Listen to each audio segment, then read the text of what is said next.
Ready? Aim! There's too many! Anyone see my mammoth? Stubby!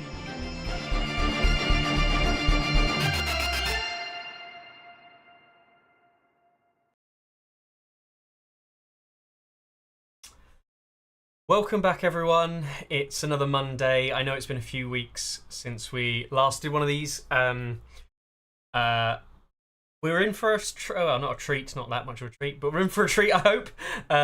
We'll discuss some things today. I am joined, obviously, by Isaac after his win at the LGT or UK Nationals this year. We'll be discussing that, along with many other things that we've got to discuss today, because I've not done very much of the Brotherhood without banners, and it turns out that neither has Isaac, so we'll go through that today as well. But first of all, Isaac, Keijo, as you go by, do you want to just quickly introduce it? Yeah, sure. So, well, thank you for the introduction. I've been playing Song for just under 2 years. I got in December of 22 after watching the series with my partner. And she convinced me to get into it, even though growing up I was a staunch anti-Game of Thrones person, because, you have to be Lord of the Rings or Game of Thrones. There's no in-between when you're growing up, when you have the mind of a child. And then she finally convinced me to watch Game of Thrones, and begrudgingly, I absolutely loved it.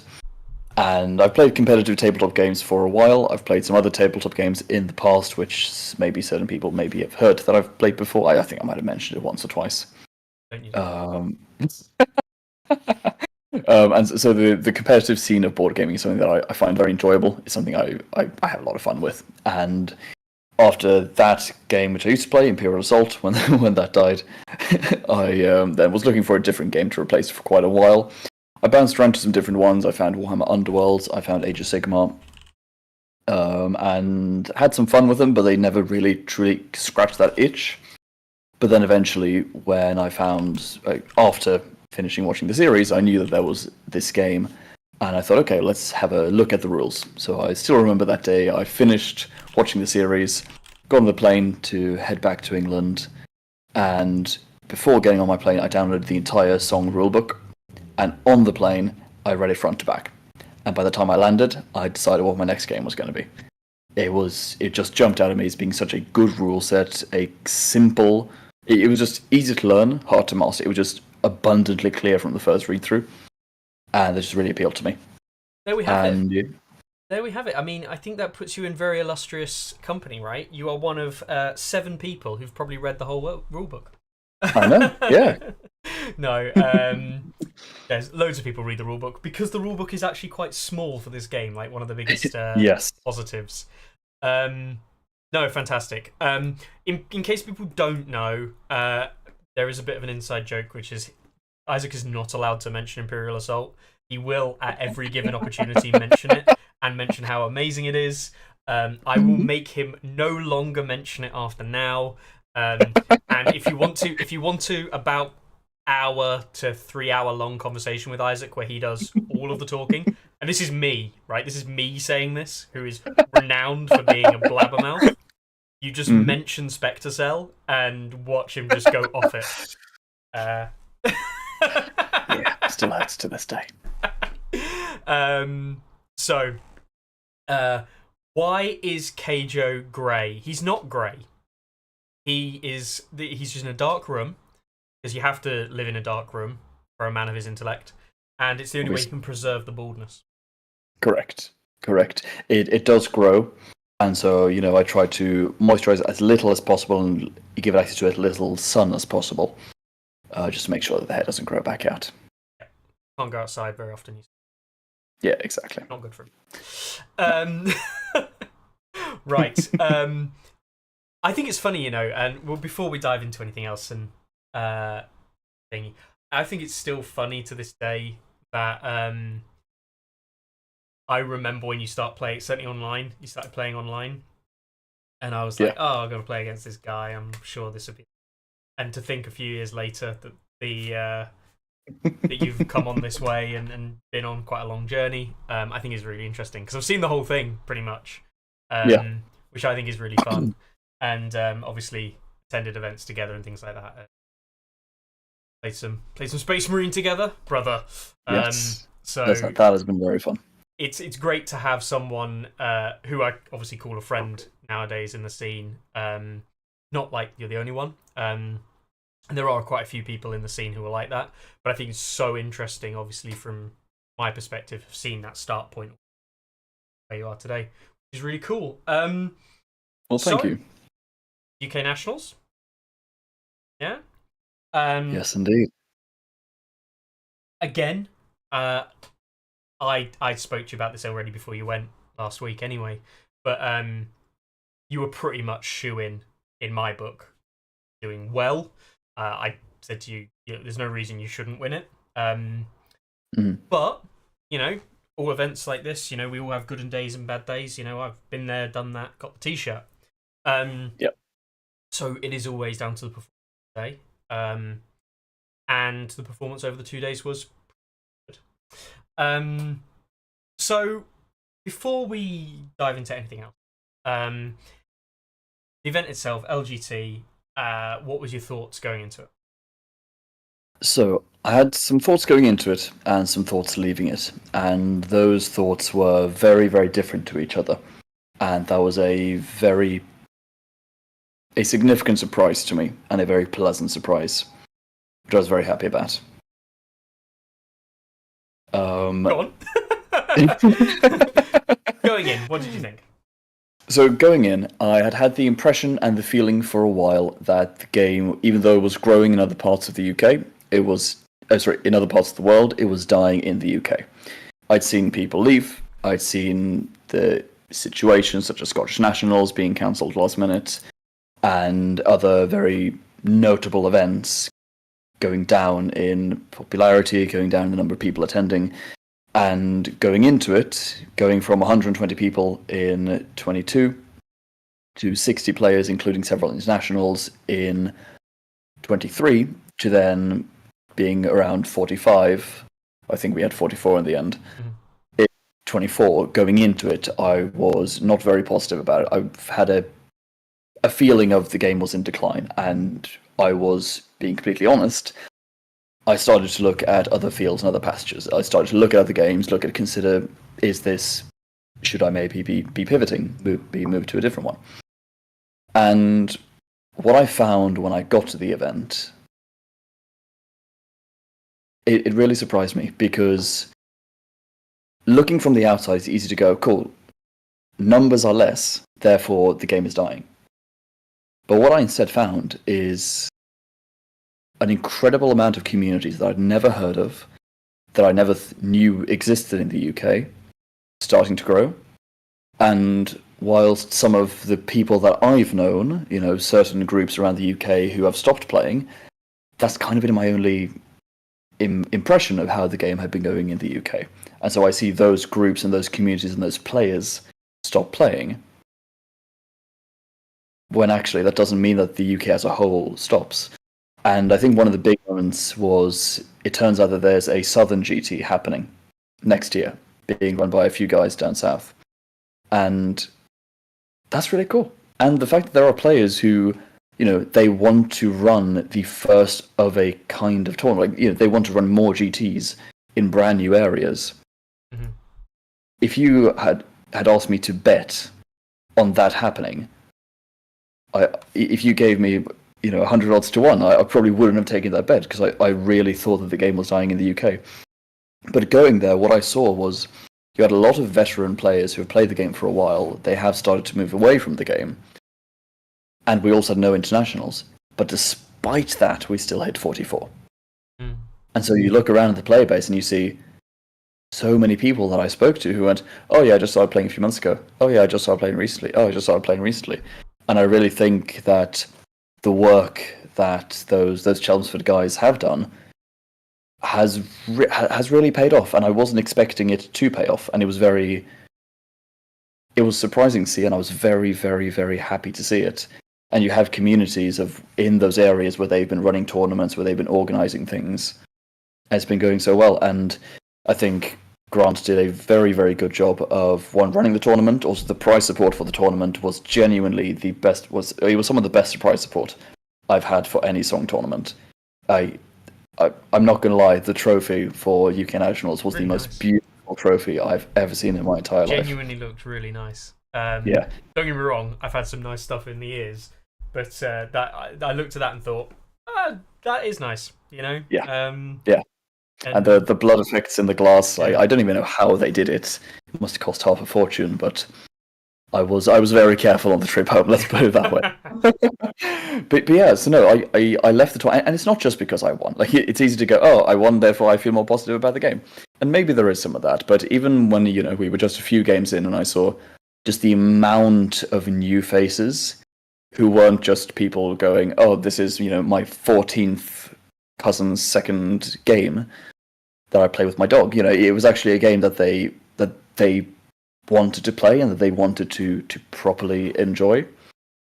And I really wasn't expecting that. And just seeing the amount of, like I said, new communities pop up that made an appearance. Some of them having very, very good showings as well. I mean, second place was won by one of those Southern players, I believe, from that group down there, which was it was just amazing. So I left the tournament with a feeling that Song really has a future in the UK in a way that I have thought for a while that it hasn't. And I'm incredibly grateful for that. And again, I'm very, very, very appreciative to the hard work that those people have put into doing that, because that doesn't happen by itself. It really doesn't. Not after how Simon has, put UK very low down on its list of priorities, let's put it that way. And yeah, so even if I hadn't won, I would have left a lot more positive about the game than I ever expected I was going to be. I think it's definitely a positive. I think one of the observations that I made from, and I can't sit here and say that I've been a positive person about it recently.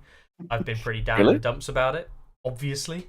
And part of that is because I don't get to play physically anymore. Like, I just don't have that opportunity.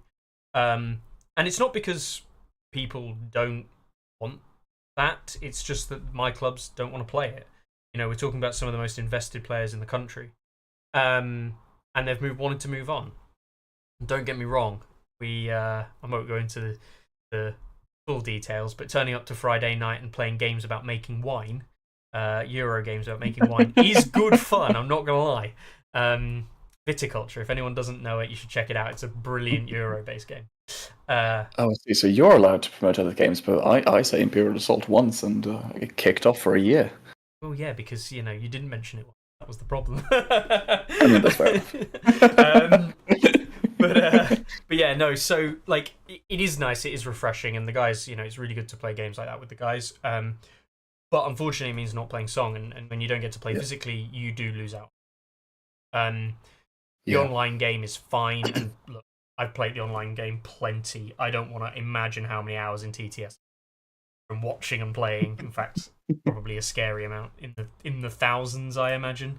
He says, checking it very quickly. Yep, that's 1,962 hours in TTS. Okie dokie. So I've been there. I've done, all of that side of it. And I think it is probably a little bit of a changing of the guard, if you will.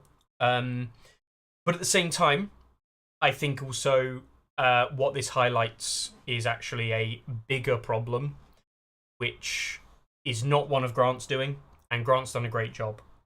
And that is the London Grand Tournament and its status on the field in the UK. Yeah. And I suspect, and it's nothing to do with Grant at all, by the way. I think Grant's done a pretty good job from what he's been given this year. Yeah. But a Southern tournament, a Southern GT, which I think there's enough cooling for, is enough to support there for it. But a UK Nationals, if it wants the appeal, needs to be in a different location. Yeah. Potentially a different venue.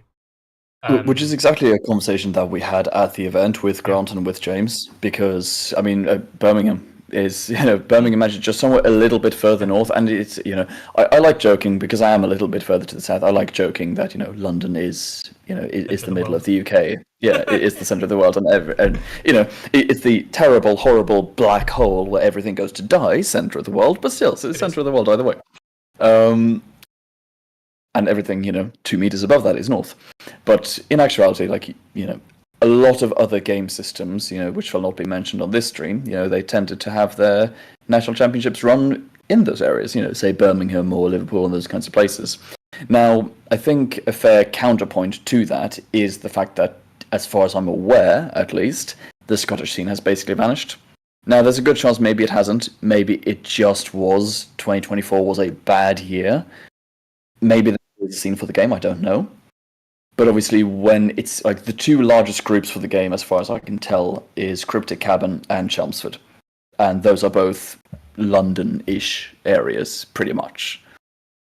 And obviously, you then have the Wardens of the South, which I've now just heard of, and I don't know exactly where they're based, but I'm pretty sure they're even further south than that. Mm-hmm. And the thing is, those three groups, yeah, exactly. Those three groups, I think, from what I can tell, they are dedicated enough that they would make it if it was Birmingham. But it's interesting to consider just how, whether there actually is enough of a northern player group left to call for a nationals further north. Because I agree from a geographical perspective, it makes sense. But from everything I've seen, the concentration of song players in the UK seems to be very, very, very, very, very southern. I would say I'd actually go as far as to say that that's partially based on stores as well supporting it. Now I know that the likes of the Cryptic Cabin community is because a store supports the game and actually actively wants to support it. We saw that with, for example, Wales, Duke's Gaming, which obviously supported the Welsh scene and the Welsh GT and all of that. Exactly. It is actually revolving around stores. There is a store down in Plymouth that I believe supports the game. And this is where a lot of this has come from. And that's not to say that's unique and that's like the only place where it's coming from. But when we see that support in place and when we see that regularity built, you see the community built up because people can stock, people can access the game in a player base that's fairly continuous. We haven't seen that in the north in the same way. I know that like Fanboy 3 in Manchester, Just Play in Liverpool obviously used to be a big one, but they kind of stopped stocking up. Element Games kind of comes in and out of that kind of scene where they run stuff, they have stock and people, but I don't know what their consistent community's like. But it is very interesting. And I think what, again, for me, which backs up what you've said, but also is kind of part of the problem, is you look at the attendees of the event. And from what I could tell, there was not a single player in attendance. Steve, Darkman Steve, Old Man Steve from Cold Steel Mercenaries, so he's based on like the... I think if I'm right, and he's going to shout at me for this because I'll say it wrong. I'm fairly sure he's based around like the Welsh bordery type area, and he's going to kill me. Gloucester. So he's more Gloucester side, and he's basically the most northern player at the event, and Gloucester's barely north of the country. And there might be the odd one here or there that's creeping in from places above, but there's basically nobody north. Norwich, not exactly north, but you're talking nobody north of kind of certainly Birmingham area or that kind of Gloucester area, which means like the entirety of the northeast and northwest is not attending. That's Manchester, that's Liverpool, that's the Redcar DMG guys. It's obviously ourselves in Durham. The communities up here, just even the Leeds community, not connecting with the UK Nationals at all. And we know the Leeds community is fairly big with Leodis Games, who support it as well. So it's very interesting when you see like the UK Nationals run here, that it just doesn't have that reach to get people coming down from even halfway up the country. Again, I don't think that's a problem with the event itself. I don't think it's a problem with Grant. I think it's London. London Yeah. costs, London prices. I was trying to argue the other day, like £50 for a ticket for a 2-day event is prices of events have gone up, prices of just things have gone up. £50 is not unreasonable, like for a 2-day event. Like 40, Definitely 50 not. quid is like the standard rate. Yeah. But it's not 40, 50 quid. It's then, it's going to cost you a couple of hundred probably for accommodation, a minimum. And London prices are not cheap. No, they're not. And the thing I will say about LGT, the food. I like the food down the LGT. It's not amazing, but it's good. Yeah. But it's going to cost you 15 quid Mm-hmm. for lunch, comfortably. So a lot of that adds up, and I think that does have an impact as well. It does. It does. And at the end of the day, people they evaluate the value of the cost at the end of the day. Mhm. And for some people, that cost is worth it. To some, it isn't. And I think that's another what's going to be interesting to see for the game, because if players consider a tournament to be worth their money, that probably means that that the tournament scene or the competitive scene is of value to them. That might not be from a winning perspective. That might just be from a hobby perspective, playing, exactly, an attendance perspective. Getting some games and those kinds of things. Song, both from the perspective of products and the perspective of organized play, is terribly supported by Simon in the UK. Like, absolutely atrociously supported. And this is why I think it's been very, very good to see what Grant and James have been doing, and it's been going. I think they've had a lot of success with it, far more success. I'll put my hands up and say far more success than I ever thought they were going to have with what they've been doing. But I think it really highlights the need for something like that. There needs to be some level of organized play. Like, without actual organized play, you just have a smattering of individual tournaments. Mm-hmm. And if they're not organized in some regard, and I think it's interesting to see, at least from my perspective, how obviously Carlo has stepped somewhat back from the game in some regards. He obviously hasn't gone to a tournament since he won the LGT last year, and I think it's interesting that seems to happen right when everything else seems to go down. Like, it's like Carlo, who in many ways has been in my opinion at least, has been the community voice, the ringleader, the front of the UK for so long, and he starts to step away, and immediately the UK scene declines. And it's amazing that Yecats and Grant have been able to step in and fill that void. But it's still really, really interesting that without an actual organized play, you need something to rally behind. Yeah. Like, if you have a tournament circuit series, you have something where people go, oh, this is regional championship season, this is GT season, or this is, the quarter of the Welsh GT, something like that. Something that people, it gets people excited. They go, oh, are you going to this tournament? Everyone's going. Oh, you haven't heard of it? This is what it is. This is what we're doing. And yeah, I don't know what is required to get that. I think Grant and James have done a very good job going towards that. And I don't know what the next steps are. But again, I'm definitely a lot more optimistic than I used to be. I think it's fair to say, objectively, you can still say that the UK scene is in a little bit of a precarious spot at the moment. But I think there's a lot more hope than I thought there was going to be. And that makes me very, very happy. I think if you are based in the southern half of the country, there are communities springing up, there are players, there are the opportunities. I think, as is always the case, the more northern you go in the UK, you basically get more rural. That's not entirely true. There are places down south where that's the case as well. But you typically just get more rural the more you go. And the moment you move into those rural areas, you're less likely to get the community growth. Simple as that, really. And that's not nothing to do with north or south. It's just any kind of away from civilization, if you will. I think it's interesting. So Doug in Scotland, who, if I remember Doug, and Doug will watch this back and he'll tell me that I'm wrong, but if I remember Doug, he's based in like the Dundee area of Scotland, and or used to be at least anyway. I might be in Aberdeen now.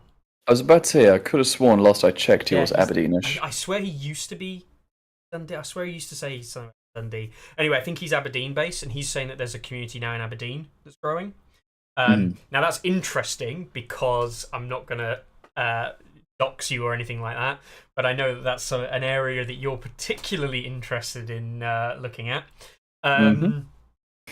But yeah. So for example, you know, they are coming and they are building and they're being built around stores again, and it's good to see communities growing and coming. So I think, you know, there is positivity out there. It's just it's connecting the dots. And without someone connecting the dots, well, nationally, it's very difficult. Exactly. That being said, we are now at the LGT, feeling fairly positive, right? You go into the weekend, and if people don't know, Isaac plays Lannister. He's played 3 factions across his entire time in the game. He's played 400 games of Lannisters. He's played 5 to 10 games of Free Folk. And he has 5 losses with Boltons, I believe. Or something like that. Yeah, that's pretty accurate. Yeah. Obviously, numbers are never accurate. But it's basically as close as that. Lannisters, as always, you're known for playing Lannisters. Yeah. Do you want to talk about why you picked your lists? I mean, I already know, but I think I'm interested to see how you would defend your list picks. And I do actually have one thing I was going to mention with this, which, having known you, I imagine this is a mistake or it was a deliberate choice. So you've talked about your Tyrion list way many times before. I believe you talked about this on Hits and Crits. You've mentioned it with other events and things where you've given breakdowns and stuff. I'm not expecting a full breakdown of this. Just a quick why this list. Okay, so the quick answer is you love it. There you go, that was easy. Yeah, pretty much. This is your baby. This is the thing that you just love doing. Yeah, this is a list which it has 5 points and 1 commander in difference versus the list I took to the Invitational last year and played in all 3 games of the Invitational. It has a core of double crossbows, which has a tremendous amount of board pressure. It has the Lannister 14 points of Knights of Castle Rock and Tywin Bomb. And then it has, in my opinion, the 2 best NCUs in Lannisters that are 4 points, which is both neutral NCUs of Peter and Varys. And the way they interact together is absolutely amazing. And Peter in Lannister is such a sleeper pick. The amount of times I will use Peter's once per game when my opponent goes first to take bags so I can intrigue when they take swords, it's not even funny. It is not even funny. With the Bronn buff as well. Yeah, and with Bronn as well, because it just helps the defense. So the list as an archetype has worked for a while. And after the Kevin nerf, I went away from the archetype and I kind of went, cool, well, you know, Kevin was the reason the list worked, so, you know, let's do something else. And I didn't really have as much success. I was winning some games, but I was losing a fair bit. I tried a bit of Jockin, he doesn't really scratch that same itch. And, you know, ever since I started playing, you might remember this, Mickey, but ever since I started playing, I've been running double crossbows. I've really liked that playstyle because it has very, very, very specific weaknesses, which we'll touch on in a second. But when it does its work, it does its work, and it is very, very, very fun to do those things, because the positional play with crossbows is ridiculously important, because if you miss position with them, they just do nothing, because if your opponent charges them, they are absolute garbage. Especially if the opponent has any way to then re-engage them after a disengage, you know, with assault orders or anything like that. And so yeah, I stepped away from this for a while, and then it was after having a conversation with you, Mickey, and I was talking. I I don't know what to do with Lannisters. And I said I liked the idea of doing double crossbows again, but I didn't feel like it has play. And you said something along the lines of, well, since you ran the list as much as you did, no one is going to be able to give you an answer as to what is good or bad to the list as much as you would be able to just think about it with all the experience you've had with it. It was something along those lines. Yeah. And that really clicked to me, because I just went, well, in my opinion, Tyrion in this list is just the perfect pick. Because I remember I had the idea, but a lot of the common thoughts that that a lot of people thought was, well, it's not Kevin Crossbows. It doesn't have the same effect. But looking at Tyrion's cards, looking at his attachment, I just had this really strong feeling that it was going to do its thing. Like, I could see the synergy there, and so I thought, okay, screw it, let's do it. And since then, I've had a lot of success, and it's been doing very, very well. And as amazing as being able to shoot off crowns is, and as silly as Kevin's cards used to be, tactical repo in a double crossbow list is insane. Strange, isn't it, KJ, that movement's strong. I know. Strong. Iterative movement. Turns out movement is much good. Yeah, much good. Much goodness. Much goodness. And it's just been an archetype that I've loved. It's a very, very fun archetype. It's a very strong archetype. And it has very, very specific weaknesses. Mm-hmm. And it's a skew list. Like, it is one of the most skewed lists in the game.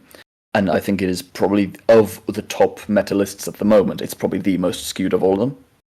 Okay, that's not true. There are probably some Stark builds which are probably a little bit more skewed than that. I was going to say, Starks and Free Folk might beat you on that one, but I think the Free Folk meta build is dubious at the moment.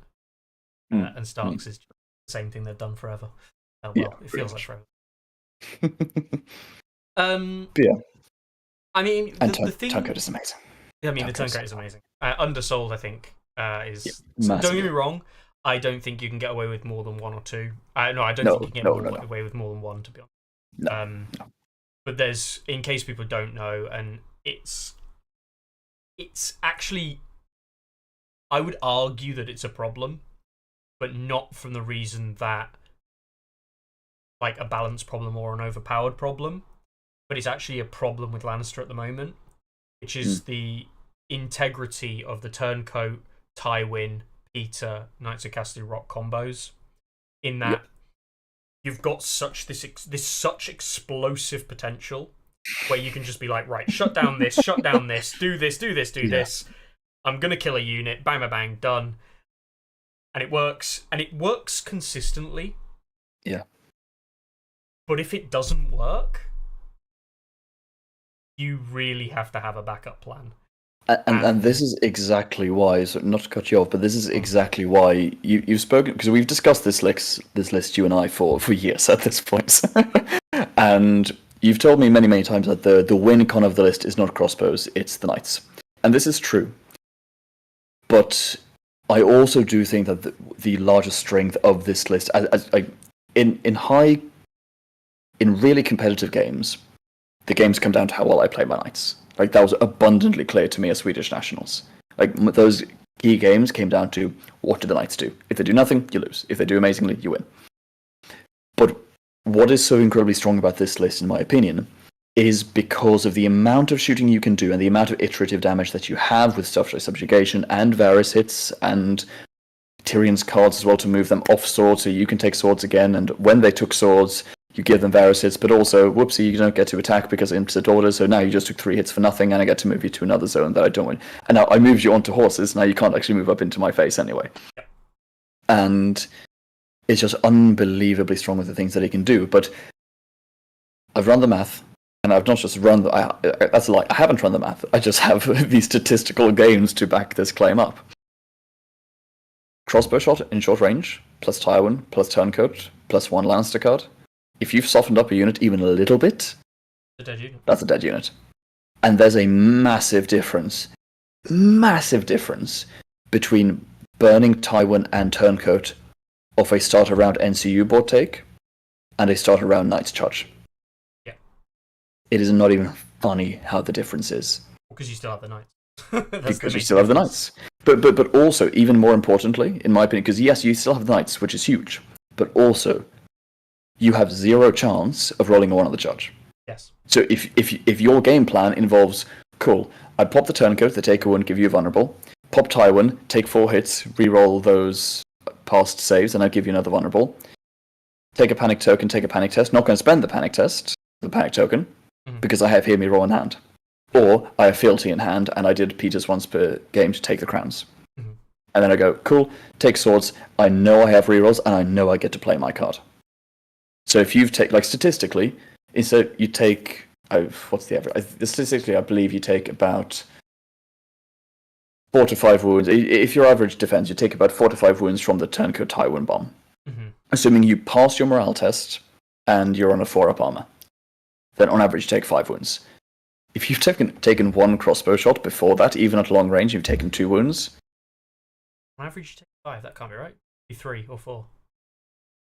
So there's 1 wound from the turncoat, then 2 from Tywin, plus 1 from the reroll from. Yeah, okay, yeah. So it's 4 wounds. 4, it's 4 wounds on average. 4 on average. Yeah, my bad. 4 wounds on average. But, 4 wounds is a lot, and you can't play cards, and the turncoat as well, just saying, oh, you have an auto-pass morale card, or even something like, oh, you have Sentinel, do you? But the fact is you can't be targeted by other friendly units' orders as well, which is insane. And, yeah. It's very interesting, because I think you highlighted it there, which is the key. And I see this all the time, by the way. The key is shutting the knights down. The Knights shutdown has got to be the most important aspect of your game plan to beat this kind of thing. And you need to not be dissuaded by the distraction that the crossbowmen are, while also understanding that they are also a threat. Bronn is the biggest red flag of red flags that's imaginable. In that Bronn is just a big old fuck you, basically. You think you can kill me, but actually I'm a 3+6+ when I need to be, when it matters, so fuck you. And obviously Gregor is Gregor. Gregor is arguably the weakest point in the list, and we saw that in your Night's Watch game. 100%. But also at the same time, it's a 4-point NCU that's...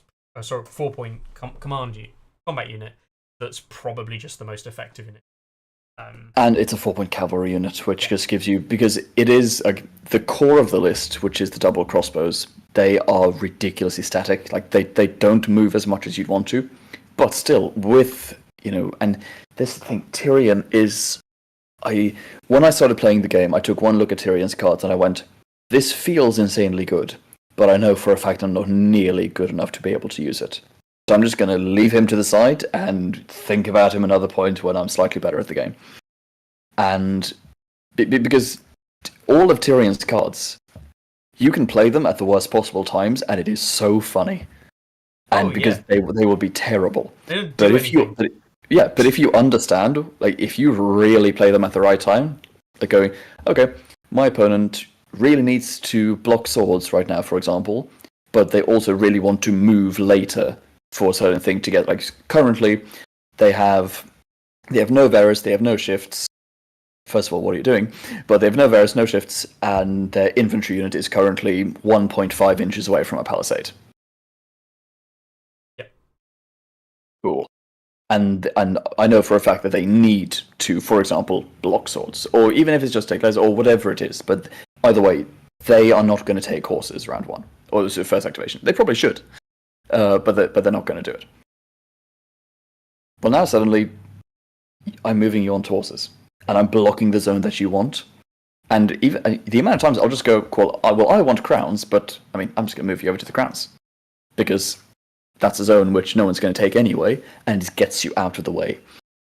But intercept orders as well. Oh, it is a disgusting, horrifying card, especially when you play a lot of palisades.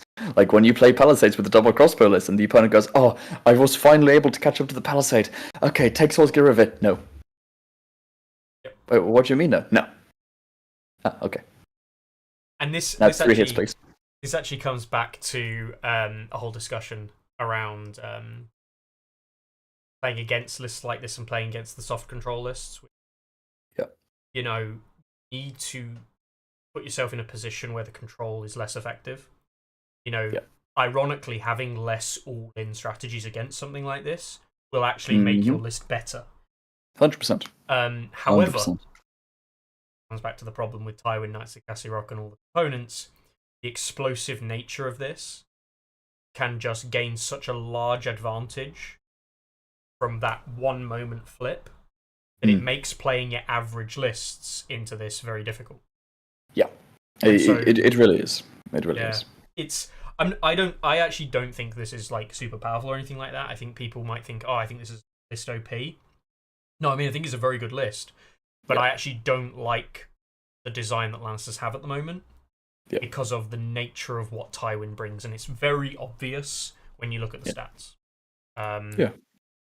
You look at stats and you can see that Knights of Castle Rock are up there. They used to be a bit higher. They're up there, solid unit, but it's Tywin who's coming in at the 5th best thing in the game. Not ridiculously high. 150 is not ridiculously high compared to other things we've seen, but it is very good. Yeah, and this is a 6-point NCU, and I don't mess around when I say this. Tywin wins games. Yeah, 100%. And the Night's Watch games was an incredible example of that. Yeah. We won't review the game every game exactly by play, because most of them are available on stream on UCAT's channel. Yes, I'll remind people of that, and I'll put a link to that in the chat as well at some point today. But yeah, so that's list 1. I know how it works. I've been on the receiving end of it. I've seen it, and certainly watched enough of the games. I haven't played against it in a while. Oh, well, would you like to have a game after the stream? I know it's your favourite list to play against. Knights and Tywin. No. I'll probably just play the same list into it and just play an exact mirror and just go, haha, look, this is about who rolls better around these particular moments in time, or who goes first. Yeah, I mean, it's yeah, it is very interesting. I think it's a there's nothing in here that's complain worthy. The complain worthy bit for me is the Lannister internal balance still is a bit whack. Yeah, 100%. 100%. That's just nothing to do with the list itself, but it just kind of propagates. And this is still something which it's my personal opinion. People can disagree, and that's fine. I don't really care about internal balance of factions.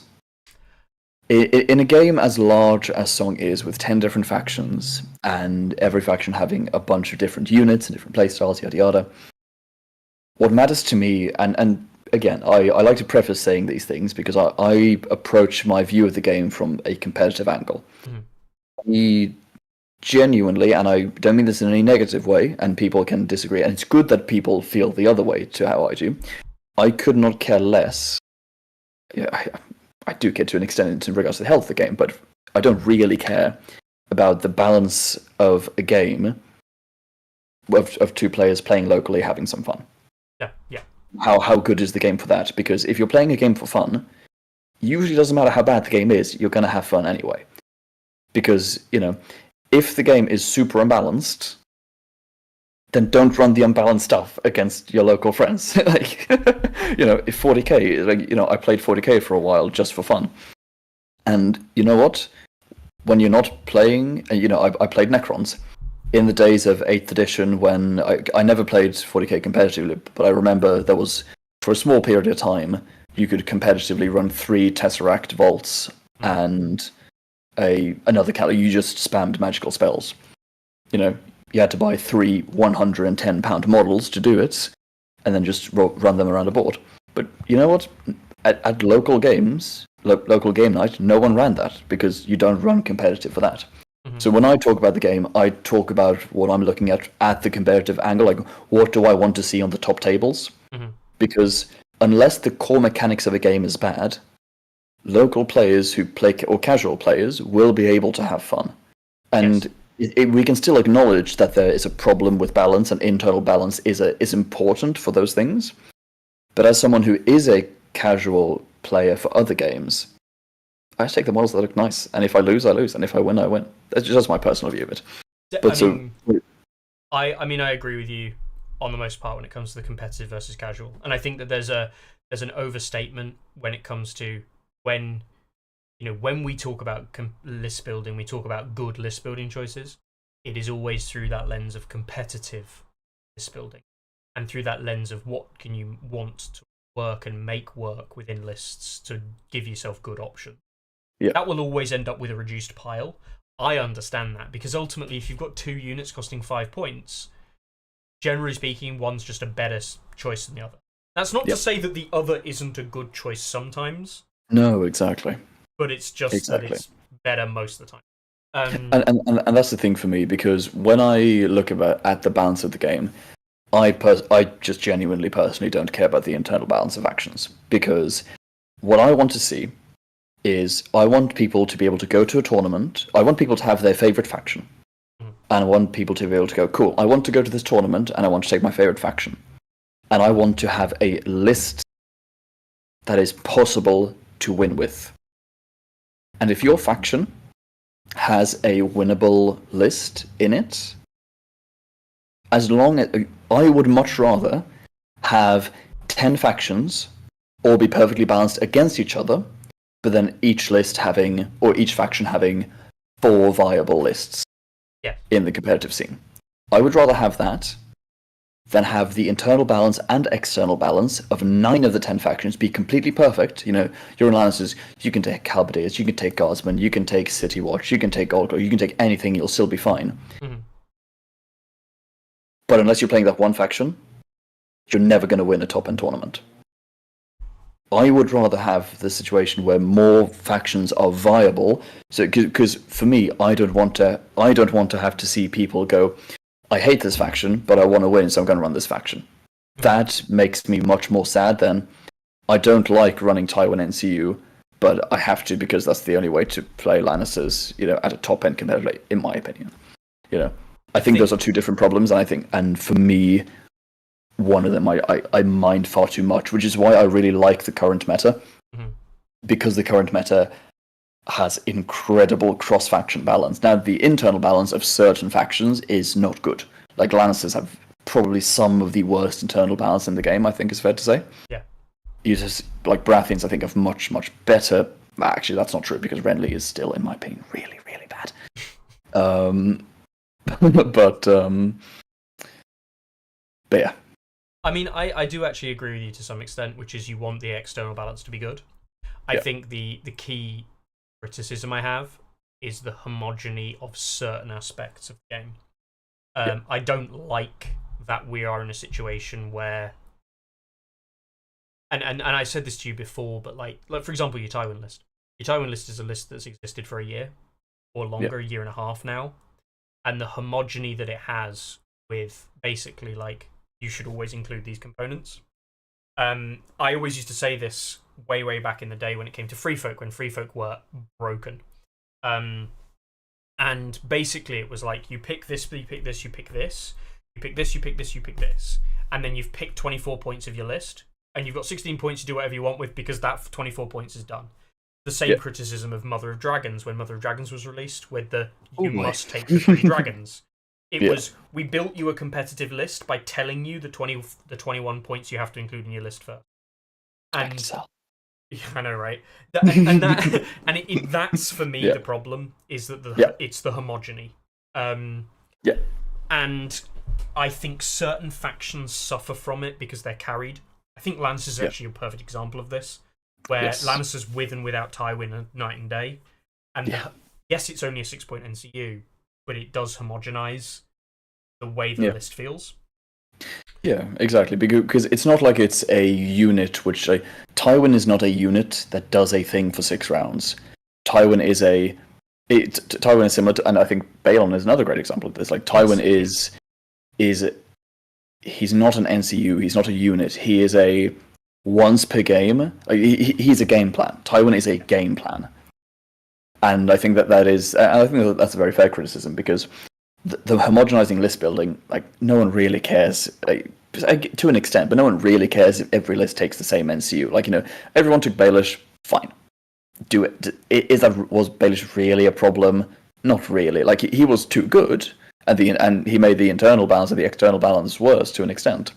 But, Baelish wasn't a game plan. He was just a good tool that everyone had access to. But Tywin is... That Baelish and Varys and their times of being, you should take this, is again part of the problem. And that, not necessarily that they're game plans, but so much as, like, when it comes to good advice, it's like, well, the good advice is basically just do. Yeah. And yeah, exactly. And it's not about being a better player sometimes. And there are ways you can play around it, but when the simple advice is just include these in your list building for a faction, I don't like when we get to that stage.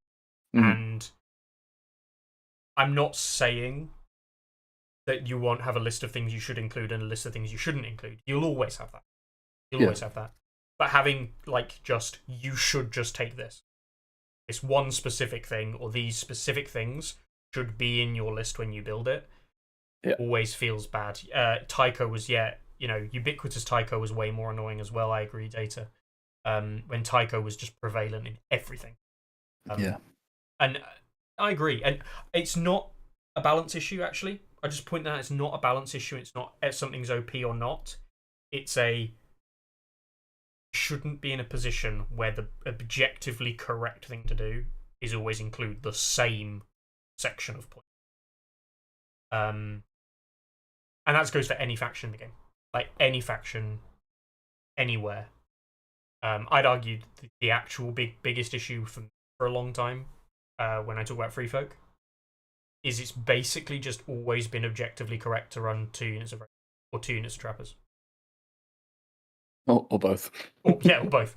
And I've been playing Free Folk for years. I played 11 activation Free Folk way, way, way back in the day when it was infantry and 3-point NCU, stuff like that. Yeah. And it was Trappers and Raiders. And then I played under Mance in 2021, where it was like Trappers and Raiders, with a sprinkling of the odd unit here and there. Then I played under more Mance in Season 1, and it was Trappers and Raiders.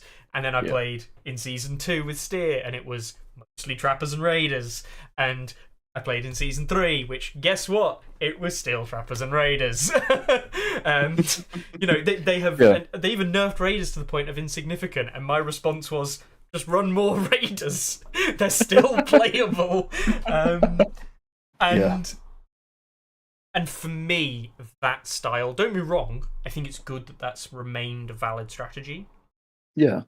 But for that to feel like the competitive strategy, especially with Free Folk, where a really good example of a faction where that exact strategy has been changed and nerfed, almost changed, buffed, and nerfed at every patch. Yeah. And it's always ended up still being the best strategy. Yeah. Regardless of how they change it.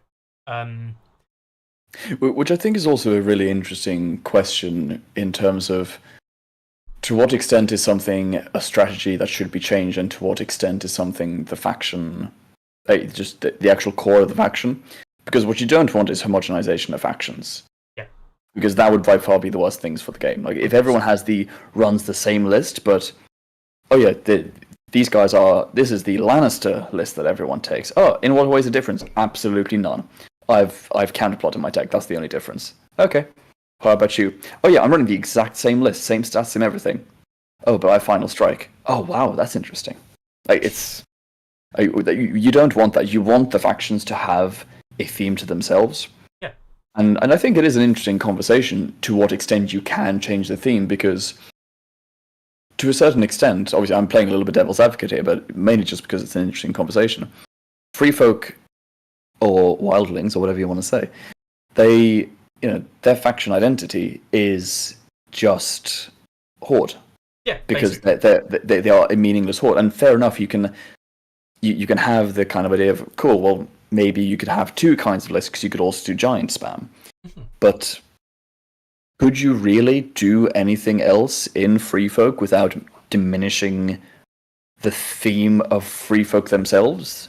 Obviously, you could release more 4-point unit options. Not a good idea. Chariots. Yeah, exactly, which isn't necessarily a good idea. But, yeah, I guess it's just interesting to what extent you actually can change because in some cases you can change playstyles. Like again, double crossbows and lances is not a problem. I genuinely believe it's not a problem.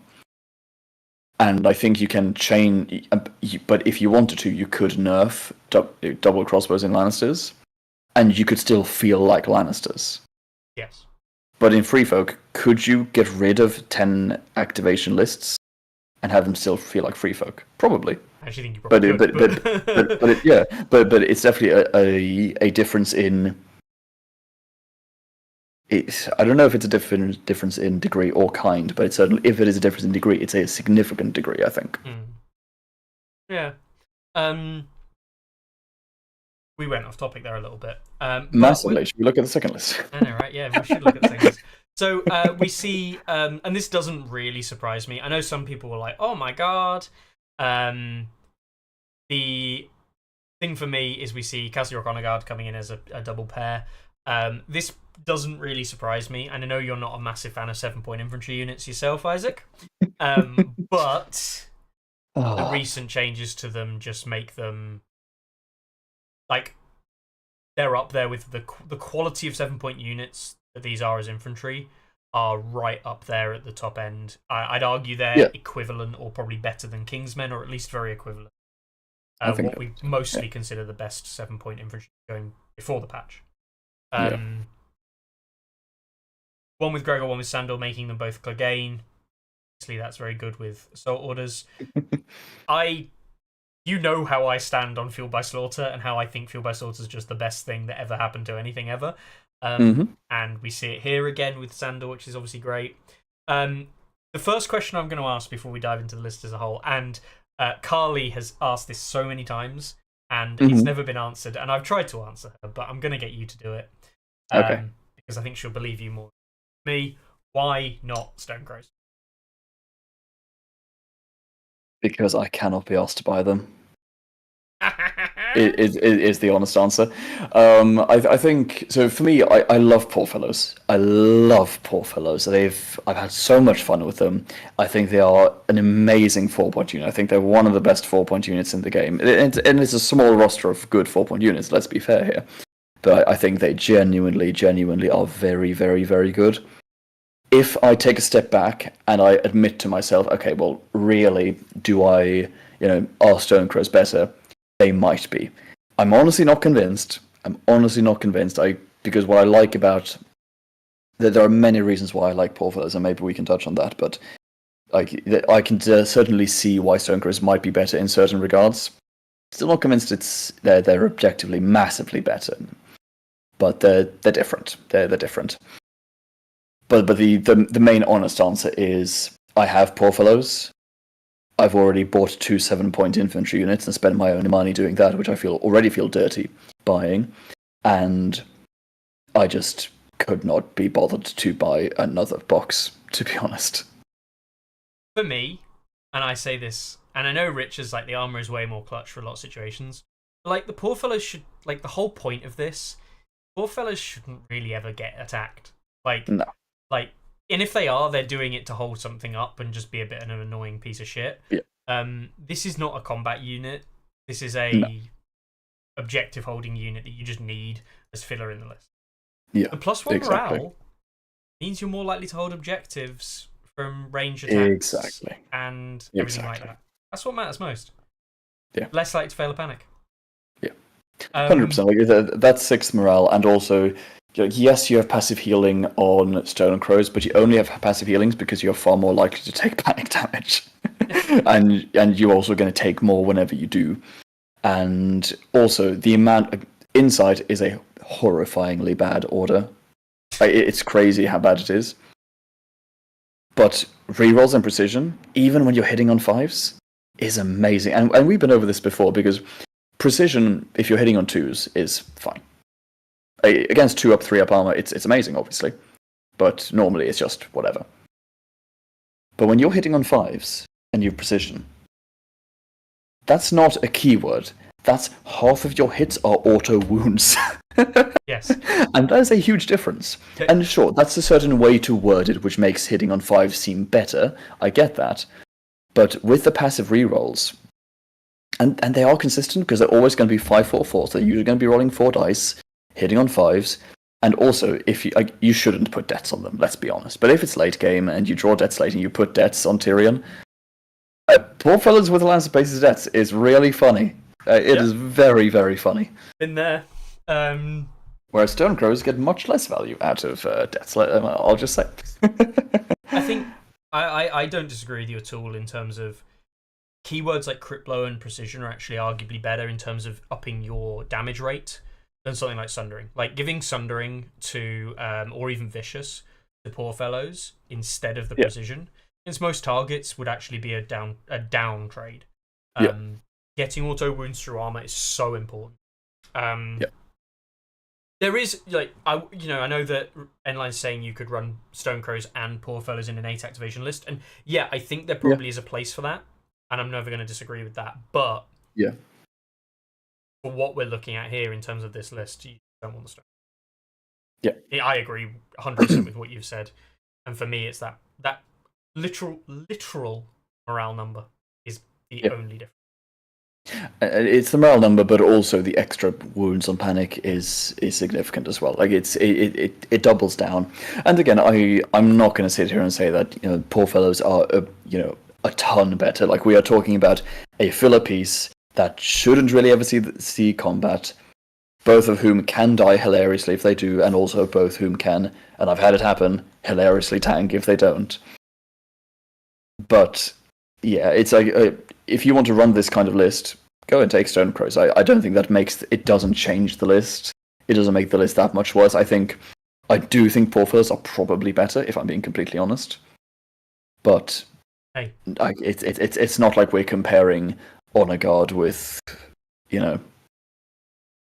of the other 7-point melee infantry units. God, Jesus Christ, they're bad.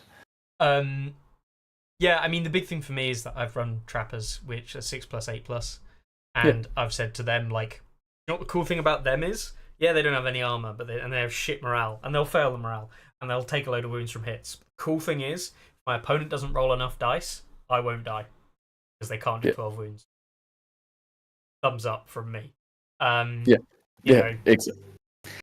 And that is another difference. And Raiders are a 5+ armor, and you have Sundering, I'm now a 6, and everyone's got Sundering.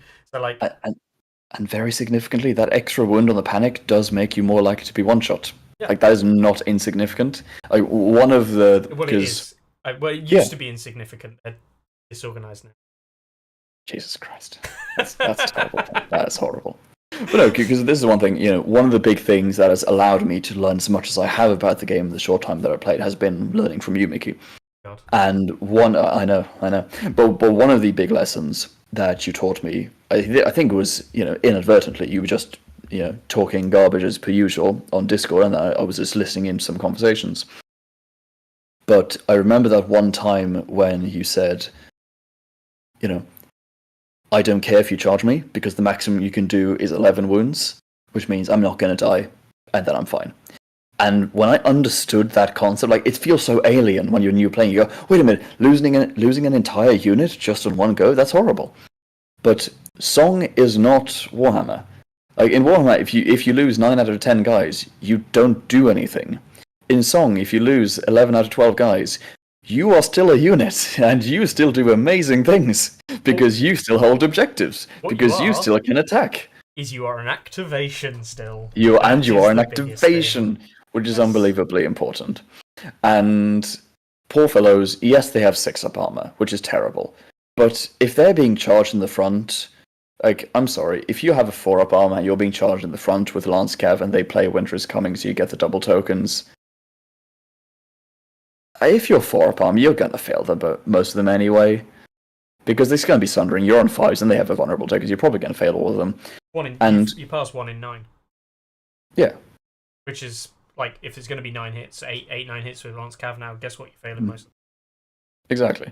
And now suddenly, if you're on 7 morale, and they have a panic token, and you're taking extra panic wounds, you're so much more likely to be one-shot now. Whereas poor fellows, Lance Cav, you have to... You shouldn't really miss any, or make any armor saves, I should say. But unless they hit everything and you crit fail the panic, which you're less likely to do because... And what is so funny as well is people against Lannisters will just by default put down a Wayward on one end of the board. And you just go, cool, I know where my poor fellows are going now. And now you're on a 6+5+. And you just go, yeah, you can charge me if you want. If you want to spend an 8-point unit going after this little unit, that's great for me. That means you're not going after the rest of my army. And cool, you charge me, you didn't one-shot me, and you charge carefully so the Gregor couldn't see you. Cool. Activate Gregor, move, you did something, start next turn, Tyrion, battle plan, draw assault orders, charge your flank. Like, it's... They have more holding. Like, it sounds counterintuitive because poor fellows will be two-shot by most things. But they won't be one-shot as easily. Really and interesting. this is Data's run the numbers a lot as well. And against most targets as well. And you can talk about like building a whole combo of list of things. But against most targets, poor fellows actually out-damage Stonecrows in every situation. Which doesn't surprise me. No, but it is funny. It is very funny. I'll say that like the one exception you'll have is if the and this is the one biggest reason I would see someone might consider Stonecrows, except for just genuinely having the models, because again, I just took them because I have the models. I'm not going to sit here and say that poor fellows or Stonecrows or Stormcrows is any significant difference to your game at all. It really isn't. Like we're talking about the finer, minute details of numbers. Mm-hmm. Like, it's not going to change how the list plays. So genuinely, if you have one of those units, just run that. Like, it doesn't matter. But if you do have all three of them and you're trying to think of different things, then the biggest reason I would say of why you might consider Stonecrows is because 7 dice on 4s with rerolls on a charge with Vicious from Insight. They're only 6. Jesus Christ. It's even worse. I mean, but still, like, how about that really changes things? Yeah. Yeah, I rest my case. Like I said, they're fine. We are literally arguing about the least. We have spent 10 minutes talking about the least important thing in the entire list. That does the least of the entire list. No, and it definitely is. Yeah, no, definitely. And it is definitely a lot more interesting. Do you know what's really funny to me is that like what we're talking about here is the difference. I think the major difference when it comes to like personal taste at competitive list building is like someone's like, well, why not this thing? And sometimes the honest answer is I intuitively know this other thing is better. I cannot tell you why, and I cannot tell you what for, but for the way that I play the list, this just feels good and feels right. And sometimes even very competitive players will tell you intuitively, I just like this thing. It just works. And very good players have done that for years. Mm-hmm. It included things, and you look at lists, and not so much here today. But maybe the Shay pick, I don't know.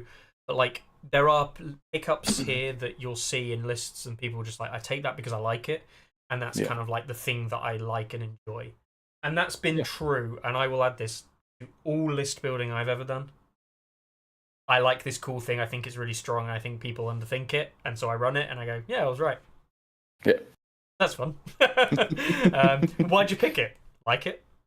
Think it's good? Why not this? I think this is better. Why? I don't know, I just think it is. Exactly. Exactly.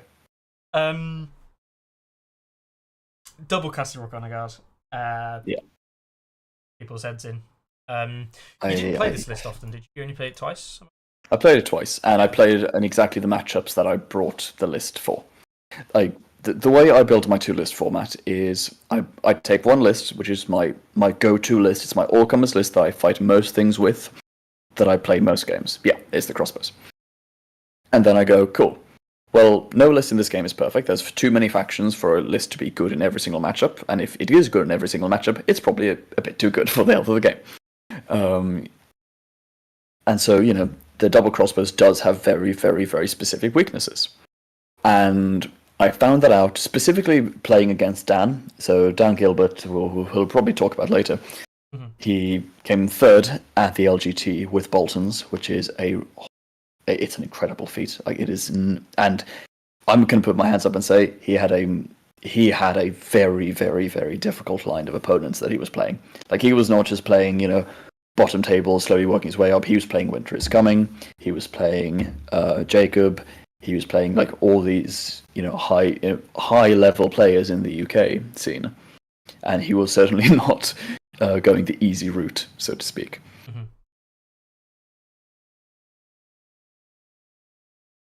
I completely lost my train of thought there.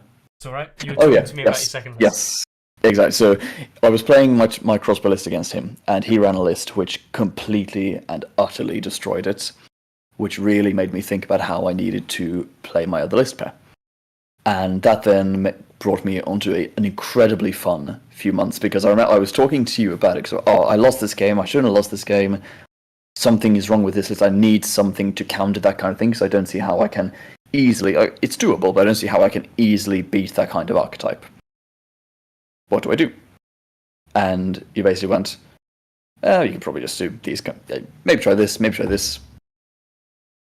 But then I remember you said, and I took this as a challenge. I really took this as a challenge. And you went, can you do it in a way that isn't just a meme, and also isn't just the common thing that everyone takes? Like, can you do something that is different to what the rest of competitive Lannister list building is, and it actually works? Not just it's different because I'm choosing to hamstring myself, but it's different because I have an idea and I'm pursuing a theory behind it. Mm-hmm.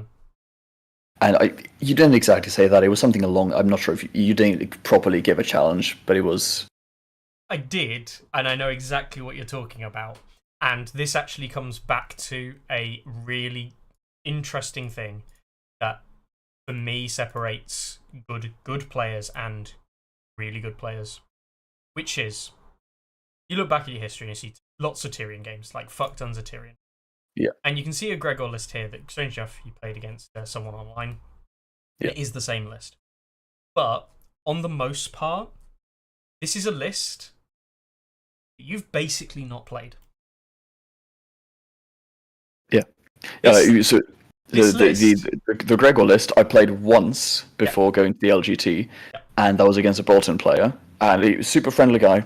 But we both disagreed. Like it wasn't a game. Like Boltons do not have a hope in hell against a list like that if it's played properly. And this is genuinely the first time in. I want to say it's the first time in probably 6 or 7 years that I've gone to a tournament, except like a small, casual, fun local tournament. Like that I've gone to a tournament with a list that I've basically never played before, and I just very spontaneous. I never change my lists right before a tournament list lock, and just 2 days before I just went, yeah, I guess I'll just do this. That should be fine. Now, to be fair, this list is unbelievably easy to play, because it is not a particularly complex game plan. Like, if you've never played double crossbows before and you take it to a tournament, you're probably going to get clofted because you don't understand, when do you use Cunning Ploy? When do you use this card? When do you use Varys? When do you tax repo? What terrain do you put out? You don't understand that. The game plan for this list is that way. You move up, and then you don't care what you draw, because basically, if your opponent is stupid enough to let you take horse, I'm sorry, not stupid enough, but if your opponent lets you take horses round 1, you go up 15 with Gregor, and if they're silly enough to also move up towards Gregor, then you round 1 discard the 2 worst cards in your hand, and then you play soldiers, and then you charge. And the rest of the game, you're just charging people and killing people. Correct. And then now you're suddenly in combat, and they go, "Oh shit, let's try and kill Gregor." They can't because you're on a guard and you're pretty tanky. And then you go, "Cool. Well, you probably took 7-8 wounds from my attack because Gregor on a guard is pretty good." Mm-hmm. And then you go, "Okay, I'll just battle plan. Let's draw. I don't know. Oh, I know. Let's take overrun. Okay, I'll just kill you. Oh, I charge you again." And it's like it is a zero finesse list. Like I'm not going to sit here and say that it's a yeah, difficult to master list, high skill list. This is, I put months and months of work. Like, this is a very brain dead list. But that's the thing. And this list was designed, not designed, that's a lie. But this list was taken with the idea of it plays against other brain dead list ideas. Oh, I have double heavy cav in my list, and I go forward and I go bonk. And I just go, screw you, I'm going to go bonk even harder. Yeah. And that's literally what it is, because I don't have any problem revealing, like, now that the LGT is over, I don't have any problem revealing what the main problem with the crossbow list is. So people can take notes. Yeah, it's basically that. It's cavalry. Like, I realized after playing against Dan, I ran my double crossbow list, and he took double. I lost to Boltons. Okay, I lost to Boltons with my crossbow list, and I took my double crossbow list, and he took double flayed men, very similar to the list that he ran against me on stream, and it was double flayed men with Glory Seeker. And sure, I didn't play very well that game. I'll definitely admit that I made some key mistakes. But if you're not in short range for rerolls, you're not going to get that many hits. And against 3+ armor, you're not going to do that many wounds. And against 5+ morale and resolve, they're not going to fail panic. You don't have that iterative damage that is death by 1,000 cuts. It just doesn't work. And then I found the same thing when I was playing. I think I played against Iskander, who's an online UK player, when he ran double Tullycap against me, and I just realized, well, hang on, iterative damage doesn't work if you heal 2 every single time. And so I needed a game plan that was going to counter it. And to kind of go back to what I was talking about earlier, of finding something different, I designed a time and command list, and that was ridiculously fun. And I'm not going to sit here and say that was amazingly, it was super amazing. But it did its thing very, very well, and it surprised a lot of people. And it was so funny. It was so funny how effective it was at countering those lists. So the list was, it was Tywin Commander. So you lose out on Tywin NCU, which is a huge sacrifice. To be fair, I mean, if you go to my stats profile, then the latest. I've seen this because I helped you build it at one point. I'm fairly sure. Yes. You're asking some points about it. I know this quite well. I took a little bit of a while to actually finalize the key points. I did genuinely consider running Gregor 3-point attachment in it for a bit, but I decided that spending the 3 points on upgrading Tywin to Halberdiers and then double Glory Seek is just better, even though Gregor is hilarious in Knights. But basically the idea of that list was, I have double Lancecav, I'm going to charge you. Now, you probably want to charge me. And normally, if you charge Lancecav is very, very sad. But you know what? With Glory Seeker, I'm much less likely to take a bunch of wounds when you charge me, so I probably have 2 ranks. So you'll probably take the Supremacy with -2, and you've probably taken an extra wound from Glory Seeker. And normally, Knights are very bad in the melee grind. So, if they get charged by something, they just cry. But you know what's very good? Retreating. Retreating for one, but also having rerolls and vulnerable on every attack when you need it. Yep. And basically the idea is, between Tywin Commander and Intrigue and Pycelle and Shay, you just spit out 1,000,000 weakened tokens, so anyone who charges you is always going to be weakened. Then you attack them back, you get rerolls and vulnerable, so now suddenly your 6 dice on 3s now becomes 6 dice on 3s with rerolls and vulnerable, and Sundering. Now you do a lot of damage to them back. And also, if they fail 1 Supremacy, lol, fealty, I've now healed back. You've now done nothing. And issue commands just means that if you don't charge me, cool, I'm going to move and march into your area, and then we're just going to issue commands. Or, as I've even done sometimes, just genuinely go, okay, you charge me, and horses is gone. Okay, I'll retreat, and I will charge. Or even I'll just activate, attack you, then I'll attack you again with issue commands. That is genuinely viable. Because of the amount, so it's basically, it's flipping the list on its head, where it goes, if I charge, you're not going to be happy, and if you charge me, you're not going to be happy. Now that list definitely has weaknesses as well, but it's specifically designed to go, oh, you're running double heavy cav with Glory Seeker, are you? Well, get wrecked. Yeah, because I am too, and I'm probably better at it than you. It's a trade-off of issue commands versus assaulters, basically. Yeah, exactly. And turns out I have counterplot. Yeah. Yeah. And I had so much fun with that list, and I spoke about this with Grant on a Lannister episode we did, which hasn't released yet. But I was very sad with the change they made to Landscape for that reason, because Landscape hasn't changed. Landscape has not changed. It still does its thing. But you know what has gotten a lot worse after the Landscape change? Tywin. No. Yeah, this combo, because 6 dice on 3s with rerolls and vulnerable is fine. And it's a lot of strategies to do a very fine, to turn a very bad thing into a fine thing. And that's fine. And I think that's a cool little way to play.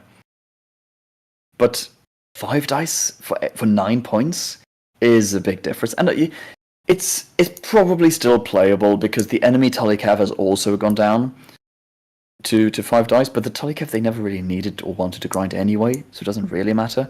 And now their extra healing is just going to be more important. And now you are, even though Bolton, you shouldn't really build for Boltons, but now the Bolton matchup just feels a lot worse because now they have more dice than you in the melee grind.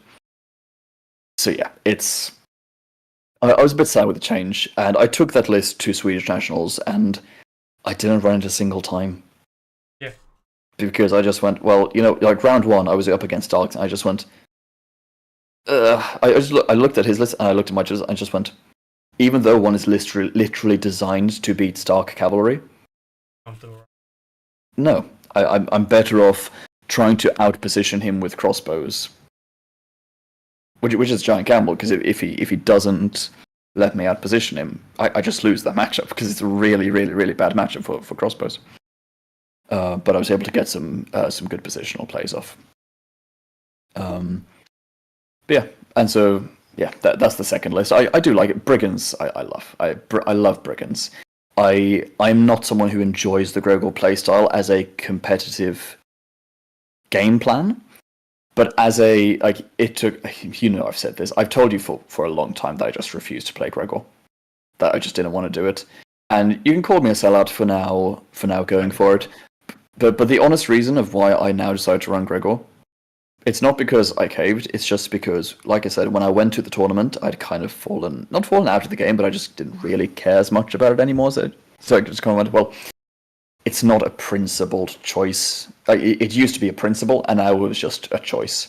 Yeah. I just went, well, I think this is the best thing, not because I think Gregor good, but because Gregor good at stopping things that are good against crossbows. And yeah, and I will admit, the 2 games I played with Gregor, it is fun. Like, it's so dumb. It's so dumb. It's like playing chess with a rocket launcher. Like, it feels stupid. It feels so stupid. But what I really hate about it is that if you take Tyrion out of the equation, this list is dog shit. Yeah, battle plan is pretty good as it turns out. The battle plan with assault orders is dumb. Like, Gregor's assault orders is already amazing because you do it on any zone on the board, and basically your entire army can do it. Yeah. But then guaranteeing to draw it whenever you want, so it's never, oh, my opponent took this risk, but I don't have the card, so I can't capitalize on it. It's just, oh, did my opponent make a mistake and position a little bit too close to me after Gregor activated? Lol. I guess I'm going to charge you then. It's so frustrating. I played a game against Iskander, and I was winning as this Stark ranged list. So this is a Stark list where traditional kind of list for me, which is like 8 or 9 activation, 3 trackers, a bowman, 1 wolf. Yeah. I'm taking everything that's like, I'm never going to engage in melee combat with you, and I'm going to pin you down, and I'm just going to be a dickhead skirmisher type. Yeah. And then I positioned one thing, and I didn't block. I could have angled for what was like 5 extra, 6 extra degrees, and got a center block on my unit, but it was fine. Gregor was a long way away, and he had to get an overrun and this, that, and the other. And then it happened, and Gregor then charged me, and basically I went from having 4 units on the board to having 1 off one set of Gregor assault order overruns, and I was just kind of like, brilliant. This is a game where my opponent has 1 unit left. And I've gone from winning it because I only killed Tyrion after he did the battle plan. Yeah. I went from winning this game handily to now I'm in a losing position, can't win. Yeah. And Yeah. all because of that, because that's what Gregor does. And it's not an OP thing, it's a Gregor doesn't stop until Gregor dies. Until Gregor dead. And that's the thing. Like, I did not like the I did not like the previous competitive choice of running Gregor in the previous Honor Guard. Yeah. Because I understand why. Because you're trying to keep Gregor alive for longer. But back then, in my opinion, it just makes more sense to do so do him in, say, for example, Cutthroat, where he does more, and that allows the rest of your list to be much more powerful, so that it's much more difficult for the opponent to stop Gregor. Because yes, it's easy to say, oh well, Gregor in Cutthroats, they're just going to die. Yes, but if you have Gregor in Cutthroats, you now have the points to get knights, and if you have knights, it's a lot more difficult for the opponent to get an easy charge onto Gregor. But now with the new Honor Guard, again, passive, like, killing all abilities every single attack is so funny. Like, it's very silly. And the two games I had against double heavy cavalists, they were very, very funny. I don't think I'll ever forget the Stark game when my opponent was running 2 units of Tully Cav, both with Winterfell Guard. 2 units of Tully Sworn Swords, 1 with Tully Commander, and 1 with Brienne. Yes, I saw this list. And I go, oh, that's a lot of abilities.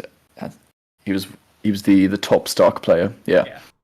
And I saw the list and I went, oh, to be fair, I didn't really think too much of it because I just went, well, I'm just going to go forward and charge. But I started popping the abilities and I went, okay, let's see, what do you actually lose? Okay, so you lose Shield Wall, and Stalwart. And do they have Tenacity as well? Summon Tenacity, yeah. Yeah, get rid of that as well. And, yeah. Your Shield Wall, Stubborn Tenacity, 4+ morale unit now just is a 6+ morale unit, which took 2 wounds. 4 armor with 8 morale when you take the Vicious into account, and yeah, cool. You're 4+8 8-point unit. Yep. And I'm always charging you first. Exactly. And then exactly. And then you have the Tully Cav, and Tully Cav are very, very good. But unless they're close together, which they should be close together until one of them dies, then obviously you can't really keep them close together. But then there's no more healing, and you just go lol. Munch. Yep. And basically the NCUs in the list, it was quite simple. It's just because Pycelle and Shay, the honest answer is they both just give easy tokens. And there's definitely an argument to be made for Roos. Like, I'm not going to sit here and say that Shay is massively better than Roos.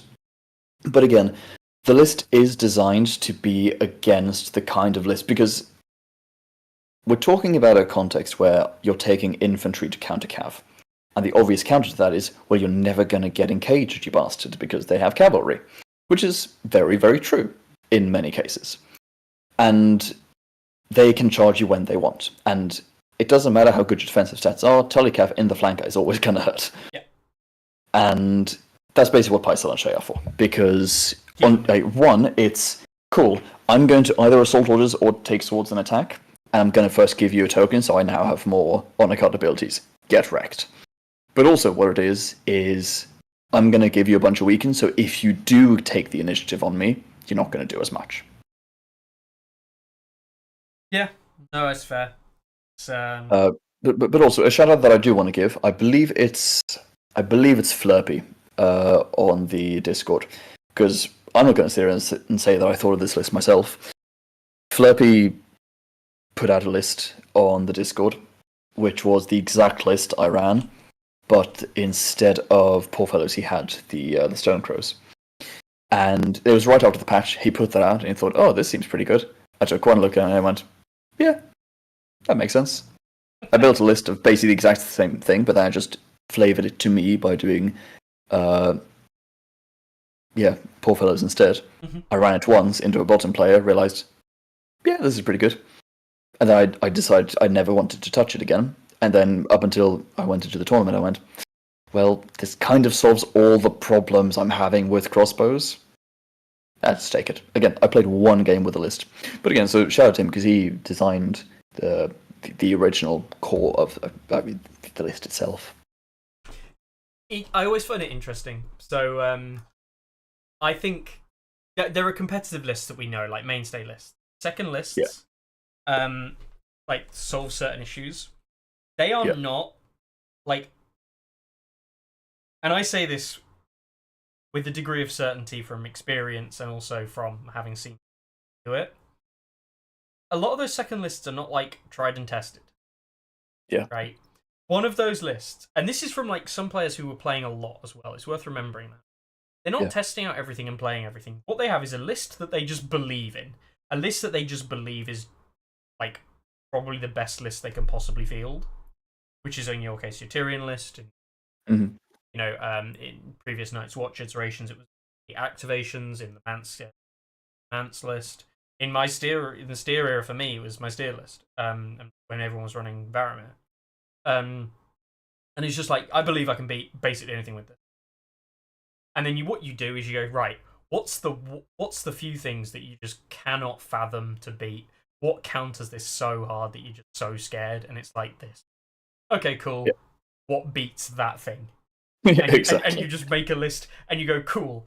Are you going to test it? Nah. Should be fine. Like, a lot of times, the second list from like event-winning players, second list has basically never been played. Exactly. Like the second list, and I think the Gregor list is a perfect example of this. It's not a list that I spent that I practice and all these kinds of things. It's a, in case of emergency, press Gregor. And it's if much knights rush towards you, press Gregor button to fix problem. What's interesting for me is that you ended up at an event in Sweden where you played probably slightly better quality of player, I'd have thought, in Sweden. The Travellers and the quality of the Swedish scene is actually pretty good, especially with the Finnish included in there. Yes. But what's interesting is you basically took the same two list ideas, not the same pair, same two list ideas with two lists you practiced, and you felt that one of them was unplayable. Yeah. And then you went to an event with the same two list ideas, but one of them you've never practiced. And you were like, yeah, I believe in it. When I need it to work, I believe in it. Exactly, because it's very, very, very easy. Sorry, easy is the wrong word. It's a very clear thing that I think happens to you when you understand, when you understand lists and you understand matchups. When you're sitting there across your opponent, because when you pick your list, you are not just picking the list depending on the list, you're picking the list depending on the opponent. Yes. And when you're sitting across the table to your opponent and you're trying to pick your list and you look at their list and you look at them, you're running the math of how your game is going to go. And that was the honest answer. Like when I went into the first Stark matchup that I did in Sweden, or the only Stark one I had in Sweden, to be fair, but the Stark game I had in Sweden, I looked at his list, I just ran the math, and I pictured... It wasn't mathematical, I just had a feeling. How is it going to feel when he charges my knights with his knights? And then I try and hit him back with my 5 attacks. Yeah, that feels garbage. I'm just not going to do that. What it sounds like you finally unlocked? This is the big brain moment, right? And I know someone had a go at me for this. And I think you did as well, right? Yeah, which is, I know exactly what you're going to say. I play both games in my head, and I decide which game I want to play. Exactly. And it sounds like you've done exactly that. Yep, that's exactly what I did. Yeah. That's exactly it. Like you sit down and you go, okay, well, because I'd say the most thinking I ever did, of all the matchups I had, the most thinking I ever did in the LGT, or the UK Nationals, was the game before Dan. Just because his lists are very different. You have one smash face double flightman list, and then you have one double shooting list.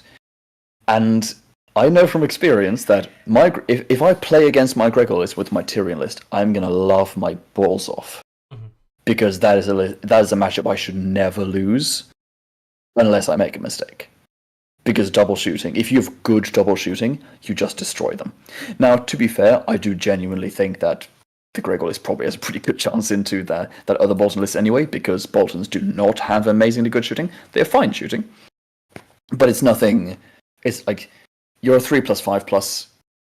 You're not as scared of Dreadfort archers and bastard girls rolling 10 dice as you are crossbows with sundering and rerolls and spitting vulnerable tokens and doing pipe and bombs and doing turncoats and then shutting off the ottle unit and those kinds of things. Like those are two very different things to be afraid of. However, Dan is probably the player I play against the most, especially in my local community, because I'm relatively close to the cryptic cabin guys. And yeah, so we play a fair bit, and there's been a few cases where we've had list chicken, where I had my Tywin Knights list and my Tyrion crossbow list, and he had his double Flademan list, and then he had, just to be a little piece of work, a Roose Commander double Blackguard list. Mm-hmm. And double Blackguard, they're not amazing, but when you want to play a grind, it's double Blackguard is pretty annoying to play against. And sure, you have Iron Resolve, but it's still going to be a minus a bunch, and there's Roose in one of them, and also you have no Tywin and you have no Turncoat. So now suddenly Grunt becomes a problem for you. Yeah. Grunt becomes a real problem when you can't actually deal with him. And so I was thinking about it for a while, but on one hand, it was, knowing Dan, it was quite likely he was going to pick the Flademan list, but also I feel like Gregor has a better chance into the other list than Tyrion has into the double Flademan list. And Tyrion can win against double Flademan. It is possible. Like, again, the game where he completely smashed me, I did make some very donkey-ish decisions. I'm not going to deny that in the slightest. But still, I don't consider it to be as favourable of a matchup as it would be the other way. I think we'll... there's one last thing I wanted to kind of point out to players, and we don't need to discuss it, but actually maybe touch on it. What was interesting, or what was kind of something to bear in mind, and something that people probably should go and watch, is the Night's Watch game that you played last. The Night's Watch game has a lot of really indicative moments in it, and it showed you the power of Tywin Knights of Castle Rock, basically. Yep. And just how, I can't say overpowered because it's not, just how silly the combo is almost. In that it can just pull you out of a situation where you have no right to be coming out of. Yes. And second of all, yep, the biggest thing from that game actually was understanding how to turn an advantage in a list into a winning position. And knowing those things, Carl's a nice guy. I played against Carl plenty of times. Yeah. I think I've played him once or twice LGTs, and played him up in North as well. Lovely bloke, Carl. But what was very interesting was, for example, the Tracker's play. He makes a really good, and I think actually very astute, set of plays in round one. And he's into a really good position, and then he falls for the age-old classic of I must kill my opponent. And he gets the Trackers into the flank of the Bronn unit and starts to shoot away. And admittedly, he has a bad time of it. He doesn't actually do much damage. He's, doesn't hit very well. But on the same line of it, he doesn't put himself in a position to capitalize on that flank ultimately. Yeah. There's a very good situation there, and a very good thing that I was going to do a little bit about, but I think is a very good observative moment, is that Carl opted to try and do damage. Yeah. When he had the option of bringing his own crossbowmen up into the front, etc., he would have actually been like a million miles better off doing his cav move to the side of that unit and then just marching down the side of the board behind Bronn. Yeah. And 100%. Just doesn't have you don't have the movement to get around. And now you've got to turn around, you've got to shift around, you've got to do all kinds of weird and wonderful things to be able to see him. And yes, it's one shot less worth of damage, but it doesn't matter if you're now stuck in a position where you're just you don't know where you're going. Yeah, exactly. Because being able to shoot my flank is amazing, but between tac repo and then the actual 2-inch shot, unless you are really far in my flank, I'm just going to get you, and Trackers will die. Now, should the trackers have died when they did? Probably not. But it's the kind of thing like trackers are not going to survive. They're just not. And yeah, like it march into the rear, and then you come around the back, and actually then you can go right. Well, I'll cav move, and actually I'll shoot Tyrion in the rear, and I'll win the middle battle first, and then I'll deal with Bronn. And if I'm not saying you'd done that, he won the game because of the whole situation with the knights over on the other side, but like, he lost what was a winning position on that flank. He lost. And then he also lost the other flank. And that was where the game really went away from Carl. And where it became very difficult for him to come back in any real sentient way. Because he eventually won that flank, eventually traded out for Bronn, but it was too late. Yeah, exactly. And then, I think the game also really demonstrated why war machines with 5 morale, like, people don't appreciate. I didn't even appreciate how significant of a nerf that is. It's massive. For your opponent to just be able to go, well, round 1, I'm just going to take rounds, and I'll just take a panic test on a 6, and if you crit fail it, that's now half your wounds. And now, if you open next round and try and take swords, you could just die from Varys hits. Yeah, it's really significant. Like that kind of list, and I think Carl piloted it very, very well, and he had a massive comeback as well because he had the first game on stream, lost that one, and then he worked all his way back up and made it into that table 1 on the on the final round. His least favorite table.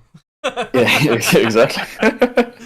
The cursed table. Yeah. But I think he piloted it very well, but the list is inherently a bit of a Yahtzee list. Like it's a little bit like the old Mel bomb, where you just go, well, if I roll really, really, really well, it's just not a game. But if I have a few bad rolls, it's also not a game because, like, again, it shouldn't really happen. But if you just, as a very random example, lose a full health unit of scorpions to a supremacy with Hear Me Roar in a one-shot, and then the other one is actually, because if you take swords and then take a bunch of Varys hits, I, as the opponent, now have the power to just go, whenever I want, Tywin, you're probably dead. And you could survive. It's absolutely possible. But it's certainly not a guarantee. And it turned a 5-point unit into a pair of 5-point units were basically turned into VP fodder. You traded one out for Gregor, fine, like that is what it is. The advantage Gregor being killed early was an advantage that he. Yeah. But the middle of the game just kind of proved that like that's all they could do. The rest of the game basically should have been shooting Tywin, procking vicious panic tests on Tywin, but you can't get within 12 inches because Tywin kills them faster. Tyrion kills them faster. Tyrion, yeah. And so you have to just sit there and roll 6s for the game, and at that point you're just bad crossbowman. So yeah, it's very difficult, and it's not a criticism of the player; it's a criticism of. Not in the slightest. Again, I think in the context of the list, I think he played very, very well. But it's a design of list which. And it has strengths for that, and especially if your opponent plays into it, like it really does those strengths amazingly well. And this is the very important thing as well. A lot of lists nowadays that people run don't really have the tools to beat it. Like it's easy for me to sit here and say, "Oh, it's super easy." It's quite easy to kill you when I have supremacy and Tywin and Varys. But most lists do not have supremacy and Tywin and Varys, and that is very significant. Well, most are not Lannister lists. Most Lannister lists have those things. Yeah, that's Lannister's. I mean, to be fair, it's very rare for Lancers to take Varys, but I think they really should. They really, really should. It's that rare, we don't have the stats, but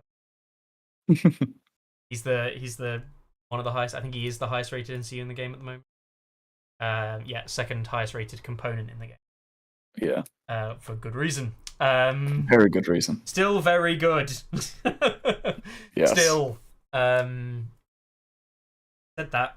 Taking one token away was like a justifiable nerf. He's still very good. Yeah. Yeah, I mean, it's difficult. I think it's difficult talking about like that side of it because it's there to beat the double cavalry type things as well, which Yeah, are so prevalent. exactly.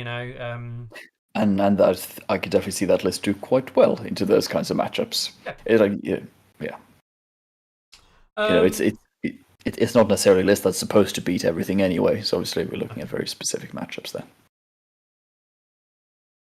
Dan doing very well with Boltons. I think there's a double whammy here, and I think context matters a lot. First and foremost, Dan doing well with Boltons is great. Right, it's good to see, and it's good to see a player actually doing well with the faction and proving that they are a good quality player. However, and I'm going to add a big dollop of however here, right? Dan didn't need to do this to prove that he was a good quality player for the people who actually use stats. Yeah. For those of you who care about, and you've probably seen me have this page open before, Dan, before this event, was the third highest ranked player at the event after Jacob, who dropped slightly over. In terms of the event as a whole, he was the third best player attending the event by stats. So, for some of us who actually believe in these numbers, this is not that much of a surprise. No. The fact he's playing with Boltons is in and of itself a challenge. Yeah. And he does deserve credit for doing it with Boltons. 100%. But it's not that surprising. Dan did well. And there's another big thing which we've mentioned a few times tonight already. Dan's training partner is Isaac. Like, these guys play with each other and that way. They play against each other and practice against each other. It's not a surprise for the people who know a little bit about like the context of these things. Yeah, these players do exactly. well. And I think this is a big difference for me, and I think what people miss when they talk about faction strength and quality and game balance. If the game is balanced, the better players will tend to win more often. They don't always win. No. But they tend to win. Yeah, exactly. And better players will win more often in a balanced meta. Exactly. To a point. Exactly. Talk about that in a second, which is list and faction match. In an unbalanced game, players who are good will tend to deviate towards the strongest list of the factions that they play. Those same good players will still win, because what they'll end up playing is into a lower field of options, but they are just like they're playing like the same 4 or 5 lists against them, but they're just a better player into those. They understand those matchups a lot. I think that the intricacies of individual matchups right now in the game is a little bit lower than it has been in previous metas. Mm-hmm. And the reason I say that is that pos metas were quite set. And when I say set and stable, I don't mean the same things all the time. But there were very kind of like ingrained competitive responses to certain things being in lists, certain card plays, and certain tactics and sequencing. Right now, I actually think that that's not.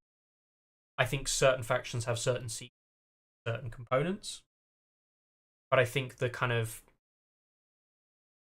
learned response across the board, from my perspective, is a little bit lower because the range of things you see is higher. So you simply just have less learned response.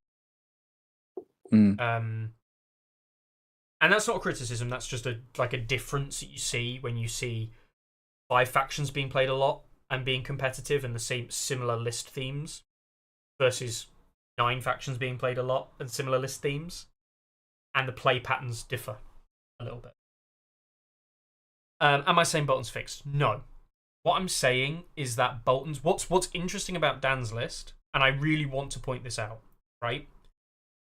This list is a list that basically everybody here has seen.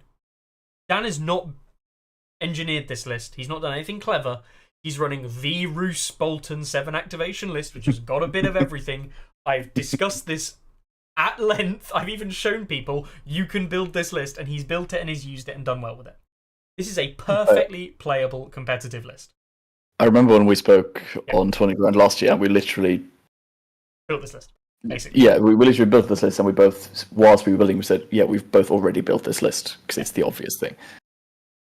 And that's not any criticism about Dan or anything like that. That is Not just at all. a good Not at all. list. Yeah, It's just exactly. a good list. And then this list is a little bit out there, but again, let's look at the real concept here and the real issue, the real kind of sentient behind this, the sentience. It's double flayed men. It's double heavy cavalry with double glory seeker. We've seen this in Lannister. We've seen it in Baratheon. We've seen it in Stark. This is not that ingenious. I'm not taking it away from Dan, but this is just the same, for me, the same style of list that a lot of factions and a lot of people are running. And he's doing it in his faction. Exactly. It's an archetype that he's very good at running. And that archetype also happens to be in the faction that has some of the worst tools to deal with that archetype. But again, it's because there's several layers to this. Because you're definitely right that this is an archetype, and not necessarily an original idea, so to speak. But to another degree as well, it is still looking, because there are a bunch of archetypes that exist, and it's looking at the faction and Dan really understanding the context of the faction that he's playing. Because since LGT last year, he has played nothing but Boltons. And he's maintained a 1700 plus rating throughout that time, and now has jumped up over 1800, which is amazing. But Dan, in the context of his faction, has looked at the faction and got, what is a good thing that this list does?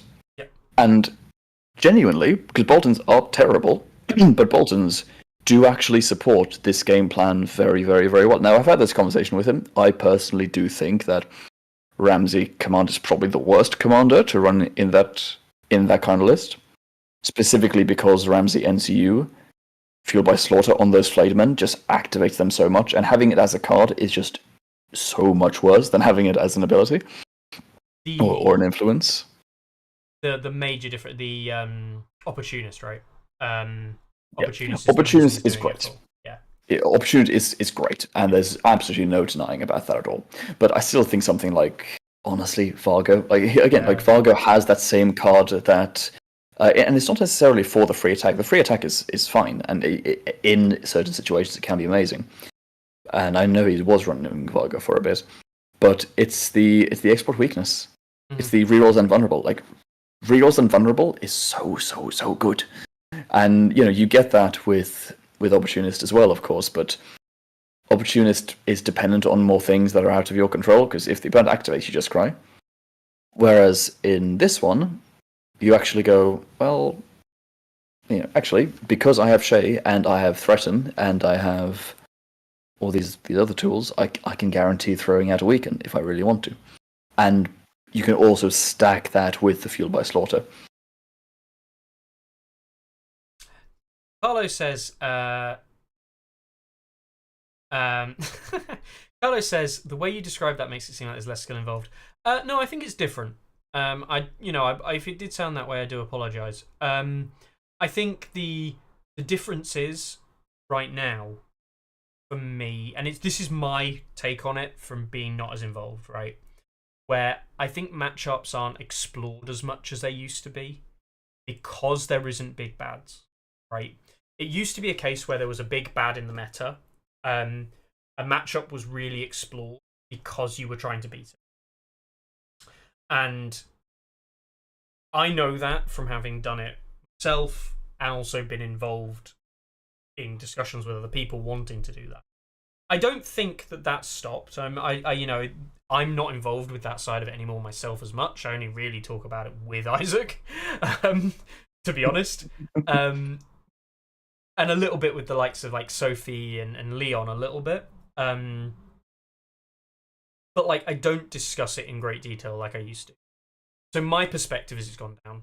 That doesn't mean it's gone down across the board.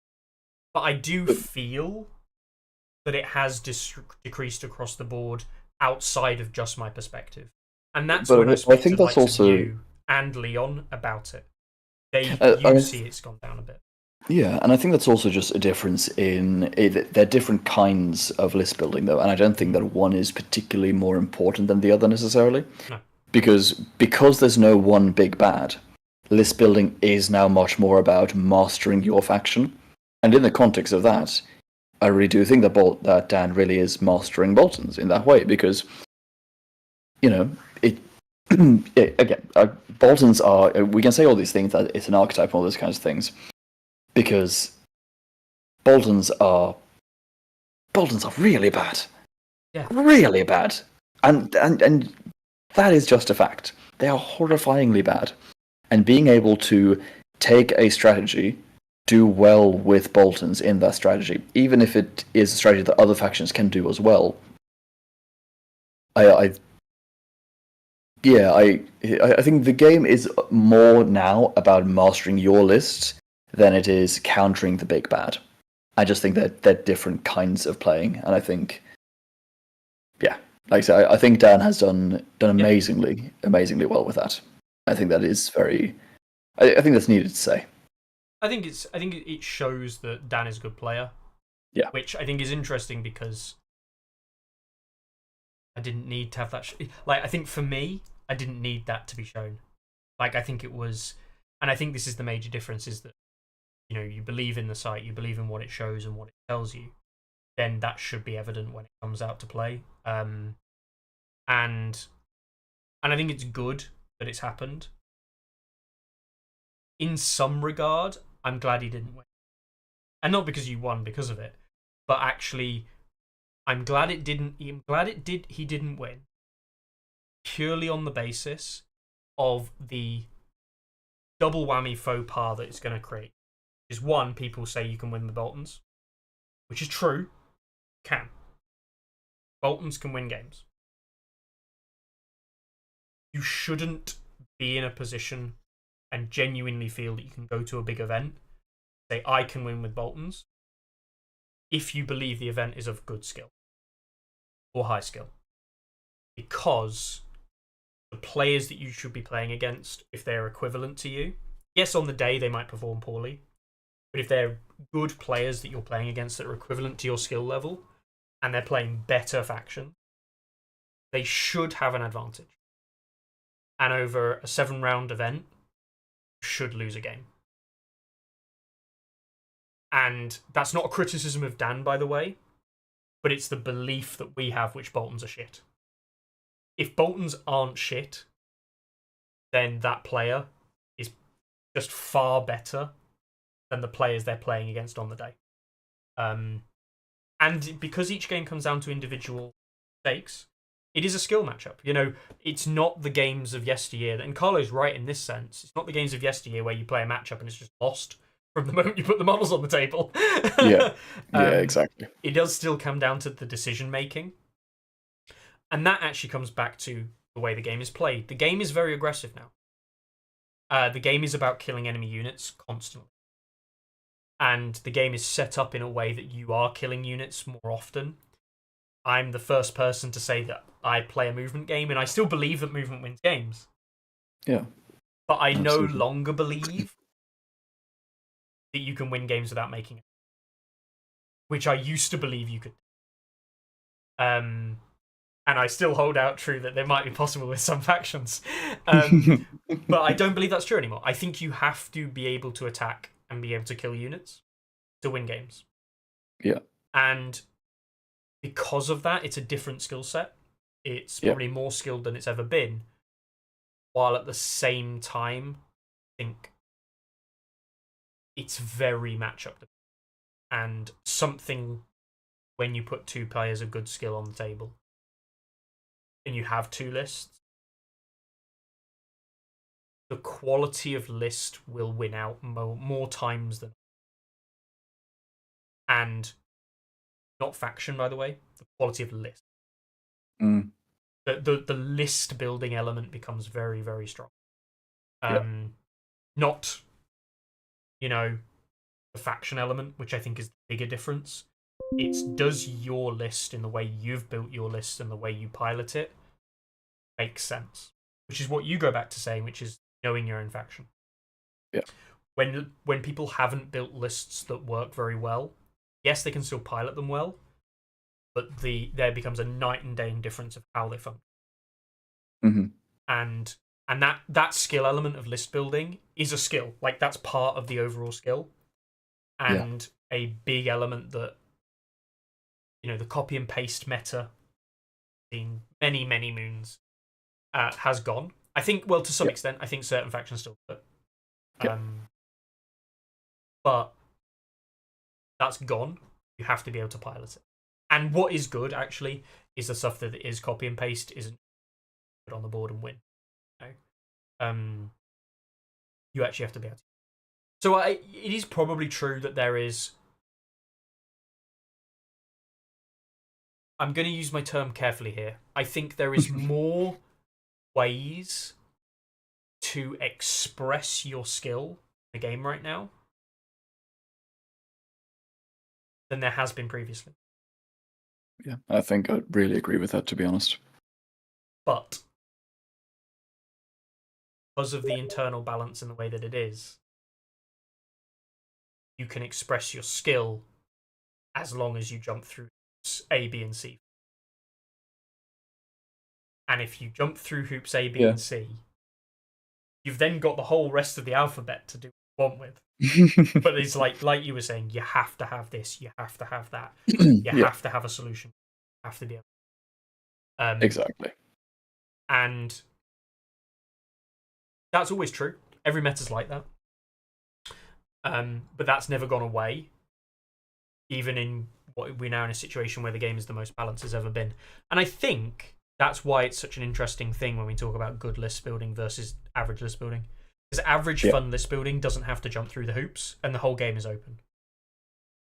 Whereas you know for a fact, and you mentioned it tonight, you have to consider double cavalry lists as being like, how do you beat it? You have to. Exactly. Yeah. Because you're going to see it. But the really interesting thing, and this is what I do find really interesting in the context of this entire discussion, is we've discussed 3 heavy cavalry, like double heavy cav lists. We've discussed the Lannister one, which we now agree is probably still fine, but it's all right. It's not definitely, not as good as it used to be. There's the Stark one, which is as good as it's ever been, basically. Yeah, basically. And the Bolton one. Yep. Do you know what's really interesting? Go on. We have, in the conversation where we're saying, oh yeah, double heavy cav, it's not necessarily super original. Mm-hmm. We're still only talking about 3 factions. And if we look at all the other factions, I think Baratheon they can do would. it. I think Baratheon can do it. I honestly believe Really? Baratheon can do it. Yeah. I think that Champions of the Stag are the best of all of the options in the grind. They're by far the best one now. Better armor, equivalent morale, and they have the vulnerable token synergy. They also have a lot of healing in the deck. Like, I genuinely believe that the Champions of the Stag are the best grind type. What I would say is that I think the Baratheon lists suffer a lot from the problem of never being the first strike. Mm-hmm. And it hurts them a lot. Double cav are dominating the game right now. No, I actually genuinely don't think they are. That's the funny thing. I don't think they are. Like, they're really not. I actually do think that it's something you have to. Telling me Targs are top tier. I think Targs are top tier, man. There's the reason I ran them last year. I think Targs are brilliant. This is one of those not them moments from. But I do think it's very interesting. It's it's for me. I think Baratheons could do it. I think people undersell how bad champions are, or overstate how bad they are. Sorry. The 4 movement is a killer. Yeah. That's it. We'll move on to thingies in a second. Brotherhood without banner. Yeah.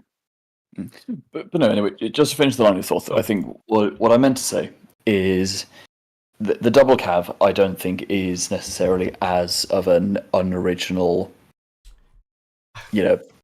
thing as maybe we made it out to be, in the sense that I think double heavy cav is something which can work in some factions, and if you don't take it in the right circumstances, it's just not going to do anything. Mm-hmm. Like, I think double lance cav in Martells definitely could work, because double lance cav is probably pretty good, but do I think that is actually top tier competitive? Probably not, just because the other options in the list is particularly good. And I think Dan I think it is important to mention that Dan acknowledging and realizing that in Boltons they can really utilize that double cav grind in a very useful way, because I'll be honest with you, I actually am not sure if you take a fully stacked up flayed men unit, I'm not convinced that the champion of the stag is actually better, because harsh punishments is huge in the grind. It is, but you're talking about a base 2 armor, remember? You are talking about a base 2 armor, 100%. But also that -3 to the panic. Sure. The -3+1, is big. But you're talking about like flame men hitting flame men at that point. With all the buffs, it's just flame men hitting flame men. Yeah, no, absolutely. But anyway, again, the point is the point isn't that. The point is, well, the actual point you touch on, which is very important, which is the reason this list doesn't work, most likely, and I kind of just tried to build it there with the Crown and Scout inclusion and shift. Mm-hmm. The reason this list probably doesn't work is less so that this Champions of the Stag Double Glory Seeker doesn't work, and is more to do with the fact that the support pieces around it, you don't have enough points because of the lack of a 4-point unit. Yeah. Because you want to run it Renly side, I think. My intuitive nature says you want to run this Renly side. Probably, yeah. And you don't have a 4-point unit. Yeah. To be honest, I can see an argument for Stannis, though, to be fair. It probably is a Stannis. It's because it gets you the noble, which is very nice. And I'm trying to think what Stannis commander might be good. Could you do that? That's actually very interesting. Yes. Okie dokie.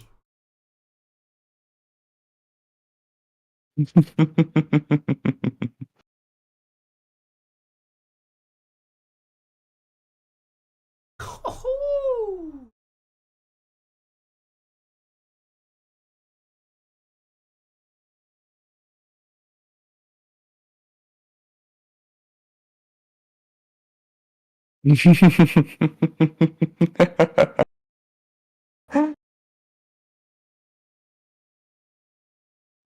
Yeah. Carlo, that's not right. I hope he's still watching. It's so funny. Carlo. Carlo. Houston, we have a problem. Rip. Anyway, let's ignore that. So something like that would be interesting. I'm really tempted. Looks fine to me. There's nothing wrong here. Cross-eyed. I actually quite like a list like that, no vicious to double down on it, but the fealty to crown. Davos has fealty to the crown. Wait, Davos has fealty? Yeah. Oh, you are kidding me. I did not know that. Parlay. You can trade off. You can trade off the Sentinel to get Davos within short range, or the Dragonstone Noble to get within short range of the enemy's heavy cav, to parlay them and then trade in your own cav, so you win the trades over time.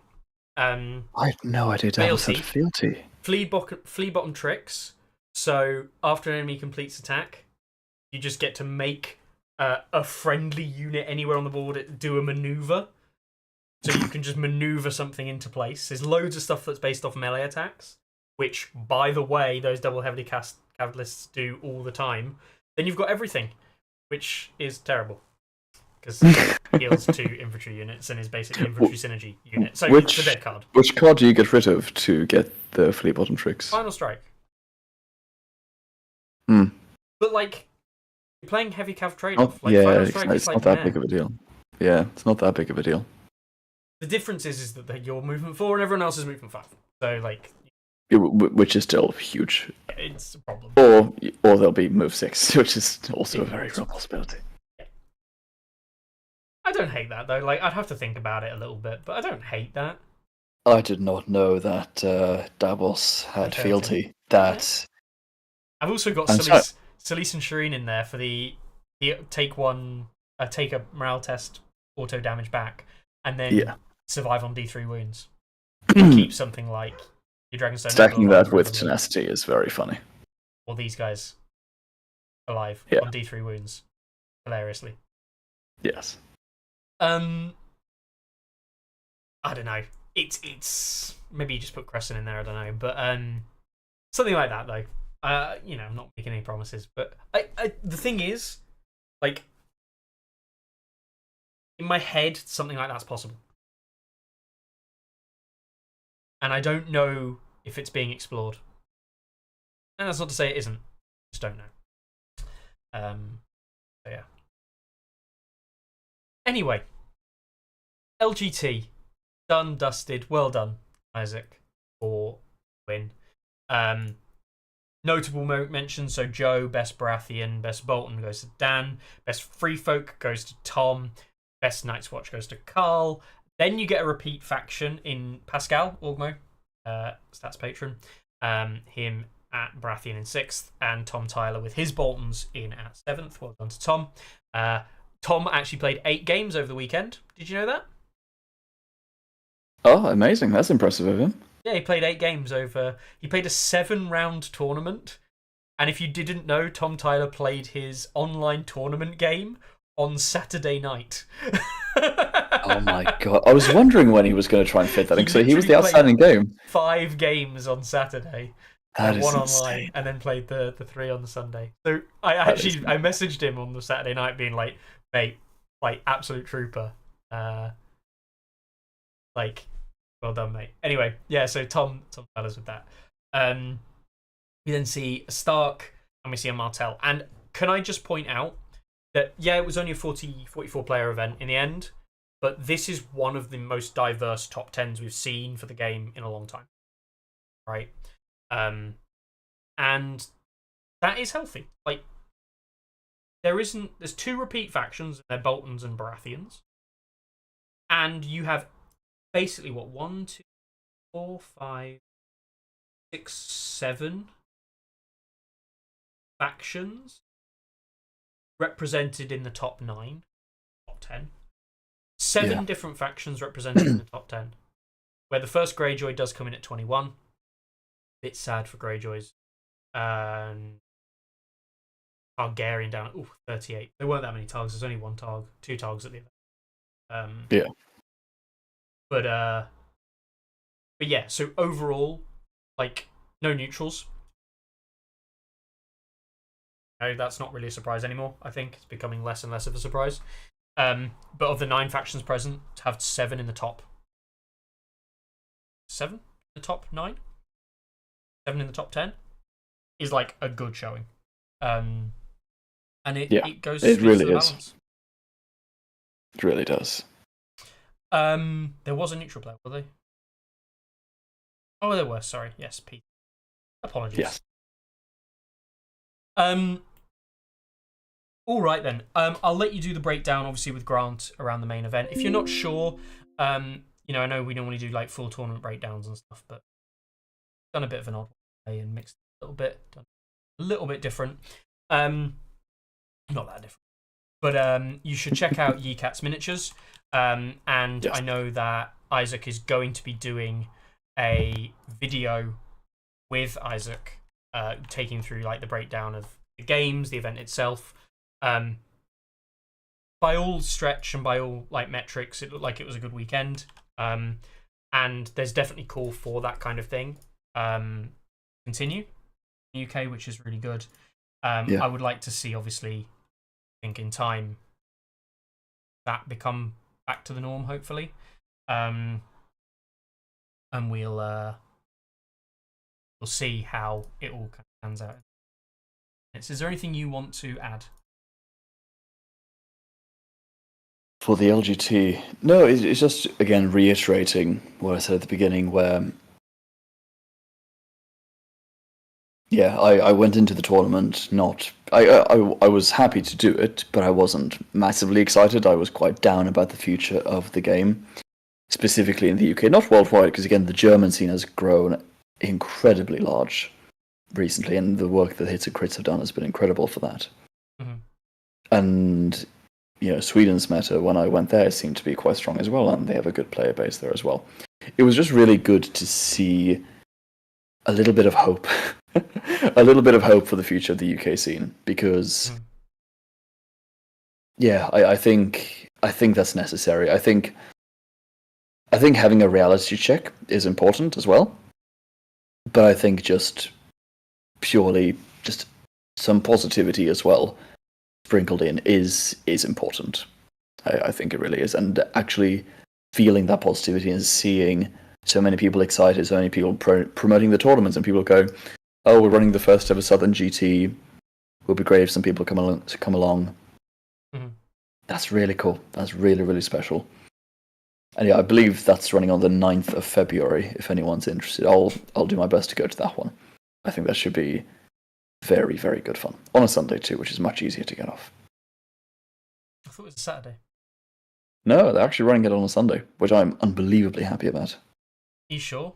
Because didn't Dean say that Dean is notoriously known for being very accurate, honest with. So Dean was talking about the Cryptic Cabin tournament. That's on the 9th of November, not the 10th.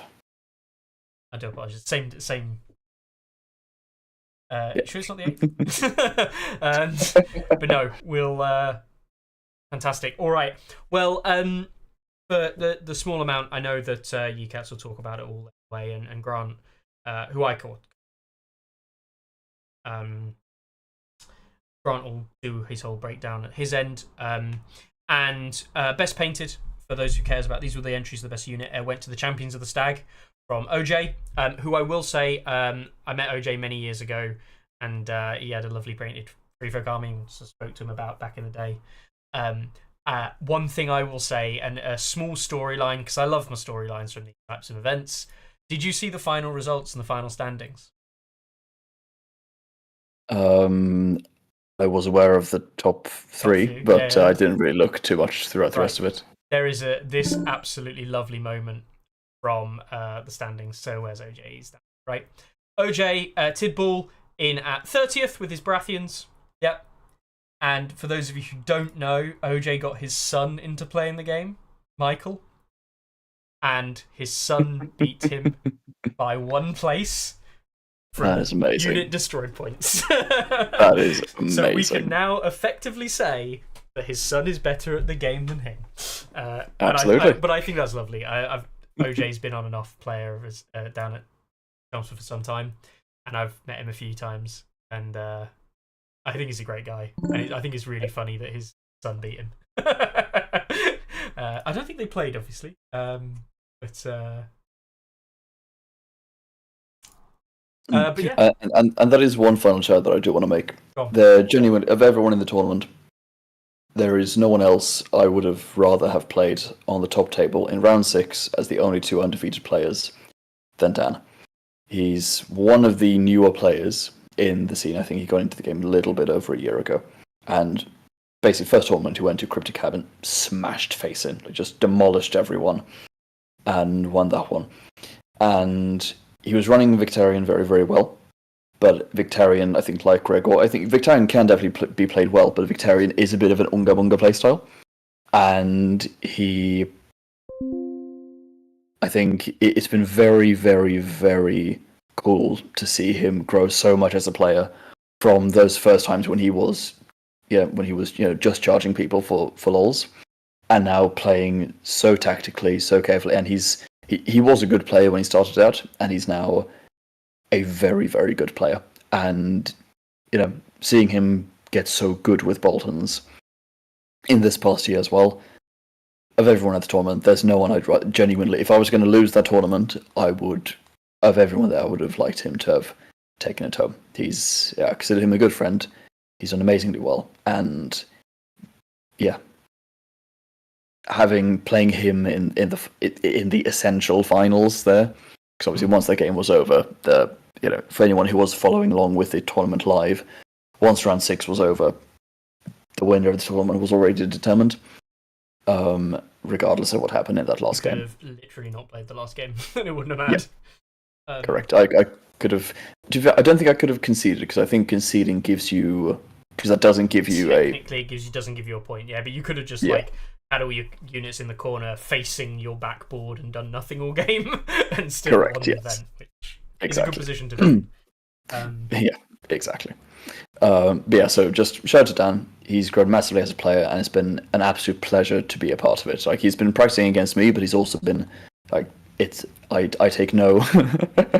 It's not down to me in any way that he's gotten as good as he has. He's just practiced and he's learned, and it's great to see. And it was very cool to see him get rewarded with a very good position in the final rankings. You get a good partner to play against, and get someone who you play games with often. Find that it raises your own skill level. So it is. I mean, that's how I learned. I voluntarily went out of my way to try and play against Mickey as much as possible.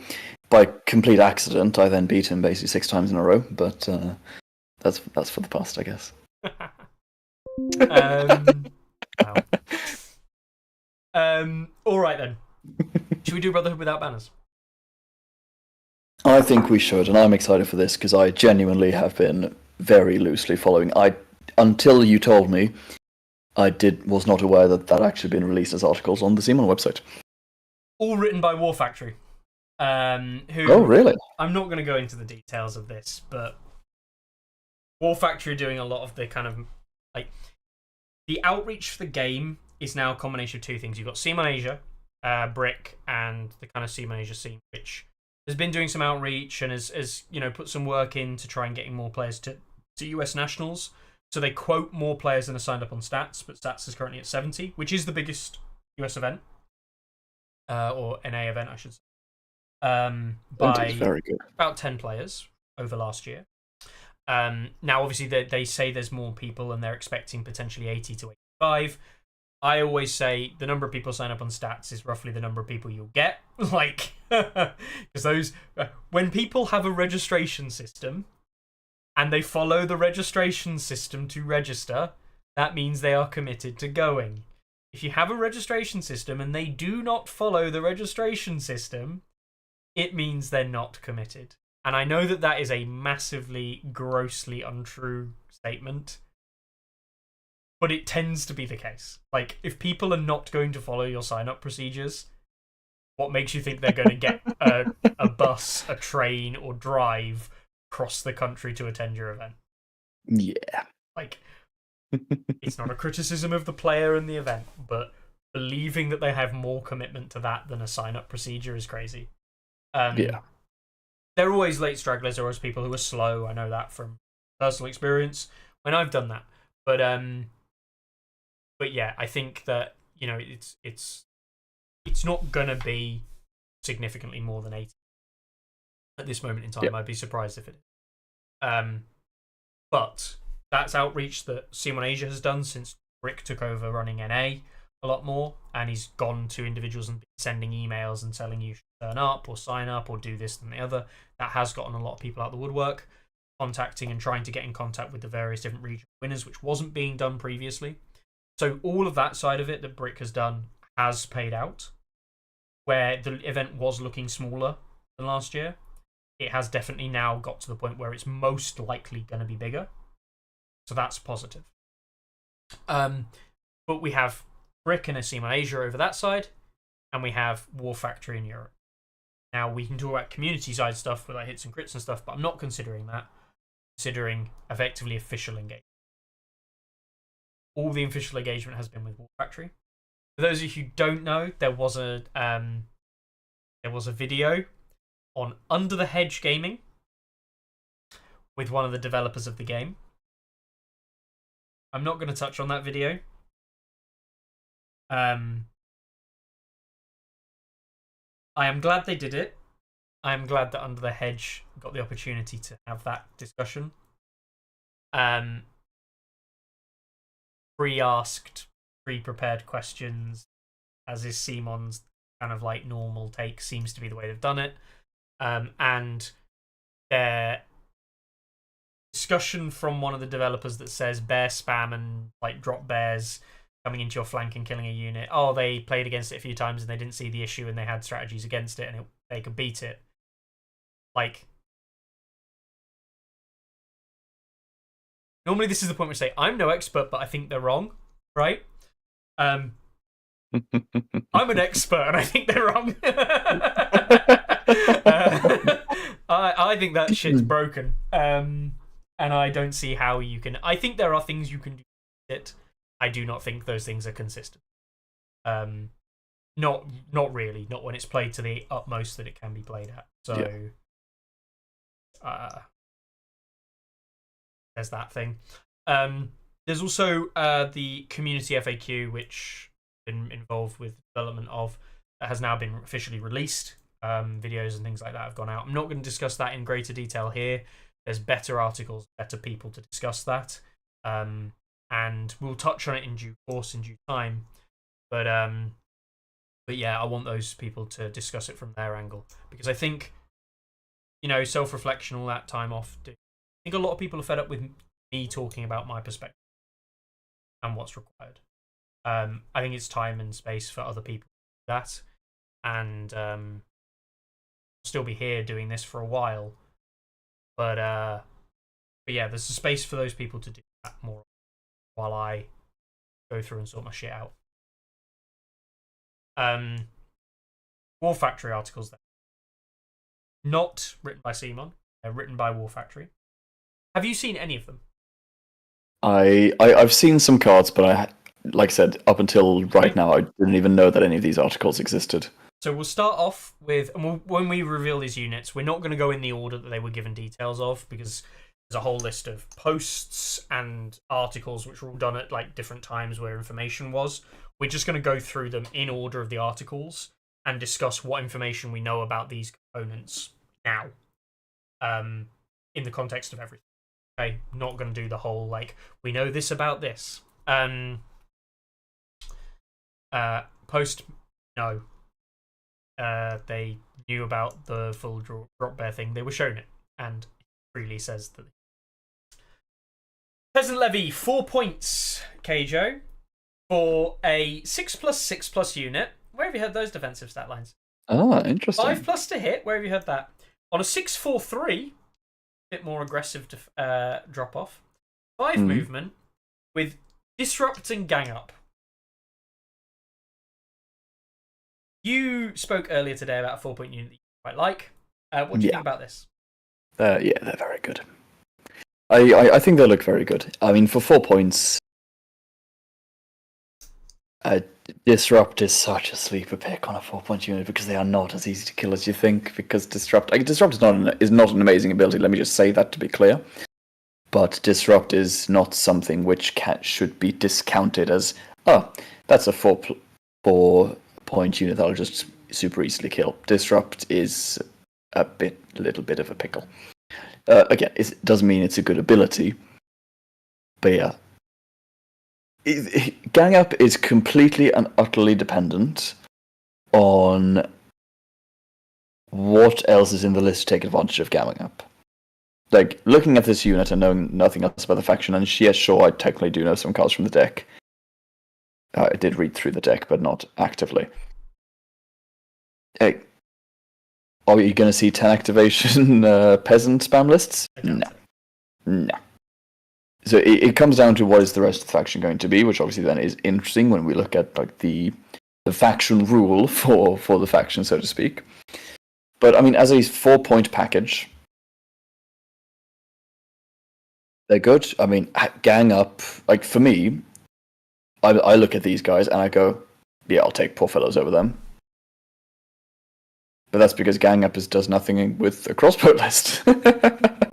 Like, gang up can be very, very good, but I tend to not play in very melee ways anyway. So it's not a unit that excites me, but I can certainly see the value behind them. Like for 4 points, they seem definitely considerable for 4 points. I think the major difference as well, gang up, is that it depends on how many activations. Playing 7 activations, you're not going to get Exactly. 2-on-1, like not easily. No. If you are, you've already probably won. So like, Yeah, exactly. Yeah, I think the gang up is a bit here nor there, but the combination of disrupt and gang up, and then what's the most important thing here, of course, is not gang up and it's not disrupt. 12 wound infantry unit for 12 points. Sorry, for 4 points. Jeez, 12 points. Right. Oh my god. Oh 1 my point goodness. per model. No. Yeah. Turncoat, baby. Turncoat list. That's an attachment list where you just have a unit that's full of 1-point attachments. And then someone goes, cool, I'll just Tywin that. 12 points worth of abilities gone in an instant. But yeah, Robert Strong Honor Guard is very sad. The peasant levy here, I think, are playable, and it's a 4-point infantry unit, and you should never discount 4-point infantry units as being Absolutely playable. not. They just always are. Bearing in mind that, like, I know people just put trappers out for a long time, but trappers have been playable in Greyjoy for a long time. Not great now. I think the meta's moved past them. Yeah. Right. So I mean, the thing is with the Greyjoy trappers, I think Greyjoy trappers are decent. Yeah. Probably. The problem is just you have so many points in flexibility in Greyjoys that you can build a good 8 activation list without needing them as your 4-point pick, because you take Raman and you take Bowman. And you don't need a third 4-point unit.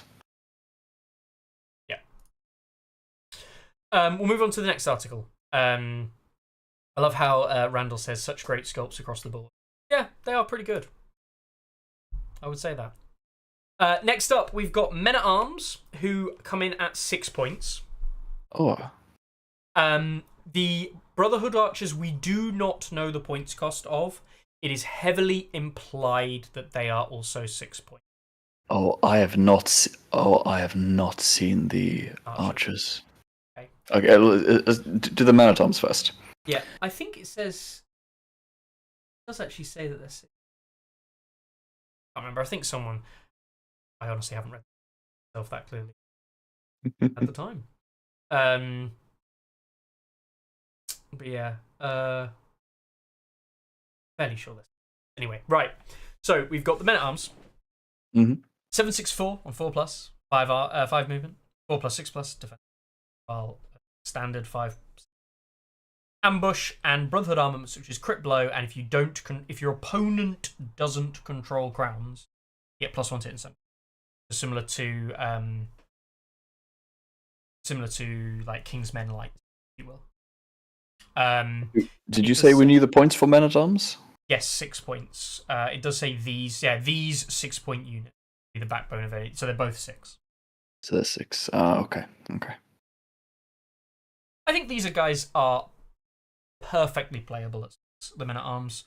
They probably fall into the kind of category of they're a 6-point melee unit, and melee units just don't see that much play. Yeah, exactly. But they're probably playable. Yeah, I got really excited for a second because I completely misread the first rule because I just skimmed over it, and instead of ambush, I thought they had the Ben Bone, the Sikkim. Oh yeah. But no, sadly not. Yeah, like they seem playable. Again, and I think we've touched on this before. The eternal problem with 6-point melee infantry units is that they compete with crossbows and light cav. And I don't think we need to have a long conversation about 7-point melee infantry units and why they're not particularly good, generally speaking. But I had a very interesting conversation at the LGT with James, and we were discussing Honor Guard, and he was kind of saying how Honor Guard are a bit too good. And my opinion is, I don't think Honor Guard are too good at all. I think that Honor Guard are exactly what you need to be a 7-point melee infantry unit and to be viable and competitive, because having a 6-inch guaranteed threat range compared to, for the same point, you can get 11 inches, or for less points, you can get 14 inches in cavalry and crossbows accordingly. You need to be either horrifyingly defensive, which in most cases, being horrifyingly defensive is it's not good enough. It's just not good enough to be horrifyingly defensive for that amount of points. Mm-hmm. But you need to be able to survive on the way in, and once you get in, you need to be so obscenely good that it feels busted. Yeah. Because otherwise, from a competitive perspective, if they do the same damage as knights on the charge, why would you ever take them over knights? Mm. If the knights can, because even if they're 7 and they still do lance charge and they do 9, give them old lances and they can do 10 hits or 10 dice on the charge. If they only have a 6-inch guaranteed threat range, I don't care. What's so interesting about specifically Gregor, Honor Guard, is that and Gregor is a very all-in strategy, like a certain play style. But what it goes back to the idea that I've always said, which is defensive units can never be allowed to be that good. Because if everyone's just running defensive units all the time, you end up with no one ever killing anything, and just the game is just a movement kind of mosh, and nothing ever dies.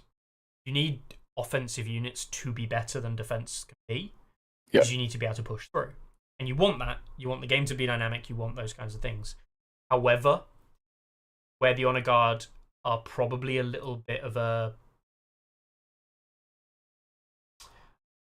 unsavory taste is that they just so definitively, with Gregor, beat basically anything defensive with the switching off of abilities, combined with all the keywords that they have. It makes a unit that is just aggressively very good option. And that's not a criticism of that unit so much as that unit is playable because of those reasons. Yeah. And it's exactly the same reason why Winterfell Guards aren't really playable. Yeah, it's exactly the same slot. Exactly. They reach a point where the aggressiveness actually starts to overtake what things that can be put in front of them. And if that's not the case, then aggressive units that do those jobs can't perform. Why Kingsmen were so popular is that the double keywords and the rerolls just push them above anything they were likely to face. Yeah, exactly. And I think because looking at Men-at-Arms, I'm looking at these guys and I'm getting very, very, very heavy Mountainsmen vibes. Yeah. Like, these are literally just Mountainsmen, but different. And, basically same attack profile, same defense profile. And, I'm sorry, ambush. Because they have good 4-point infantry units, they can actually get to 8 activations easily, which is not to be scoffed at. That's really significant. But ambush on a cavalry unit versus ambush on an infantry unit, they're two very different things. Anything that's got an innate maneuverability technique, like Stormcrow Dervs even. Ambush on them is actually okay because it's likely to happen. Certainly with the move 6 as well. But I agree. Ambush on this is just going to come off every now and then. Yeah, they seem fine. They don't seem terrible. They don't seem Lannister Port City Watch level bad. No. But they're like Mountainsmen. They obviously it's impossible to know without knowing the rest of the faction what the competitor lists are going to look like. But they don't seem to me like anything that's going to be an auto pick in lists. I can see. It doesn't seem to be terrible either. The thing that I can see where this is strong is we know that something else has got Sentinel. One of the commanders, Beric, has got Sentinel. You can easily put Sentinel in this unit, and then it's the age-old classic of your opponent charges your peasants. They survive on 2 wounds. They have gang up and disrupt. You Sentinel with these guys into the flank, and you have 8 dice on 2s with crit blow and sundering, and then you activate an attack and have 8 dice on 2s with crit blow and sundering, and you just burn someone alive with your ambush and things like that. But like, that's like your classic trap. Yeah. And it's so obvious, just don't fall for it. But people will at a lower level. Yeah, exactly. And it will be amazing, and people will be like, "Oh, these are great," and you'll go, "Yeah, but not really." Yeah, exactly. And their crossbows go lol. Don't go to lol. Brotherhood archers then. So also in its 6 points, 6 movement. This excites me. 6 movement, 6 up defensive. And 7/6/4 on 3+ long range, 5/4/3 on 5+ melee. This is very equivalent kind of stats you see for any of these kind of 6-point melee and range attack profiles. Deceitful reposition. If there are no enemies in short range at the start of an enemy turn, this unit performs a 3-inch. We'll talk about that in a second. And then hidden shot. Ignore line of sight and terrain when determining line of sight, or units on terrain when determining line of sight, and you gain precision and vicious if attacking in precision, rears or flank. Evil Sponge says built in Tyrion Shift. No, it's not Tyrion Shift whatsoever. No. And you shouldn't think of it as Tyrion Shift at all. This is how you win a ranged battle 101. Yeah. Oh, 100%. But this is not a Tyrion Shift, which gets you kind of opportunities to win those ranged battles, as well as like charge control. This is not charge control. It's a charge control against cavalry. A little bit. But yeah, I get what you mean, though. It's not. Yeah, you have a lot more options with tactical repo. But the fact that this is a maneuver is really like it's an actually out of activation maneuver. It's the pivoting. It's not just a maneuver; it's a whole maneuver action. Whole maneuver action that has weaknesses. Yeah, sure. An action. Oh no, it definitely does. Action. After an opponent completes an action, something on this, we'll work on this. It's action, not a shift. Exactly. That doesn't mean it's better or worse, but it does have weaknesses that people haven't thought, such as dropping. Your opponent ends a maneuver action in short range of you if you use this to get short range elsewhere, or within charge range. Go, I'm 6 inches away, so I'm going to use this to 3-inch shift back. And your opponent then goes, cool, well, I'm going to play overconfidence or run them down. And I can now charge you. Which I couldn't have done if it was a 3. Yeah. It's only the unit that it's on and not units in short range. It's not a support piece for other things. All of these components do play into this being a different thing. And I know people view it the same, similar vibes, and I get that. It is similar. Yeah. It is not the same reason it's in. Yeah. What do you reckon about this unit? I don't know. Hidden shot is, I find, boring. Yeah. It's all in on hidden shot.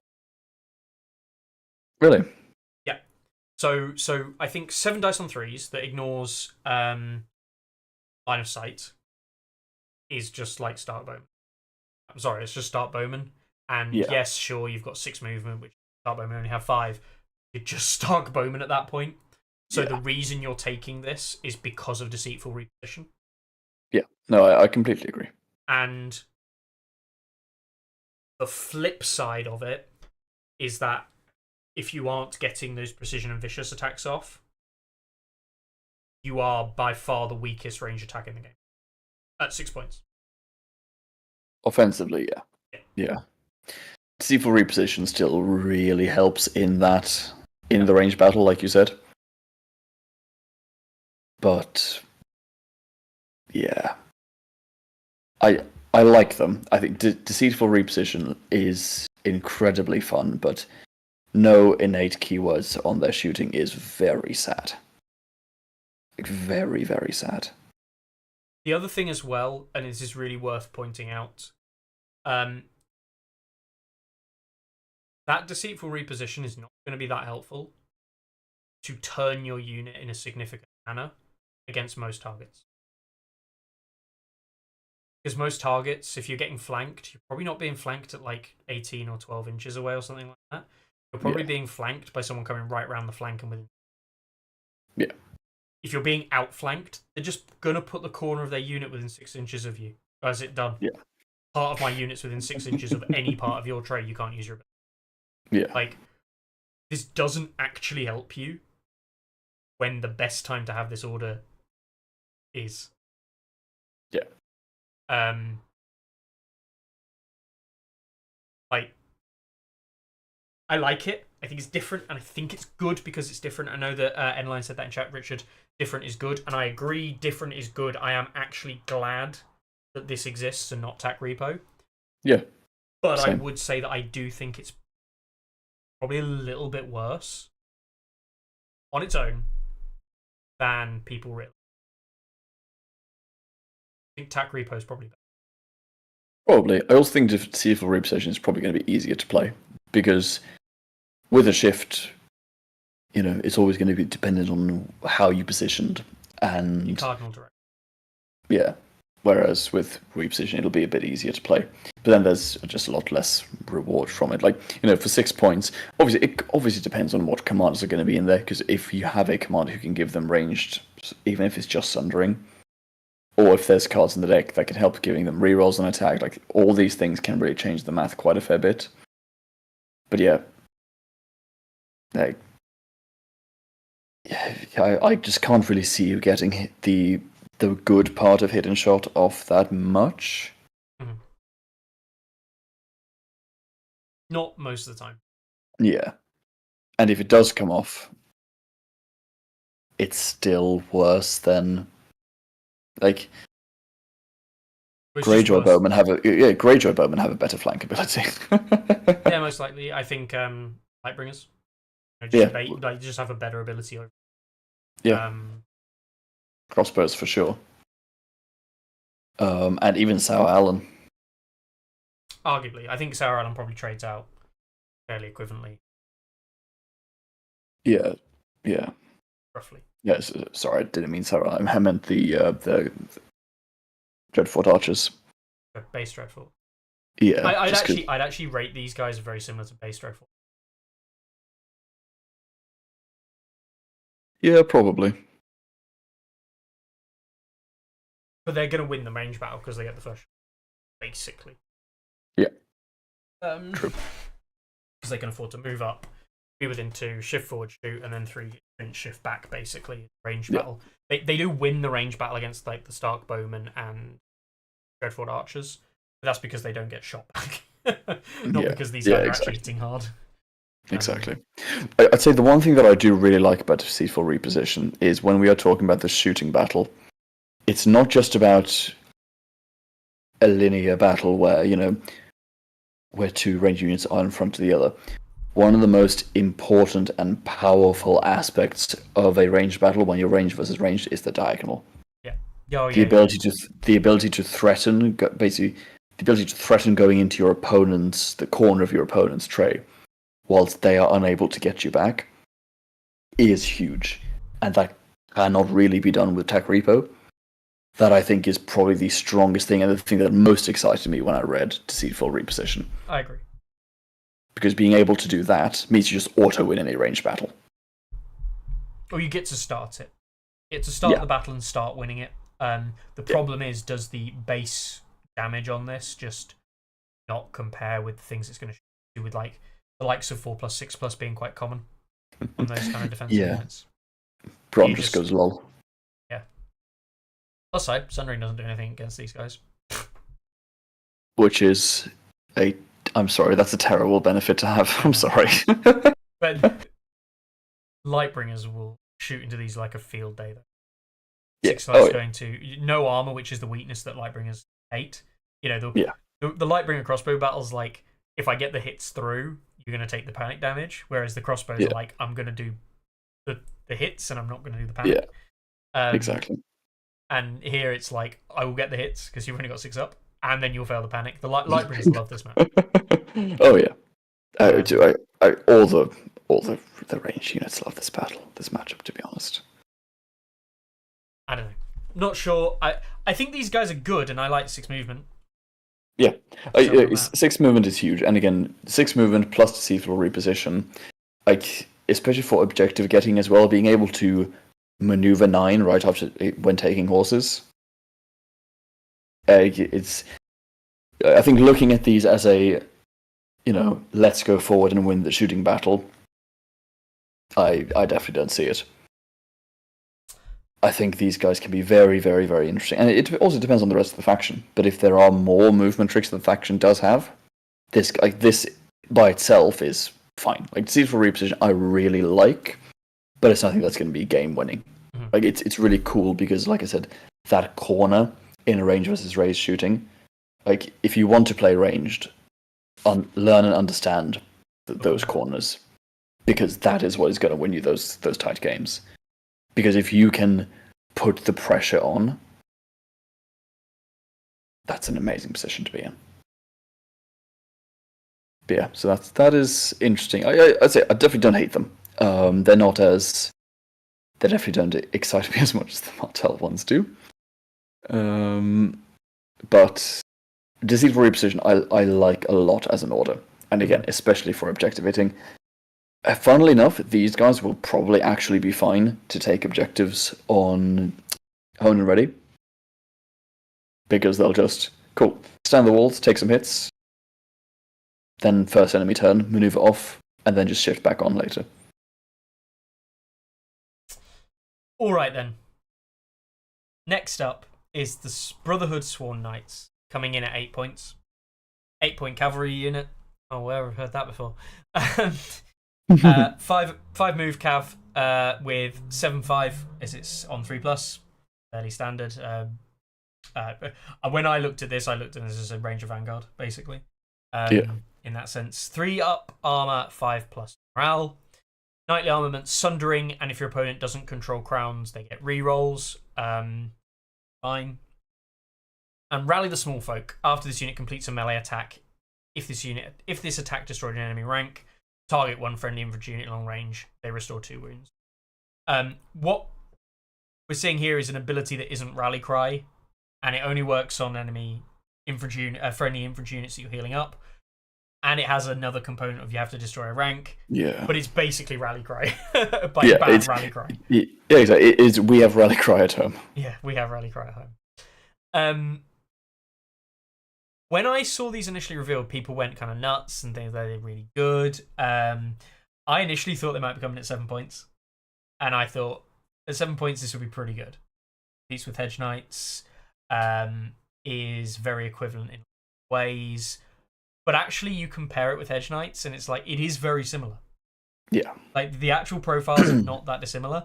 As I said before, comparing it with Ranger Vanguard, I didn't feel that it was that bad a comparison to make. These are 8 points. I think they're possible at 8. With the changes to melee cavalry losing, like, the ability to roll only 5 dice in melee combat does mean that Lance Cavs hits. The rerolls of not controlling crowns is great. It's not terrible. Like, passive reroll as an ability is good. Now, it is easy for an opponent to just control crowns and you just lose that, which is weird. Like, these don't scare me at it. Like, Ride the Small Folk. Because if Ride the Small Folk was Rally Cry, I'd be very interested. Because, the list archetype we've been talking about earlier, take 2 of these, kill them Glory Seekers, and then just make them Rally Cry each other. That's actually a bit interesting. Yep. Rally the Small Folk is...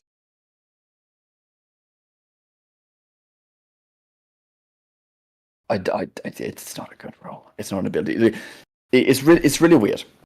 If there is a card or a cavalry attachment or a cavalry commander or yada yada, anything like that can give them Rally Cry, then the fact that it's not rally cry is amazing, because now you can heal Yes. 4. Yeah. That is insane. But if you cannot stack it, then I'm really, really not so sure. Carly also says pairing these with peasants is what I'm thinking, and yeah, it's what everyone's thinking, right?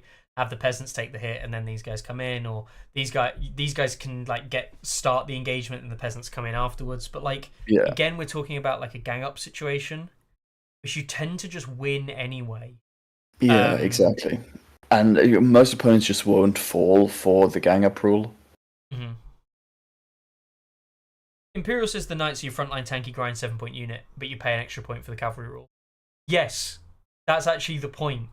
And that's bad, because most of the time you don't pay 1 point for cavalry rule. Like, that's I wouldn't necessarily say that, undercosted on most things. The cavalry rule is criminally undercosted. Yeah, exactly, because if you make these 7 and you take away cavalry, I would say these might be some of the worst. These genuinely might be some of the worst 7-point melee infantry in the game. I'd say they're very equivalent to Winterfell Guard. Like, actually very equivalent. Like, yeah, exactly. Outside of the fact they've only got 2 ranks, and I know that, like, you know. Yeah. Yeah, like, the thing is, I don't hate them. It's just... I'm starting to get what they're trying to go for with the faction. And the more I see their units get released, the more I struggle to see how that strategy is going to work on the top tables. What I see, and this is where I'm a little bit excited myself, is I see this in a free folk manner. In that, and I don't know if this is true of other factions in the same way, but when I see free folk, I picture it as a jigsaw puzzle, because all of the pieces link so heavily, you know, with the, which we'll get to in a minute, but with sharing abilities and regroup and reform, etc., and all these kind of finicky things you do, you build up strong combos. You don't just have something in your list that's good, right? Yeah. Free folk, 7 dice on 4+, or like 4+, 6+. That's the kind of like, that's what you get. There isn't better than that. That's basically what you just have. You build up to making those bad statted things, or like averagey statted things, work, right? And you take down strong things by having lots of averagey statted things work together well. The jigsaw comes together. I can see Brotherhood being the same kind of thing. You build the jigsaw, and then the pieces come together. Yeah. Half the pieces also raiders. To some extent, yes. Not going to lie, they are. What free folk do.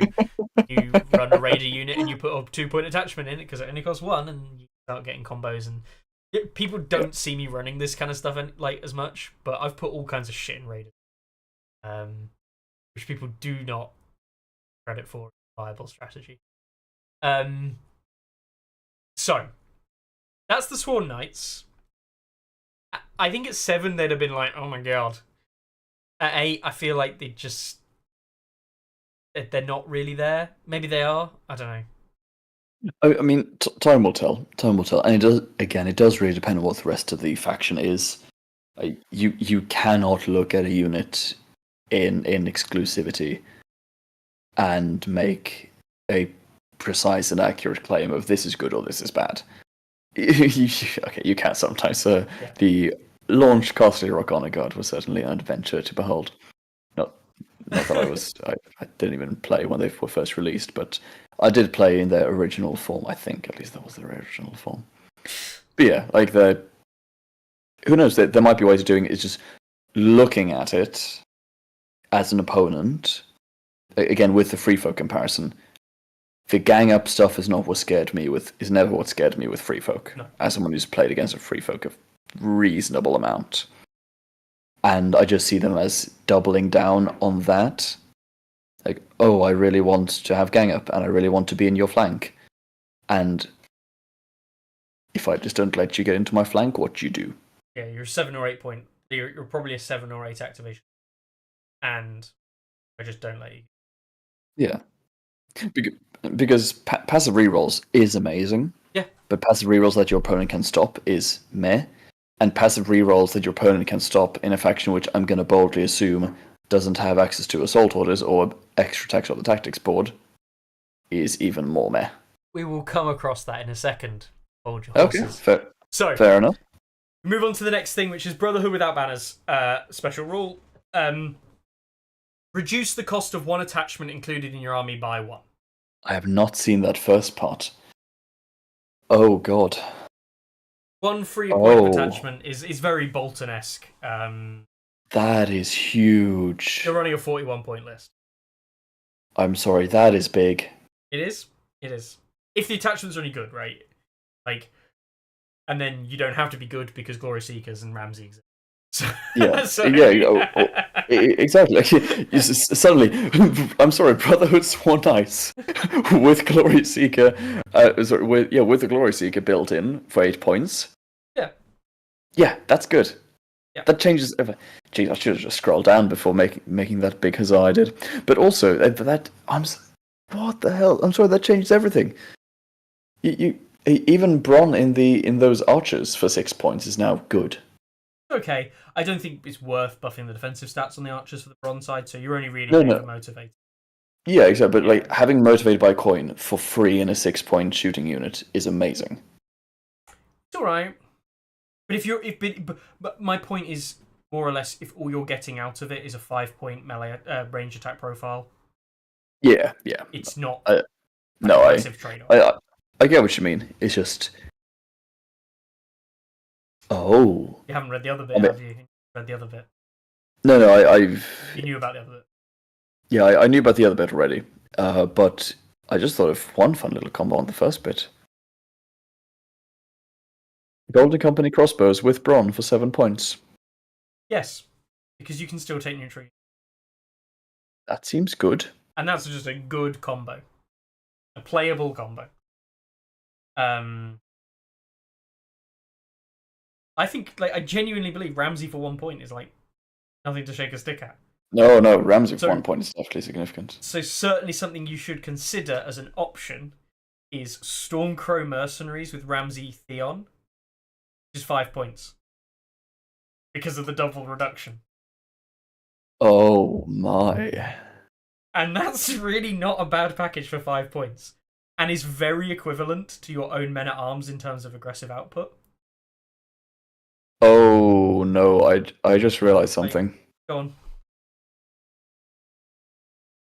Is there I could just be talking absolute garbage here.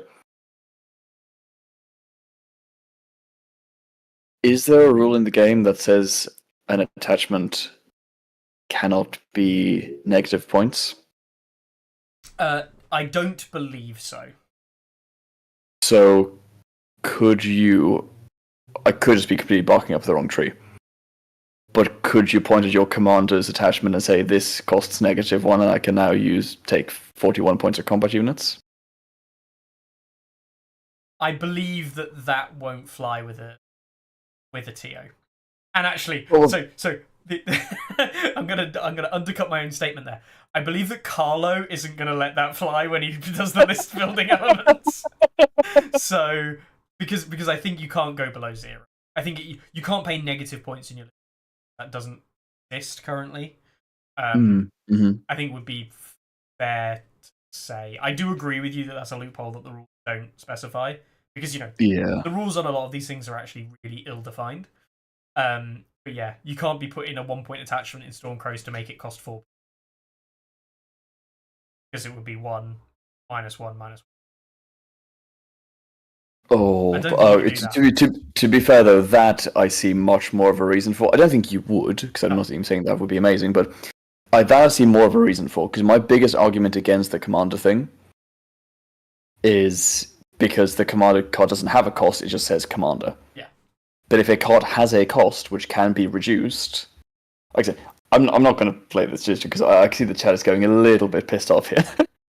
But hey, breaking the game is what we're here to do. So yes. Yeah, I mean, yeah, I don't think that would work. I can see much more of a reason to have a double reduction in Stormcrows than I do the commander thing. Yep. Stormcrows costing 4 points, just if I can. With a free attachment. Sandal for 1 point. You make Sandor cost 0, and then 1. Yeah, I was like, and that What isn't even broken, and that isn't even broken for 4 points.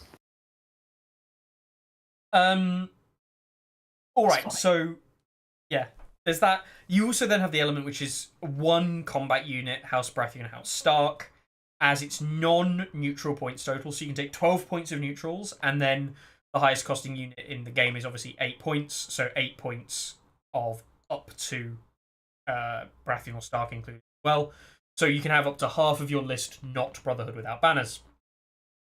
The only faction in the game at the moment that can go back to the 20 points of neutrals, I should say, or not their own.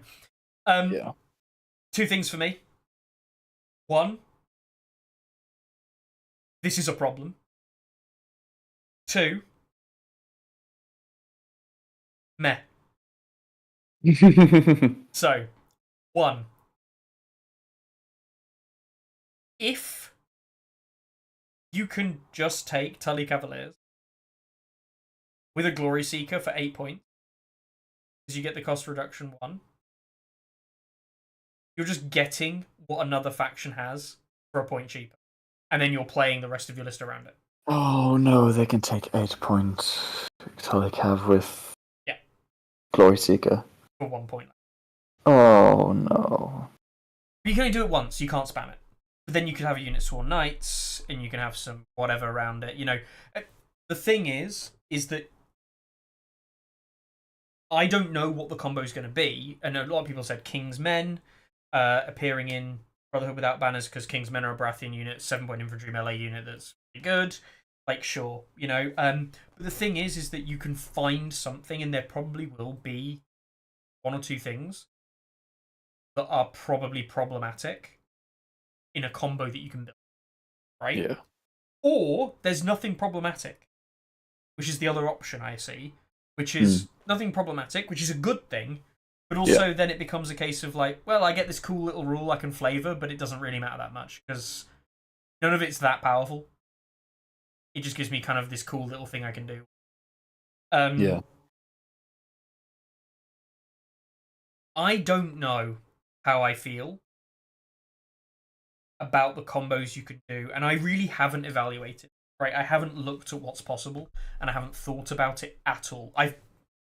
For reference, I've basically been doing nothing but working and then playing mindless video games in my downtime, or painting tiny Imperial Legions Imperialis. Sorry, that's all I've been doing. I've not been thinking or playing or even really interacting with Song over the last month or so. I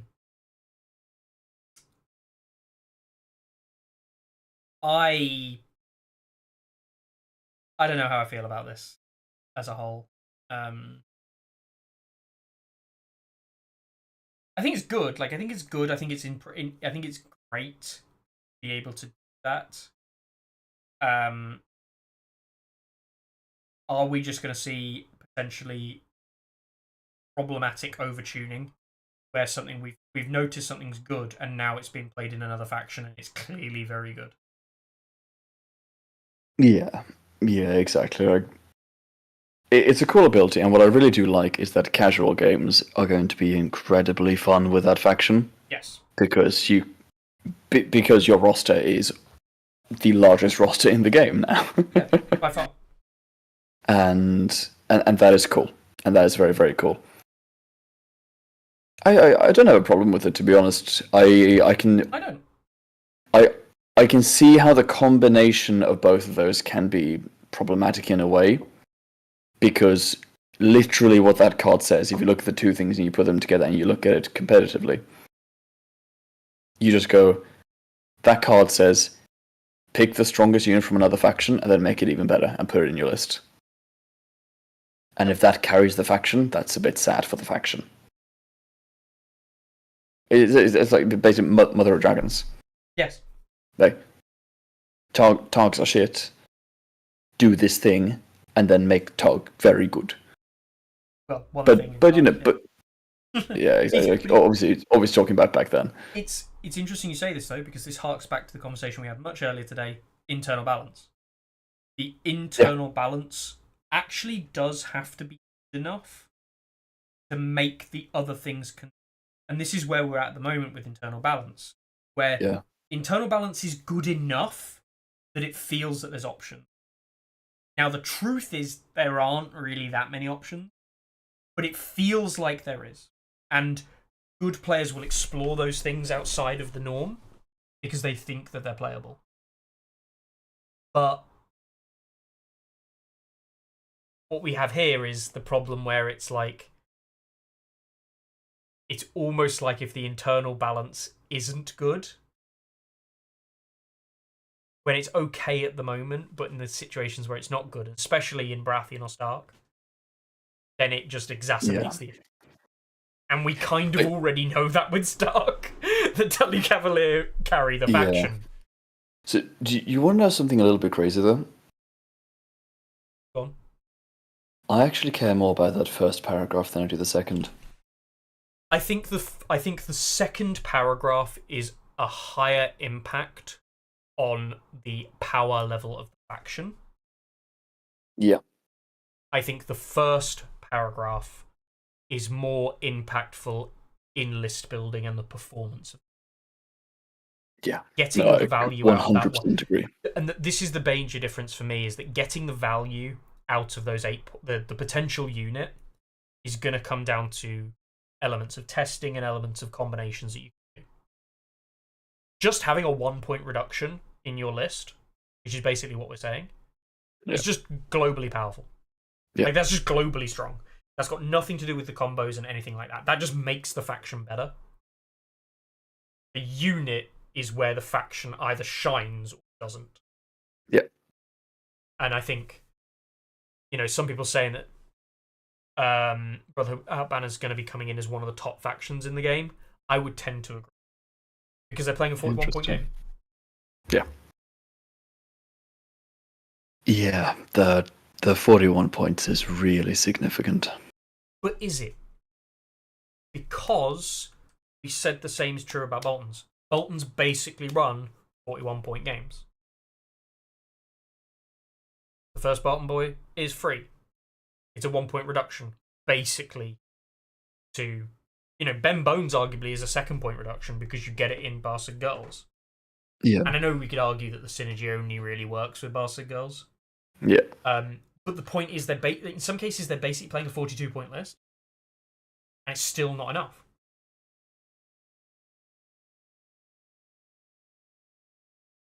We have a look at the rest. Yes. The next bit is the important bit, which is the tactics deck. Okay, good. Yes, I've skimmed through these, but I don't remember. Sudden Retreat, base tactics deck, perfectly good card. I think this is a very strong card in the base deck. And with that's pretty good for Telecav, isn't it? Pretty good for Telecav. Interesting. Yeah. Interesting. Regroup and Reform, moving infantry model wounds around and moving attachments around. If you can have ways of ignoring attachment limits and doing the free folk build your own unit style stuff. Regroup and Reform is a very playable card, perfectly fine. It's not really a healing card, it's just a wound efficiency card. And the fun bit for me is the moving the attachment, is understanding how you can move a powerful attachment from a unit that wants to be a battery into a unit that wants to not be a battery, and getting value out of that in the combos you want. This is where things like the Stormcrow Merc conclusion for me is actually where the game gets interesting. Ramsay and Reek in Stormcrow Mercs gives you the second attachment slot, which you can then swap something else. See, look, there's a reason I mentioned this shit, right? You can then swap something else and now have Stormcrow Mercs at 5 points that have got Ramsay and another good attachment in that can double down with the Intim, with all the other stuff going on. Yeah. And that can be a commander unit when you do that as well. And that arguably that is better than Men at Arms. That is interesting. Is an option, right? There's a reason that Ramsay Reek is a big thing that I like playing with like this. Because it's something that allows you to play with Regroup and Reform. I don't know if it's going to work, but it's something. Yeah. Knights of the Hollow Hill. Ooh. This First unique is card. really.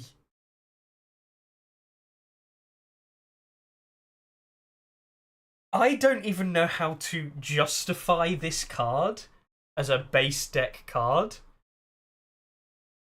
in the game. You perform if you're targeted by an ability or a tactics card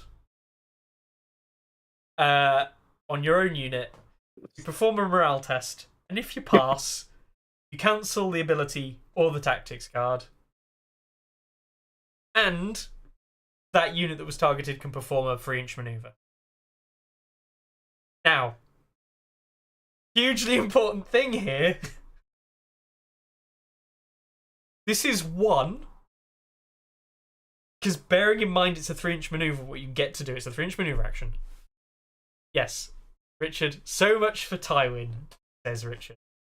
One of the few things in the game that directly counters Tywin that doesn't need setup like Barry or token play. Yeah.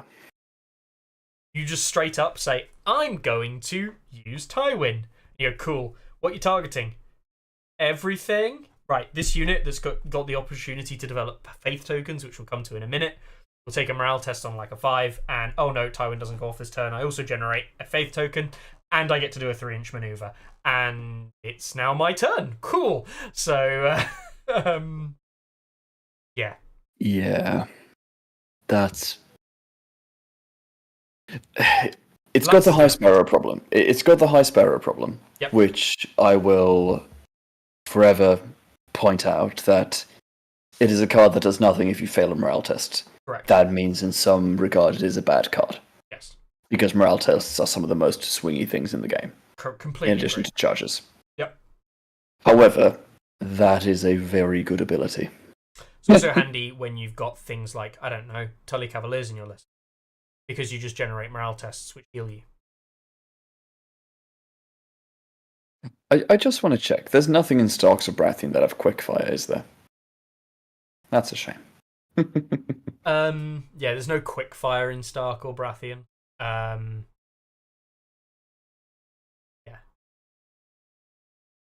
No. God. I mean, this is very similar to Adam's card that does something very similar. Yeah. And I think Knights of the Hollow Hill, because of the payoff, is better. The payoff you get is much better. But I'd actually argue the card is still not amazing. It's good, it's not amazingly. Or it's going to completely define games. It's the kind of card your opponent has to think about. I'm just thinking about just how much this completely and utterly screws over something like a Hear Me Roar. Yep. Oh, you want to do Hear Me Roar? Well, let me do a base pang morale test first, and if I pass it, I'm then just going to maneuver into the Weirwood. Or something like that. And also cancel the Hear Me Roar. Yeah. Oof. You know what I find very funny, though, as a Lannister player? Go on. I can just play Hear Me Roar on it. Can, because it's a morale test. You can play Hear Me Roar on the Knights of Hollow Hill test. Yes. But then you're not playing the Hear Me Roar on the Panic test that created the likelihood of playing the... You see what I mean? Like, yeah, you are... I mean, I could do it on both. Good. But there's a whole thing there, right? Like, there's a whole discussion. Next, we move on to this one, the Forgotten Fellowship. Start of round, which is a bit of a tumultuous trigger. People don't like it very much. Target a unit. They get to do a march or retreat action, then become weak.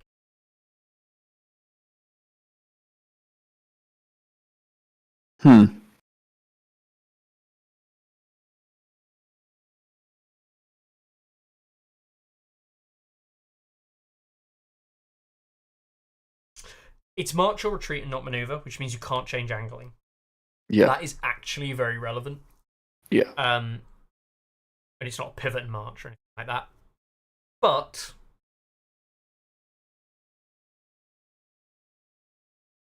the timing on this is very good.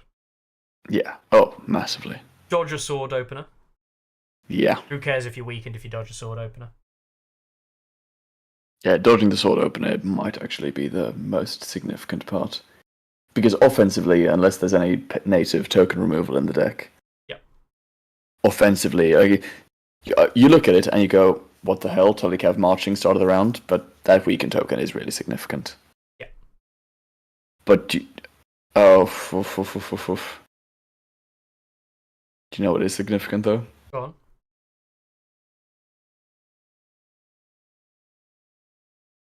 I'd say this was 7-point melee infantry units. Yep. 7-point melee infantry units that potentially don't care about being weakened that much or have ways to prevent it. So you're saying that what you could do is, let's just assume we can do a little bit of bullshit here. You take you into Kingsman, you double up on the discounting, and for 5 points you can take Stormcrow Mercs with Ramsey. You then move Ramsey into the Kingsman, which is now still just a 7-point unit. Technically, obviously now it's 9. And very playable, because that's a unit that already people pay 9 for. Yeah, and then start of the round you march and then charge. Okay. Or have a unit that can't be weakened. If there's any way of doing that. There is. Those do exist elsewhere. Bring DSN meta sold. Hey. We joke, but it genuinely might be an option. I think it's a good card. I think maneuverability is always strong. I don't think this is as strong as other things are in the same kind of like category, but I do think this is potentially pretty. Yeah, it's movement, and it's very important movement at that. The issue is the trigger and the difficulty of performing a march action on an open board. So I think this is one of those cards you hold if you knew you had it last round, and you know that you're either opening or making plays based on having it the round before. You know, very rarely you're going to draw this and go, I'm going to play it now. Unless you take up the sword. When a friendly combat unit activates, perform a morale test. On a success, you choose one of these. Restore 1 wound plus 1 for each destroyed rank. Target one combat unit in long range becomes panicked and weakened. So, I hate this. I hate this. This is very similar to the Stormcrow card that Dario has. Dario has the Sellsword Bravado. I'm getting there. Yeah. A while since I've looked at the Sellsword Bravado, which is panicked weakened on a morale test and gives pluses to Stormcrow units. Doesn't have the healing option, but it's a start of friendly turn, not activate. Activating is not a large trigger problem in the game at the moment, in that conflicted trigger moment, but it is one of the worst trigger moments in the game. Yeah. It's one of those things. This is it feels a bit like subjugation to me. This is a card which has a morale test, and either it does nothing or it just completely swings the game. I dislike that as a design choice. I dislike a lot of this as a design choice, because a lot of this says if you run good morale units and all these cards work all the time, and you're getting pluses from running good morale units all the time, then you just have all these benefits all the time, plus extra benefits from likely like faith tokens example. And this is the way you should play the faction, and if you shouldn't play the faction any other way. Because actually, all of a sudden, it sucks. And further pushes, you want to take morale tests a lot, why don't you just have something that heals you when you take morale tests? Yeah, exactly. Yeah, Telecav stonks seem good. Azor Ahai. When a friendly unit is performing a panic test after rolling dice, you can take a maximum of 1 wound. If it's your commander, that's good. Pass, and all enemy become weakened. Yeah, that's It's not an auto pass card. Oh, that's a lot worse. Yeah, that's a lot worse. Not an auto pass card. It's just that you fail, but the maximum you can take is 1. To be fair, though, there is no faction in the game that has an auto pass morale card except for Martels. In the base deck. People have got auto passes in deck. They only have reroll. Yeah, those are only rerolls, right? No. It depends on like most factions have got an auto pass for your commander, or a good proportion of them. Yeah, but not in the base deck is what I mean. Yeah, base deck. Neutrals have it. Base deck commander auto pass and heal 2. Oh, they do. And does that they now do. affect also things in short range of your commander as well? Martel obviously have it. I say most, some. So in other words, one faction and one not a faction. Night's Watch have it. Night's Watch have it in auto pass on your commander now. Oh, they changed. I completely forgot they changed that. Is it auto pass, or you just commander can't fail panic test? No. Neutrals isn't even short range. Night's Watch is for commander auto pass. Yeah, that was the check. Jesus. There's three factions kind of have access. Okay, fair enough. Well, that's changed. But again, it's usually commander only or within short range of commander. This isn't an auto pass. It's for most things you take one wound. For everything else, for one thing you will. I think this is fine, and it's good against those tests where you know you're going to be taking a lot of wounds. Yeah. In Tim and Hear Me Roar, stacked up test. Oh no, I'll just take one wound, please. Yeah, exactly.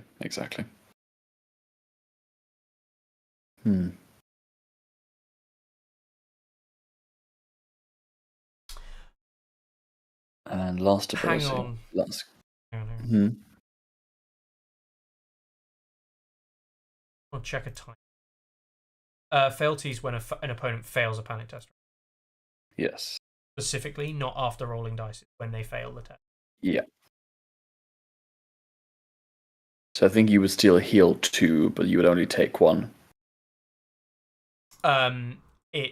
You'd heal 2, but only take 1. I was thinking timing wise, you'd play Azor a high before someone played Fealty anyway. So it wouldn't auto pass after you. Which applies to, I believe, all auto pass morale tests, which is very important, by the way, for someone playing against Lannisters. Be very careful with the triggers. Obviously, at the end of the day, in friendly games, this isn't really going to be a problem. But especially on high-end plays, it's not your job. It's not your opponent's job to ask you if you want to play your cards. And if you go, oh, I'm taking 3 wounds, and then start removing those 3 wounds from your tray, if they pop that fealty down, you've absolutely missed your trigger to play an auto-pass morale card. Mm-hmm. That is before fealty.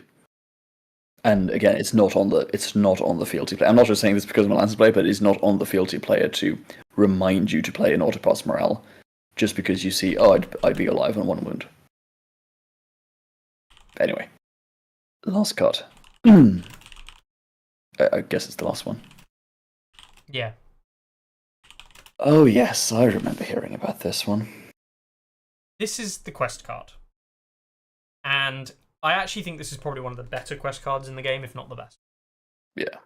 Start a turn, classic quest. Target one friendly combat unit, attach it to them until the end of game. Each time a friendly infantry or cavalry unit is destroyed, you place an order token on that unit.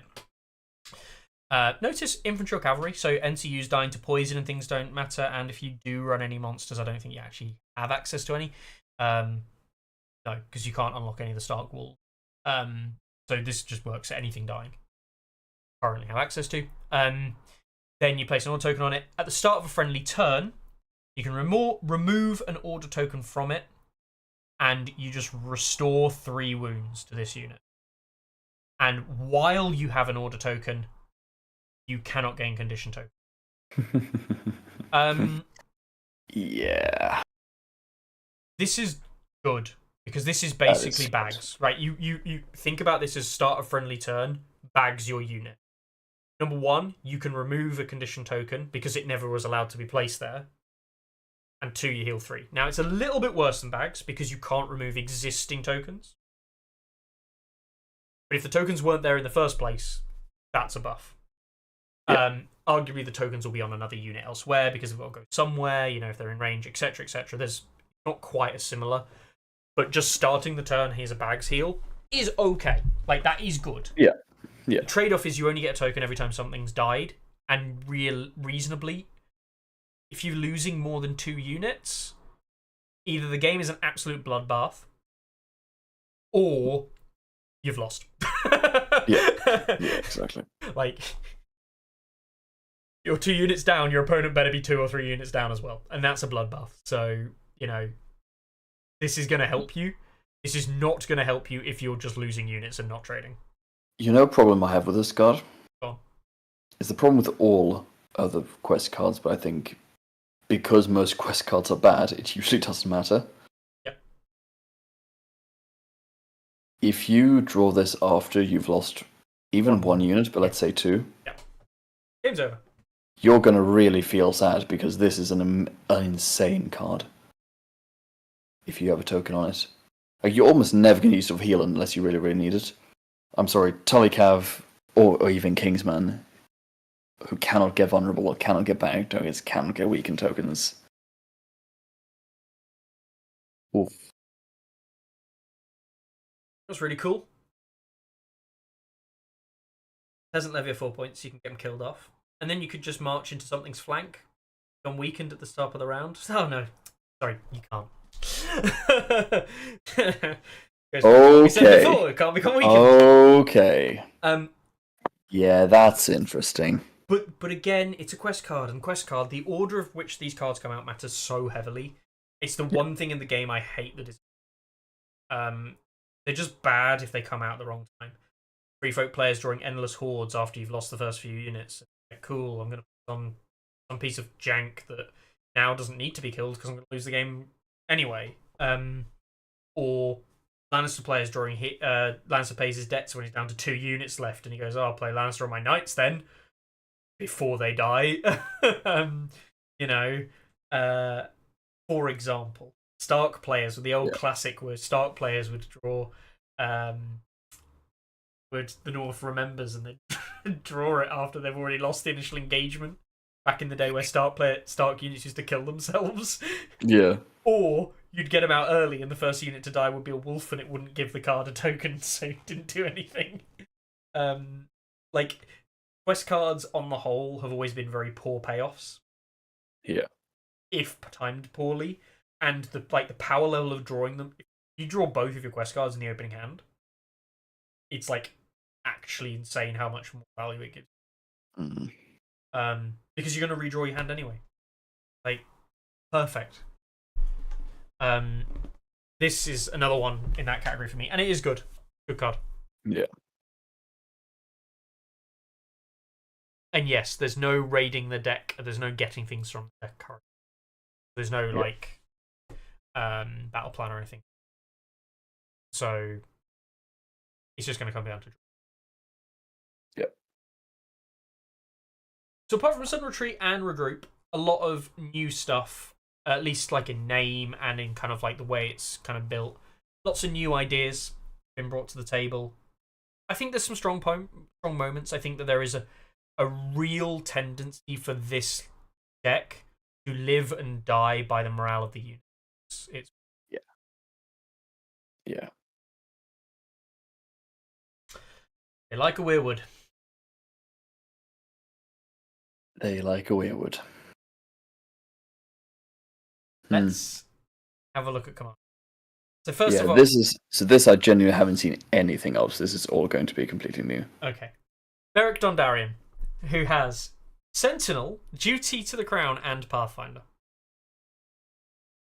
That's a 3 commander. That's 3 ability commander attachment there. I'm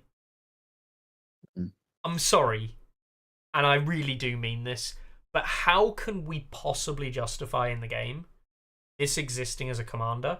Which you'll see the attachment, the things in a second, right? The cards. Oh, how can we justify this commander existing in the game when Andrew exists?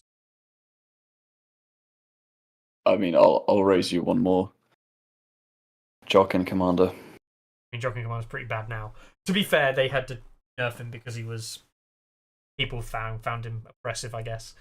But like this to me is like, and the reason I'm comparing it directly with Andrew is because they can both take Baratheon units, and you'll see in the first card's Assault Orders, which is exactly one of Andrew's cards. Ah. Like, I cannot fathom how you've got a commander which share an ability or a card, and this comes with 3 printed abilities, one of which is a very good 1-point ability. I paid 2 points for that in one of my lists. Thank you very much. Sentinel's brilliant. Pathfinder's great. And Duty to the Crown is certainly no bad thing, especially in a deck that's constantly taking morale tests. I can't justify why Beric's allowed to exist when Andrew's. Yeah, I really can't. that is weird. Andrew basically has no abilities. Beric's got 3, all of which are usable. Ooh. Yeah, that seems good. Yes. Assault orders. It's normal assault orders, attack, and commander does charge. It is what it is. Yeah. 6 times too many. When a friendly infantry unit would be destroyed. Can you just appreciate the formatting on this, by the way? It's absolutely abysmal. Just the fat short card. Yes. Ratio aspects off. When a friendly infantry unit would be destroyed by a melee attack, that unit is not destroyed, but instead remains in play with 1 wound. Die. But only for melee attacks. Attaches target until the end of the game. Only for infantry. And only for infantry. Cannot be targeted by friendly or enemy orders or tactics cards. That's fine. I mean, I think it's this is still... you're just going to die in a minute. Yeah, exactly. The attached part is cute. If the attached part was attach this to a friendly unit in short range, that would be insane. Yeah. But with this, that's fine. Do you know what the big thing for me about this is? You know, we spoke about those times where you need to sentinel into the flank of a unit that's engaged with your peasants. This sets it up. Kill the peasants, they don't die. Not if you shoot them to death. Exactly. Which, by the way, is still one of the things I always say is game. But you charge this and go, I'm going to kill the peasants. And you go, yeah, cool, right, well, I'm not dead. And now my sentinel unit now gets to sentinel into your flank, and then I'll charge you on my activation. So orders. Like, this is literally all of the things that come together to make these combos work, which is kind of what I was going back to. It's a lot to ask for, but actually, these combos are not that hard to set up. You know? Yeah. I wouldn't run this on a to the last barrier unit, though, myself. Maybe, but like probably not. Not worth it.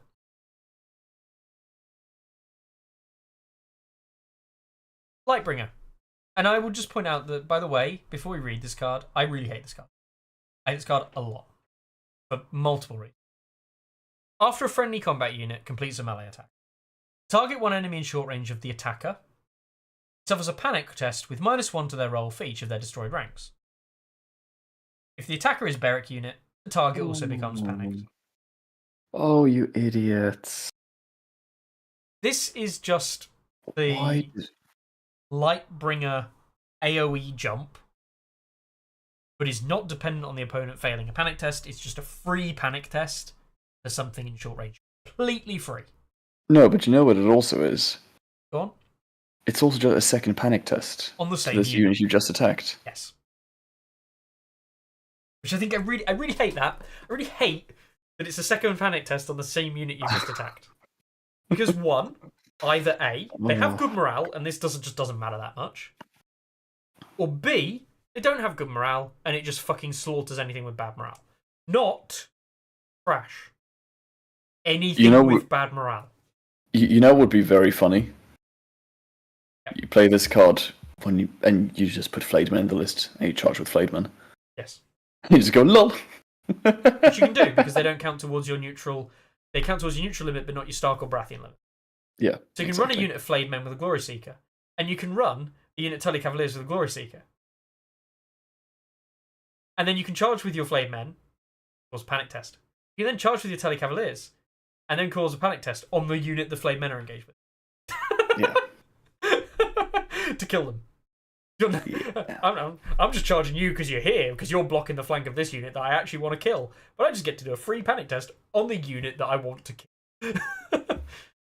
Yeah, that seems good. I don't like this because you can target the same unit. I think it's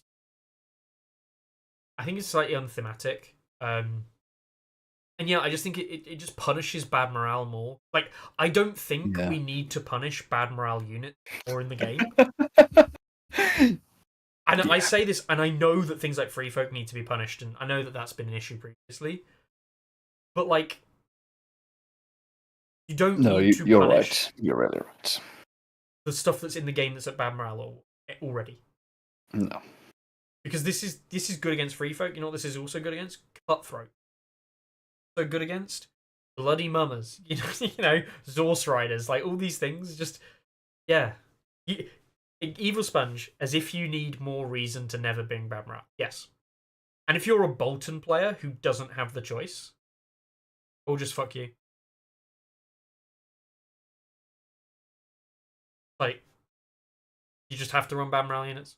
Make a choice. Yeah. Yeah, exactly. It pushes archetype, like the Dan archetype, if you will. Dan double Cavalier, double Flame Men. For me, it just pushes those ideas as being this is what you should be doing. And I know it's only one card from one card. Like, this is the kind of thing that such a catch-all response that I don't think it's a suitable response to the thing it might be trying to solve. I just hate the math behind this card as well, because it now means that any attack can be a one-shot if you get lucky enough. Yep. That is a real problem.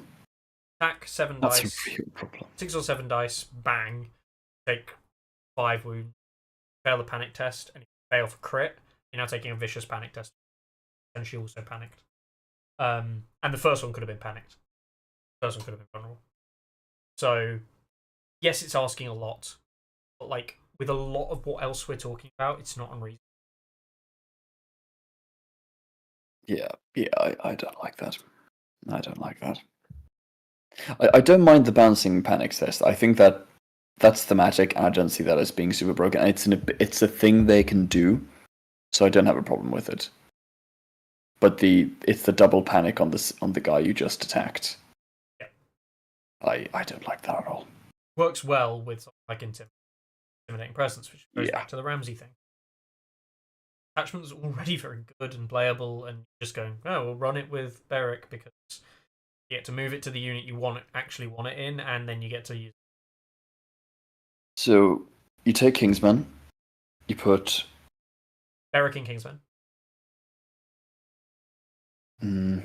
Or you play around with points even more. You put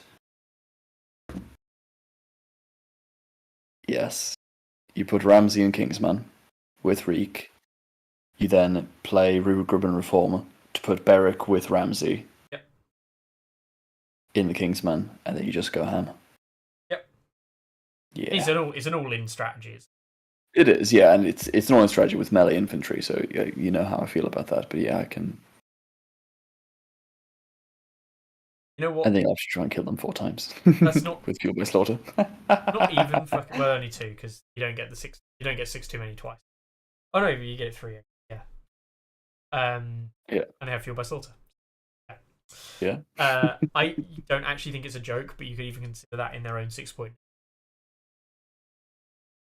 Rather than having to use Kingsman.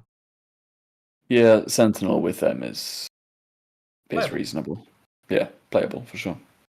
Thoros comes up next. He's got a massively long card. Oh, good lord. Prayers to R'hllor.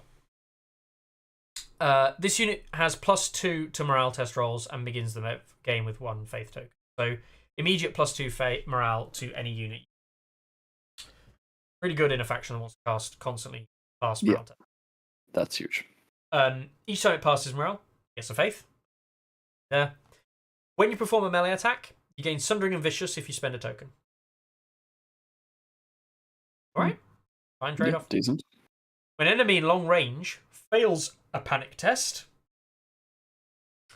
target one friendly unit in long range of this unit. What For each the wound the actual enemy suffered, hell? restore 1 to that friendly unit up to 3. No. Fealty to the crown without the extra bonus damage. Or, do you know what actually makes me really sad? This is the Bolton Panic heal card on Thoros. Yeah. That makes me actually sad. Because that is a mechanic they have in the base deck. And it's something that the Bolton's Panic idea. And I actually, I'm going to say it.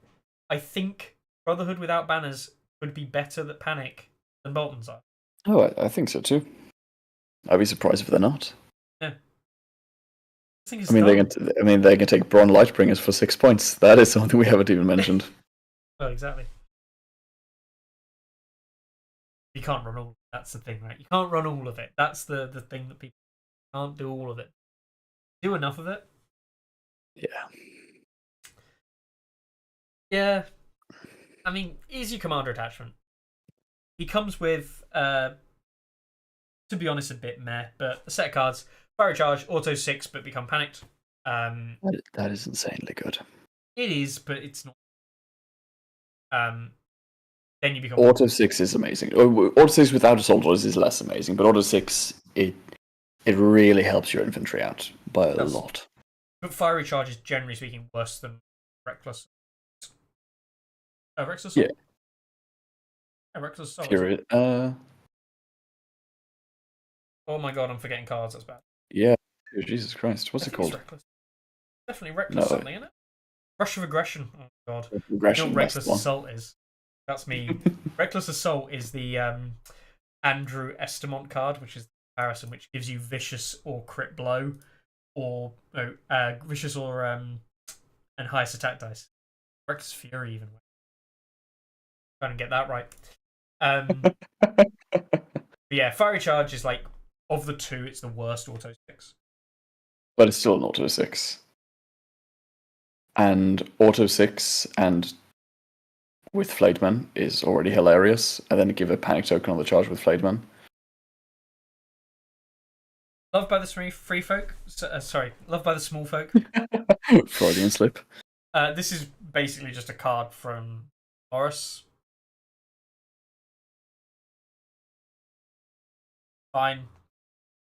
For morale test. The enemy becomes vulnerable and weakened if they're making a test on you, attacking you. Nah. They perform it. This is super meh. Yeah. An enemy completing a morale test, because we already know what good morale is. This is good against shit units. Or units like Free Folk who just assume that they've already got 3 tokens on them because they can't remove them. So you just accept it and move on with life. Yeah, it's fine. Yeah. It's not a bad card, it's just... Then the Last Kiss. And this is a very interesting one. When a friendly attachment would be destroyed, instead of being destroyed, place that attachment in a combat unit of the same type, ignoring the usual attachment restriction. Which is just a better, this is a much better version of Renly's,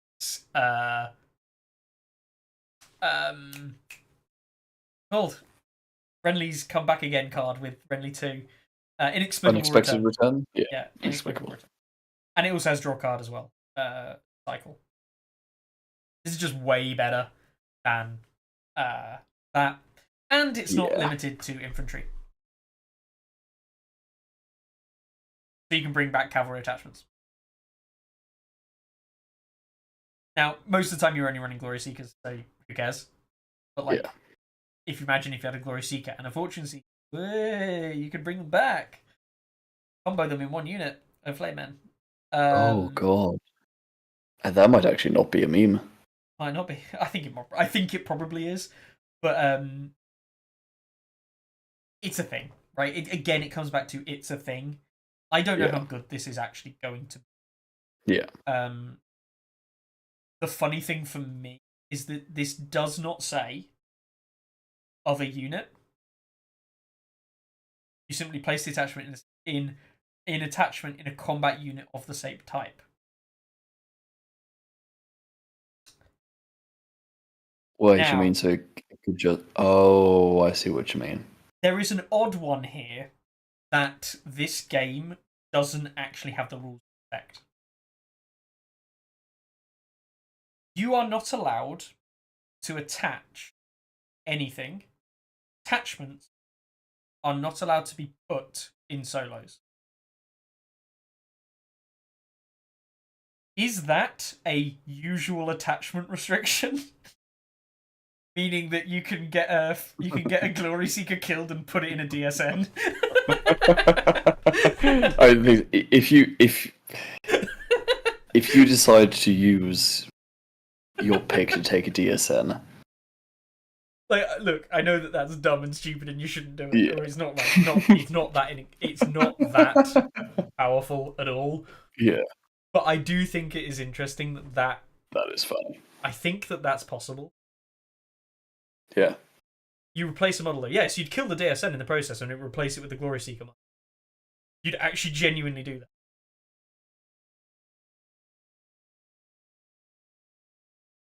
I think it's stupid, but yeah. Just does attach solos are not allowed to have attachments? Is that a normal attachment? Usual attachment? mm. If it is, then you can do it. It also means, if you the actual fun, hmm you can place an infantry attachment. You can't put infantry into cav because it says same type combat unit, same type. Yeah, Which is infantry cavalry monster. Take attachments. And DSN are cavalry type. Yeah. This says replacing model as usual. I don't know how it works, but if you put I assume that if you put a model into another model, you can replace anything. So you would choose to ignore replacing your own attachment. So if you have an attachment in a unit and you want to put a second one in there, you take a normal guy out and replace it. Mm. So what you do is you, strange enough, because you run Ramsey Reek in Brotherhood without banners, and if Reek accidentally kills himself, you play this I was just card thinking that. and you put him back in the unit he just died from. That would be Because it doesn't very, say very other funny. unit. Exactly. One thing which I really wish they would never do this, but it would be so funny if you could take this card Lannister and you just go, "I'm going to kill my turncoat. Oh, look at that, another turncoat." Yep. You could play this when your opponent turncoats you. No, 'cause it's not a friendly attachment, is it? Oh. It is. It's in your yes. I understand. Oh, turncoats so are friendly. you could put it in your opponent's. It doesn't say friendly, does it? No. Oh, It you doesn't cheeky say shit. you can replace it. This is the thing. It says when a friendly attachment will be destroyed, and a friendly is anything inside your own unit. Oh, interesting. And then it says put that attachment into a unit of the same type. Does not say friendly. Oh, actually. Oh, that's tough because turncoat says you can't be targeted by orders tacticals, but does it say is that the unit? But the attachment is part of the unit, isn't it? I don't know. Do you kill the attachment at the point of resolution or at the point of declare? I'm not sure actually. I'm gonna check. Because if you kill it at the point of declaration, then this would actually go first before the resolution. Let's see. So Because of nested turncoat. triggers.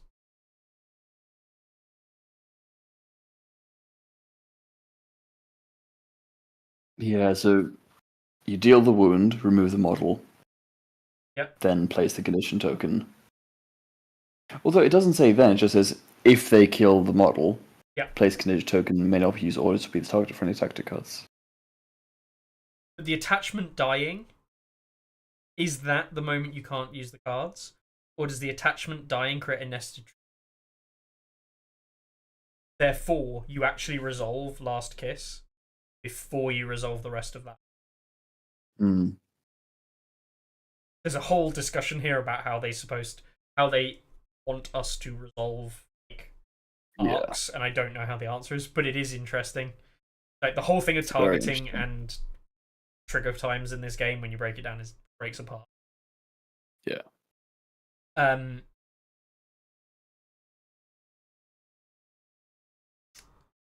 be amazing if the enemy commander was in place a crappy attachment of you.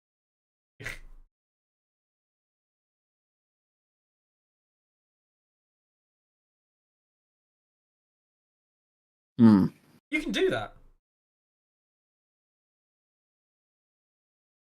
right? Actually, hang on here a second.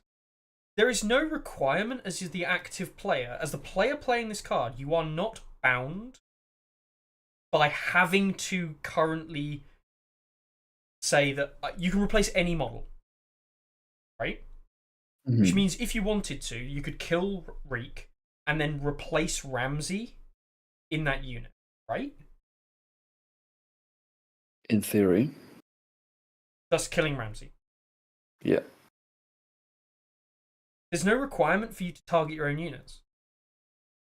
So here is an interesting question. Could you kill Reek deliberately, play the last kiss, and replace your enemy's commander with Reek? Killing your enemy's commander. Removing them from the game. I can't believe that that's right, and I can't believe that's what they intend. Obviously not. But yeah, But that rules is written. I don't see why not. I don't actually think the rules prevent that as written. Unless there's somewhere in the attachment rules where it specifically states. Because I'm assuming, I mean, maybe you could. Maybe there's nothing in the rules that stops it, but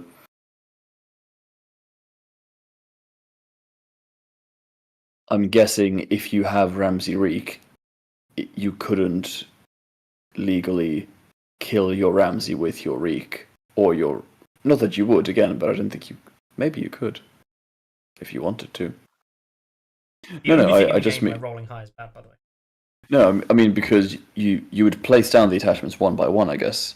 Yeah, you would replace a model, so you could put down Ramsey, and then when you put down Reek, replace Ramsey with Reek. Again, you never would, but it's referring to the... Like, does an attachment, specifically in the rules, state remove one of the unit's normal models, or does it just say replace any model? I have to admit, I don't know. I think it says replacing a model. And I think, as usual, refers to a base model. Yeah.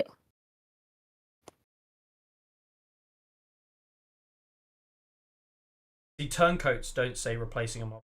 It actually says ignoring the usual attachment limit. Attach it, and it goes in the unit as an attachment. It doesn't replace a model. So actually, when you give the turncoat to someone, they have a 13 wound unit. Yes, but because you can't be above that, you do replace. But specifically, you don't replace a model. Turncoat gets attached, and that takes precedent. And then you order your attachments at the start, so you could order them in any way. The difference being the turncoat will be the last one because it's after deployment. Whereas a maimed Jamie, as a good example, because it's before deployment, I can choose the order in which Jamie is in the unit when I deploy it. So I could deploy Jamie, then Ramsey, then Reek, or Jamie, Reek. That's a page 10. He says, "I'm not going to look at the rulebook, Mark. There's a whole thing there. Go and read page 10 of the rulebook if you want to know how that works." There is probably like a rule on it, but I do think it's interesting. That is interesting. I mean, of the two, I think Thoros probably has a little bit more consistency, but I think the power level of Beric is just higher. So I do have to ask one thing. Yeah. Just so we know. Place the attachment in a combat unit of the same type. If the last model in a unit would be destroyed, is the unit dead? Do you mean like if you kill me, you kill the attachment, and then I replace a model in the attachment in the unit that's just died? You mean? Oh wait, no. Yeah. So it says. Sorry, yeah, it says replacing a model. I didn't. Because otherwise I was wondering if you could stay alive with this card technically in an attachment, but no. The attachment comes off the board, and like as you're picking that attachment up, then place it and replace another. You have to replace. Yeah, fair enough. But that's fair enough. important Okay. because it means you can replace existing attachments. If you've got another 1 wound model, and replace that 1 wound model, it could be an attachment with a new attachment. That is actually a fundamental possibility. So replacing attachments is possible with The Last Kiss. I just don't know if it's always possible, or if it's certain time. Anyway, there you go. Discussion on that. I think Beric's better. I think Beric on the whole is better, more powerful, just generically more impactful cards. I think. I don't think Thoros is bad. I just think you're more likely to want to play Beric, and if you're going to play Brotherhood without banners, you're going to play Beric, right? Like that's just why he exists. I mean, I don't know if that praise to R'hllor is actual insanity. I mean, it is, but you've got 2 commanders in a 2-list format. Yeah. One Beric and one Thoros. Like, Fair. so far. We might have some more coming in the hero boxes. We'll move on to these. I've not seen these, so this is new to me. This is NCUs in the base box. The Ghost of High Heart, an influence that gives a unit +1. There's another article? Yes, this came out today, I think. I think I have to refresh my page because it's not here on the website. 6 articles. It did come out today. Brotherhood, NCUs, and attachments. Right. Do you have a link? Because it's not on the CMON homepage.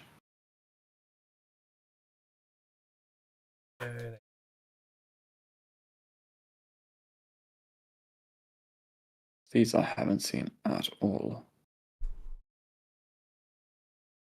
Copy.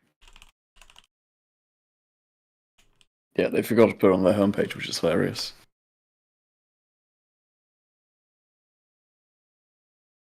So, Ghost of High Heart. Influence is a 4-point NCU, by the way. The unit gets +1 to morale test rolls, and each time a rank in that unit is destroyed, an enemy they're engaged with becomes vulnerable and meh. This is probably fine. Yeah. The thing is timing on this. Like, you're either going to protect a unit or try and protect a unit from the double tap by having this on the unit going to get double tapped. Yeah. And it means that if they take a big hit and then they open with, might not kill you. But like, whatever. Yeah, it seems fine. You want morale buffs because you're a morale test faction, but this next one. Yeah. Begins the game with 3 tokens on it, and at the start of a friendly turn, you discard an order token and a tactics card. If you do, restore 2, and if they only have 1 remaining rank, remove a condition token.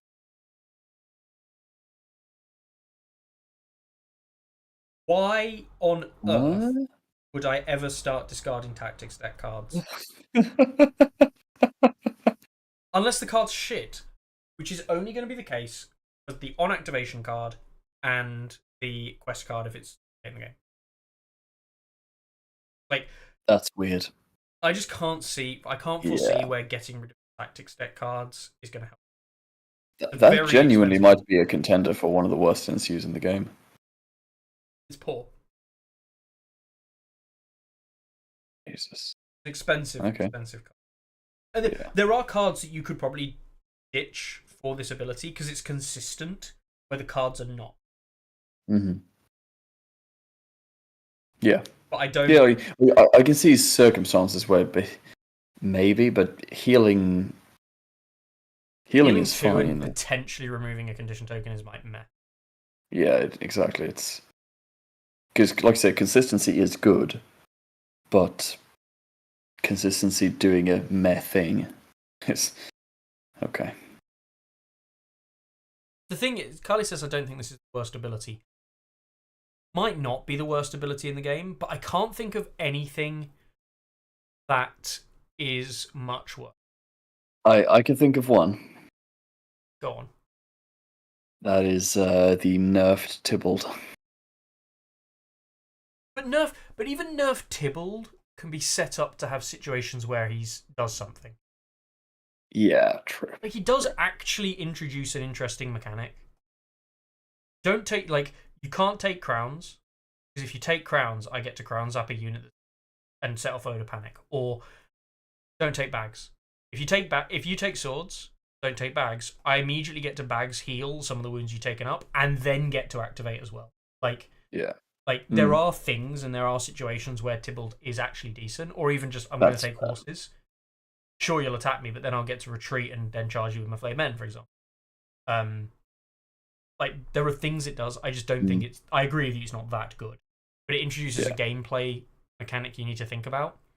Yeah, that's fair. It's very expensive cost, and it's not the greatest trigger in the world at friendly turn. No. Not going to help you in the double taps. I can see you using once or twice a game, because consistent heal 2 and potentially remove a token might be good, but the token removal aspect, which is when you're down to 1 rank, is like the worst time to start removing tokens generally, because you've already started to lose. I mean, I could see play on cavalry. Maybe You've 1 rank, remove a condition token, heal back up to your 2nd rank, and then attack. Are you saying this is pretty good with? Let me just think about this. Telecolors? Yeah, maybe. Isn't that the problem? I know we just go back to it all the time, and that is like an overstatement, but I think we're just always covering that same kind of thing again and again and again with this, in that it feels like this is just going to be good and it's most powerful with the most powerful thing in the game. And ultimately that's just because that's one of the most powerful things in the game, not because this is particular. Oh, look, I got the quest card and lost some units, free heals. Yeah, sure, but like... Sure. Yeah. An NCU that only does something in the late game. This does nothing in the early game, right? Yeah, exactly. At best, you're going to be throwing good to mediocre cards away to heal 2 to stop the little, like... And I can see why, like, taking 2 wounds here and there is a big deal for one-shot potential. But it's not that useful most of the time. Yeah. Yeah, and other neutral NCUs are getting picked for. Yeah, exactly. Beric Attachment. This is a 2-point attachment. Lightbringer, so faith token mechanic. Passes a morale test, gains a faith. When you're performing a melee attack, you gain 2 extra dice. And your other ability is when it would be destroyed, you perform a melee attack with lowest attack die, and if you destroy the defender, you remain in play with 1 win. The old classic John and John, basically the only time we've ever seen that play. Other commanders have it, but John is the one consistently competitively. It's a 2-point attachment for +2 dice. This is the kind of thing you might actually pay 2 points for, or 1 point because of the faction buff. Yeah, this might be the first time I've said this, but that actually looks like a 2-point attachment I might consider. Especially in something like, I don't know, Kingsmen? Yeah, maybe. 5 up morale, 9 dice on the charge. Yeah. I could see that. You get killed. The last. You get killed. The last. Those are all morale checks, so every time you pass them, you gain tokens for this. Yeah. You get killed. I'll use lowest attack die, and actually on this attack, I'll use +2 attack dice, so I'm now hitting with 7 dice on the death. Oh, you're dead? I stay alive. 9-point unit. 8-point unit when you consider production, potentially. Yeah. Is it an 8-point unit you consider? Maybe. You know what would be really cool? If you had a 9-point unit of, I don't know, let's say something like Ramsay I know where this is going. in Kingsmen. Oh, God. And Beric Dondarrion in a unit of Stormcrows to reduce the cost by 1. Oh, interesting. Yeah, and That's a cool idea. And then you regroup and reform Beric into Ramsay's unit to have Field by Slaughter and Lightbringer and everything else you could want for an 11-point melee infantry unit. Kjo, this is the dreams that dreams were made of. This is the dreams that dreams are made of. No. Okay, I just want to check real quick. So even though it has a heart-ish symbol, that's not an innate ability, is it? No. It's the So same. Tywin goes, lol. Yes, the Tywin goes, I have an 11-point unit. Yes, I have an off button.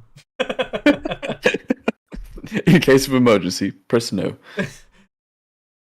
We see Thoros coming in at 2 points. Reinforcements and Relentless. Fine. Relentless on 2-point attachments. That made me chuckle. Relentless on 2-point attachments is common. Reinforcements is actually good ability. Yeah, But like, I don't hate it. I just don't care. Mm. The thing is, because you can't run these units together currently. We obviously don't know about the third commander pick at the moment. It's likely coming in the hero box, potentially third and fourth. Because we don't know about those yet. You can only run Beric in a Thoros list, and you can only run a Thoros in a Beric list. And I don't think I want to see Thoros in a Beric list most. No. I think I might want a Beric in a Thoros list. Hmm. Because when Beric dies, you just move him to another unit. Yeah. And you ignore attack restriction. I'm not saying it's good, but I could, if you wanted to, see Beric in a. Okay, that's pretty funny. I could see Beric in a. What's he called? Dario list. Not saying it's great. Yeah. But you get to practically do some morale tests, and then what you do is, as your unit, you can take Lightbringers and you just stick Dario command into Lightbringers, and voila, you now have free shoot off bags with them. Yep. Fair enough. Again, not great, but Thoros in a list with Relentless and Sentinel, though. Yeah, maybe. I'm not that sold. Maybe. Yeah. The thing is, you can't put the two units together. Like those two abilities can't exist in the same unit. That's a lie. Wait, why? Because you have 2 copies of Recruitment Reform. You do. Okay, you could use them both to get them both into a unit that Ramsey used to be in. But that's a lot to. As a free folk player, I know that's a lot to ask. All right, like. We see Tom Seven Strings as the last attachment at 1 point, and he comes with Taunt. Meh. And at this point, we've also seen Len Lemon Cloak, who's a 1 point attachment with Battle Scars. Meh. Fine. There's something about the whole package to me which says that I think Brotherhood without banners is going to come out quite strong. I think a top 3 faction potentially. They have all of the groundwork to have combos and to have things work. I think will be strong. Yeah. The only thing might be is the base deck has those few failing areas, and the units are a bit meh in the base units. Like, overall, I don't know. And I really do think they are massively hung out dry by their ability to combo with whatever good unit they can pick factions. Their base units on the whole, like the 4-point levy are like comparable. The 2 6-point units are like, yeah, sure, fine. And the 8-point cavalry is probably a bit expensive for what it is. Yeah. But all of those things could be made better by the inclusion of the other stuff. Yeah. Yeah, exactly.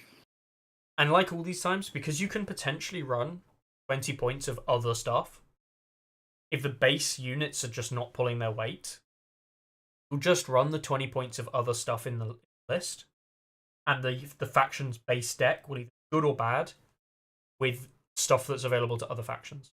Yeah. Which is the age-old classic problem with bad factions. They were competitive when played with 20 points of other.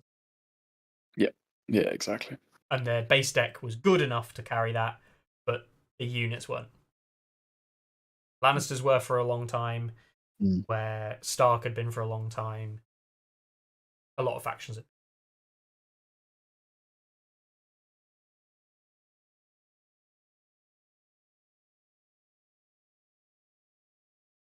I don't know. part of me says I'm not sold. Like, I'm not like, oh my god, these are amazing. Yeah. But part of me is also like, I think they're going to be a very strong faction when they come out. The thing is, I think they seem decent, and I think they have a lot of tools. They're a very toolbox faction. Yeah. Which I think is very cool, very fun. But just being honest, looking at this roster and looking at my Tyrion list, I'm not really worried. Yeah. Not really.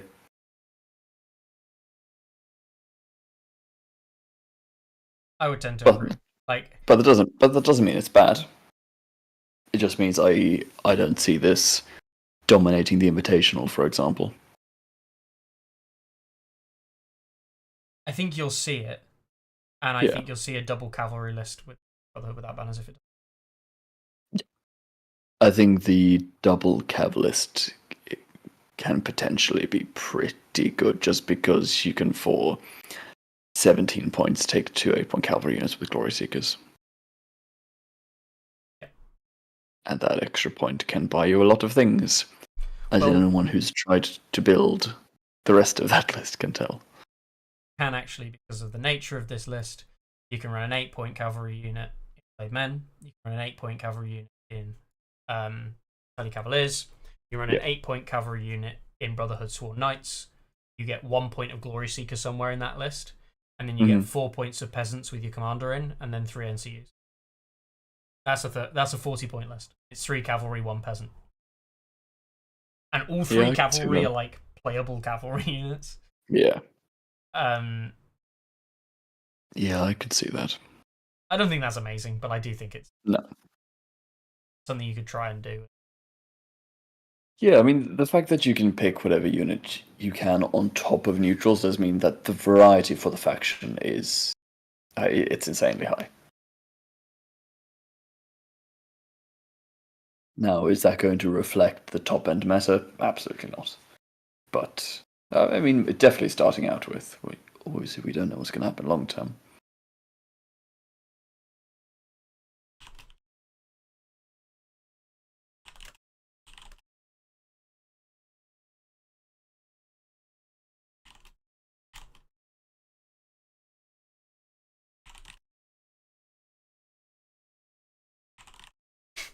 Can you use Rebella to ditch Arenati? Have. Rip. You don't have 2 infantry. Yeah, I don't know. We'll see. There's still more to come, and I do think, like, I'm a bit downbeat about them because I think I don't really know how it's going to play out. Part of me wants to like really try, and I think there's some really fun stuff you can do with them, and I think it's interesting. And I do think they're playable. Part of me thinks it's going to end up with like this weird dynamic of they're either good and they're going to be pretty good, or they're just going to be like super mediocre and feel a bit crap. And it's like, did you spend points on good things as your extra stuff? Yeah. And I know that's true of like a lot of list building, but like, it is. I think more so here because you have 30 points. You've got 30 units you can pick one of. Now, in truth, probably about 20 of those units you're not going to consider. So you've got 25. Maybe even 25, yeah. I don't know. 5, a 6, a 7, and an 8 in 2 units. In 2 factions. There's 8 possible units you might consider. 9. Dragonstone Noble. I actually think the Dragonstone Noble replaces the 5-point units in the base Baratheon, because I don't think you'd take any of the 5-point base Baratheon outside of maybe Pikemen. Yeah, that's fair. And so you've got and maybe you have a few more because Renly side, Stannis side, but I think genuinely going back from top to bottom, Stark, Bloody Cavaliers, maybe Cranigman Bog Devils. I don't know if that's something that you want to make them work. Don't know. Could be an option though. I don't hate that. Good morale. Fast. Play into the faction thing. Thought. Scout openings. Scout openings, that's what I was thinking. Scout openings with Flademan. Yeah. Is not a meme. Something like that anyway. I mean, so scout openings with those bowmen might actually be a little bit They interesting. already get native if they get the flank. So like, Yeah, but it's more the rerolls, and they're never gonna get the flank. Let's be honest. so yeah, Kranigman maybe. I can't see another 7-point unit coming in for Stark making a splash really, unless you look at Oh, Ravagers. Like, oh, you don't think Winterfell God could do it? unless you're going to look at Ravagers, you know, and I do think that's an option. You've then got what else? At 6, you wouldn't consider Stark Bowman, but you could very easily go down the high morale unit of taking of Berserkers, which again could be very playable in Brotherhood Without Banners. The good morale, pushing that whole I'm just never gonna die mechanic, running them around at 1 rank. So yeah, I can see Berserkers maybe seeing play. Don't really think many of the other 6-point. I'm not going to take Dark Archers, which is the normal 6-point comparison. And at 5 for Stark, I actually genuinely think things like Stark Sworn Swords and Karstark, and even the Karstark Spearmen and Karstark Loyalists are always considerations at 5 points because they're either good enough to take or they're not. They're perfectly playable units. Yeah. And even Kranigman trackers potentially to double down. But I think a lot of those units you're just not going to pick up because you don't want that unit to be a utility unit in that way. No. But they're all considerations. So maybe 5 or 6 options. Yeah, because I think that I think that when you look at the roster that the faction has, they have nothing that hits hard at all, or Not even really. close to it. So that pick kind of has to be something that hits hard, which is an interesting thing. It has to be a build around, I think. Which is I think what probably is going to be the balancing factor of the list, because if you take something that's not Lightbringers, you're not going to have any good shooting. Not really. You run GCX. That's true. You could run GCX. GCX. But that's actually the issue. Is that your 2 mainstay units are probably going to be a neutral and a in faction elsewhere. Yeah.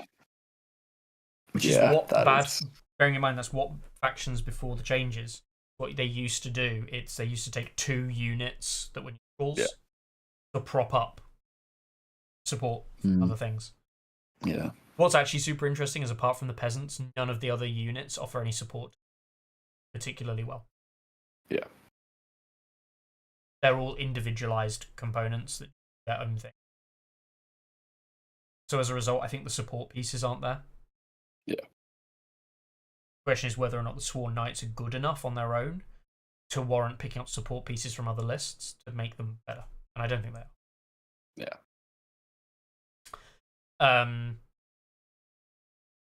Remember what Carla said. Stop trying to make Rose Knights work. Exactly. I do think some of Renly's stuff does work a little bit, but like not much. Not much.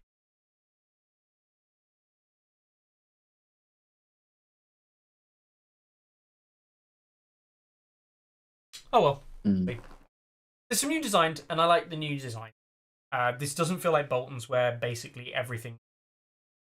I don't know if it's just me reminiscing incorrectly about it, but I seem to remember when we saw Bolton's, most felt the same. This doesn't. This feels new, and that's good. Yeah. Bolton's was just a big feeling of, eh? Yes. Is there anything more you want to add? Do we know when the release date for this faction is? It was originally going to be November, December this year. I believe it's been pushed back. Right.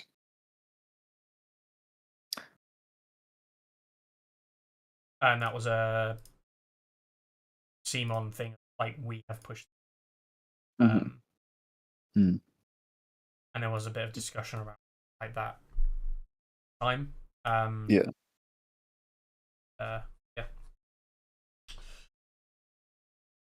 You know what? I don't. Yeah, it's December 2024 was originally had been meant.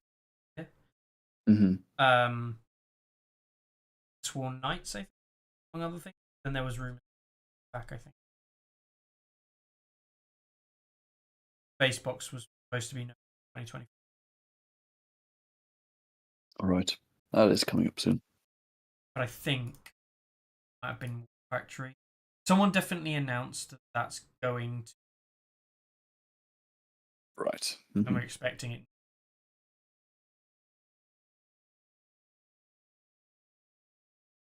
We'll see.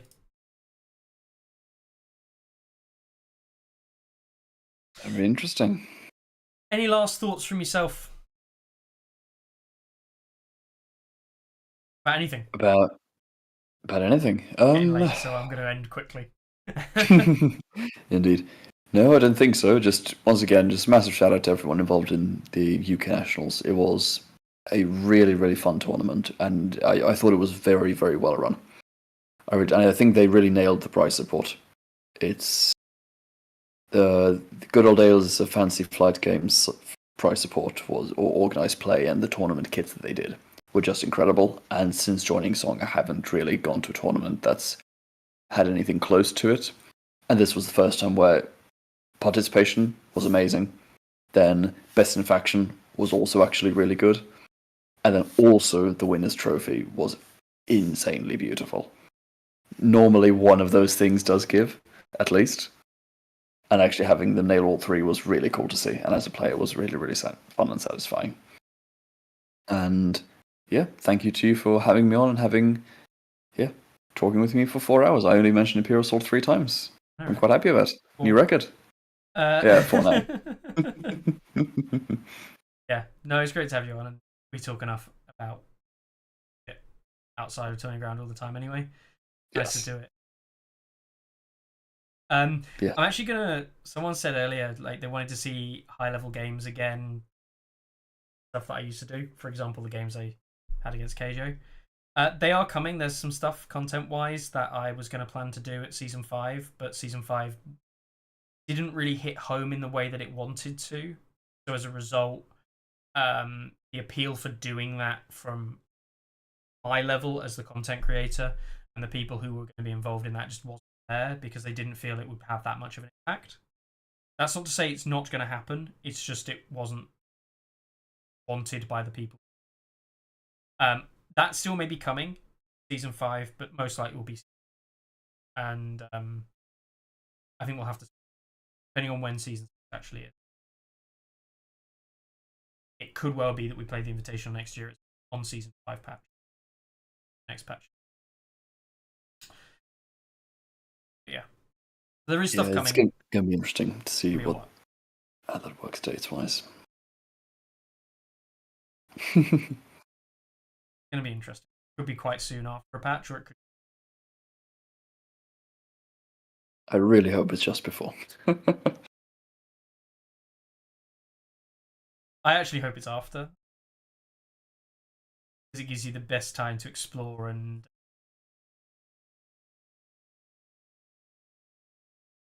it gives the best players a good chance to explore. And if you're getting a load of good players together, you're going to have the most interesting, diverse section of it.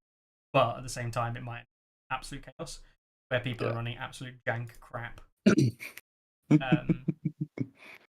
Yeah.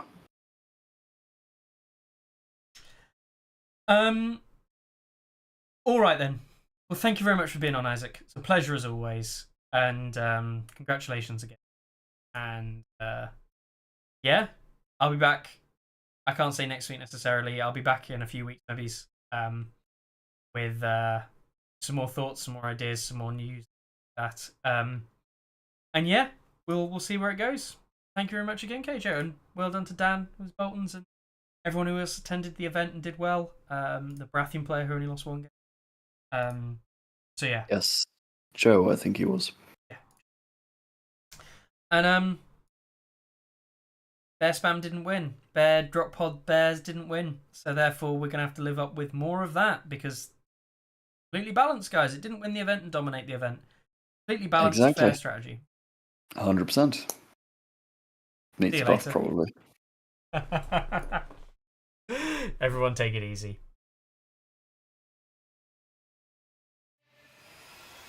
Ready? Aim! There's too many! Anyone see my mammoth? Stop me!